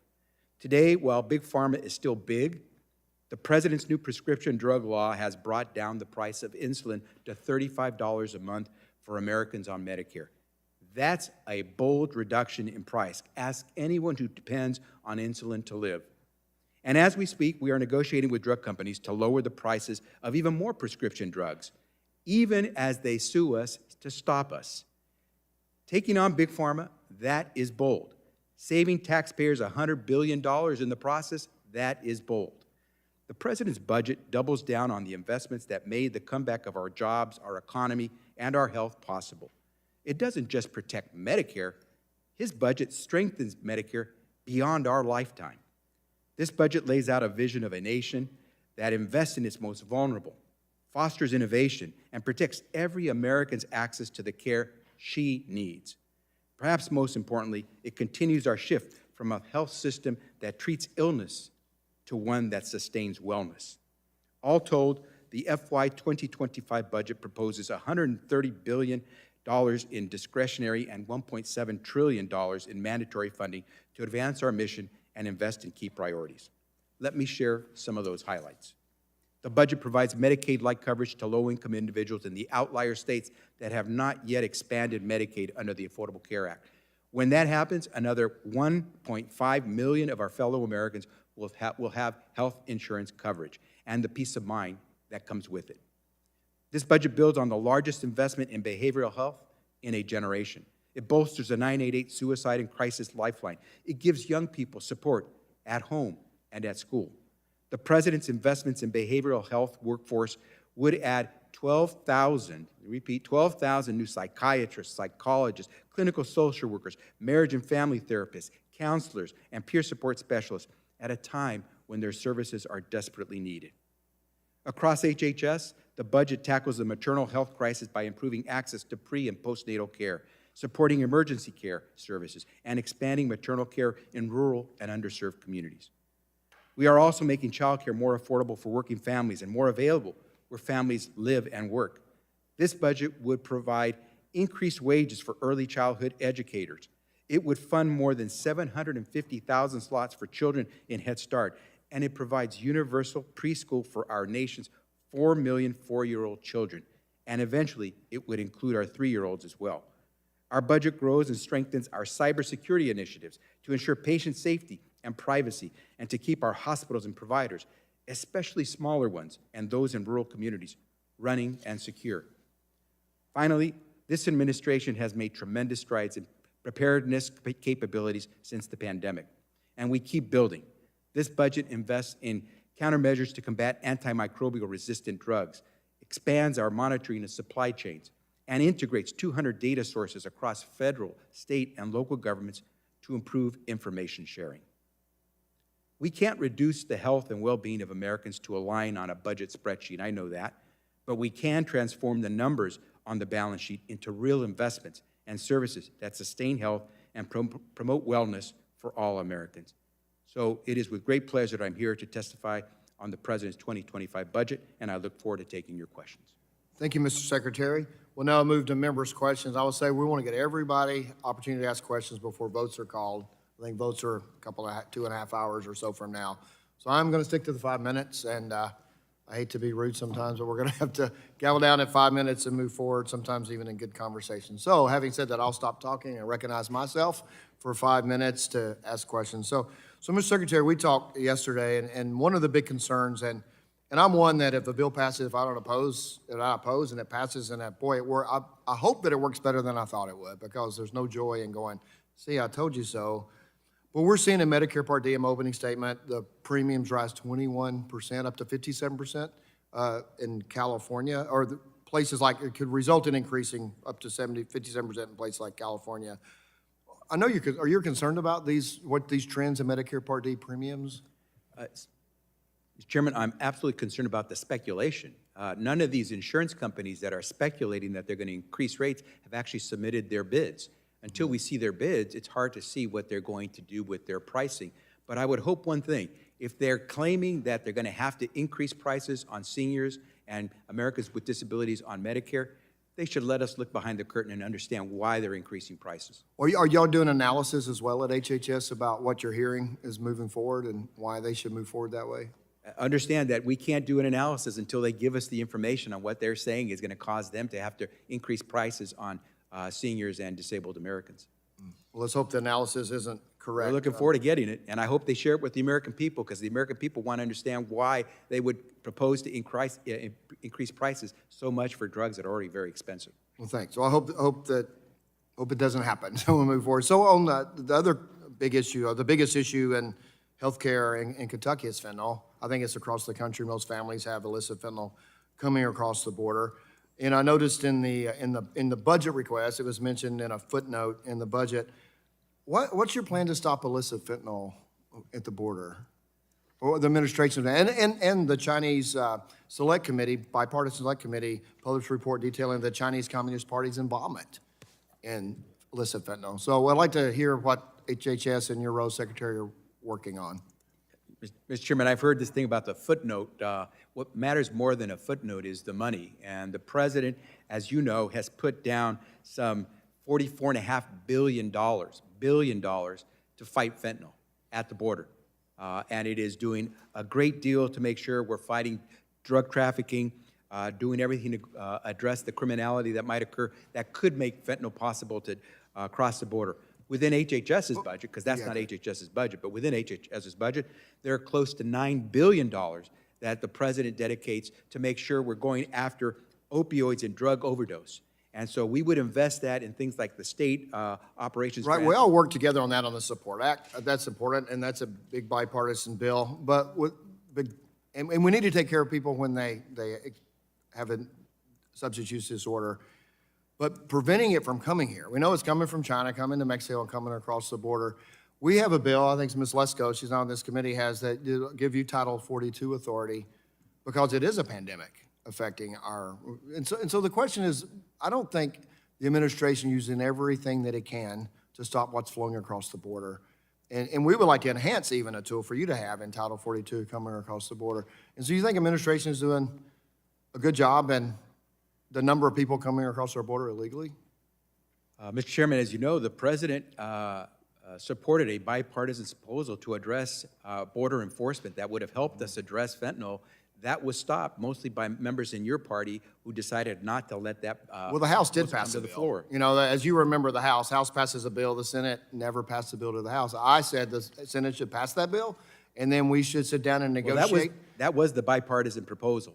And well, that was a Senate bipartisan proposal. I said they should pass the bill, and we should sit down and have a conference committee and negotiate the differences, and that just didn't happen. But even said that, the president has tools that he's not using, and we want to give you tools to use in Title 42. Would you be supportive of moving forward with a bill that includes fentanyl in terms of your authorities for Title 42?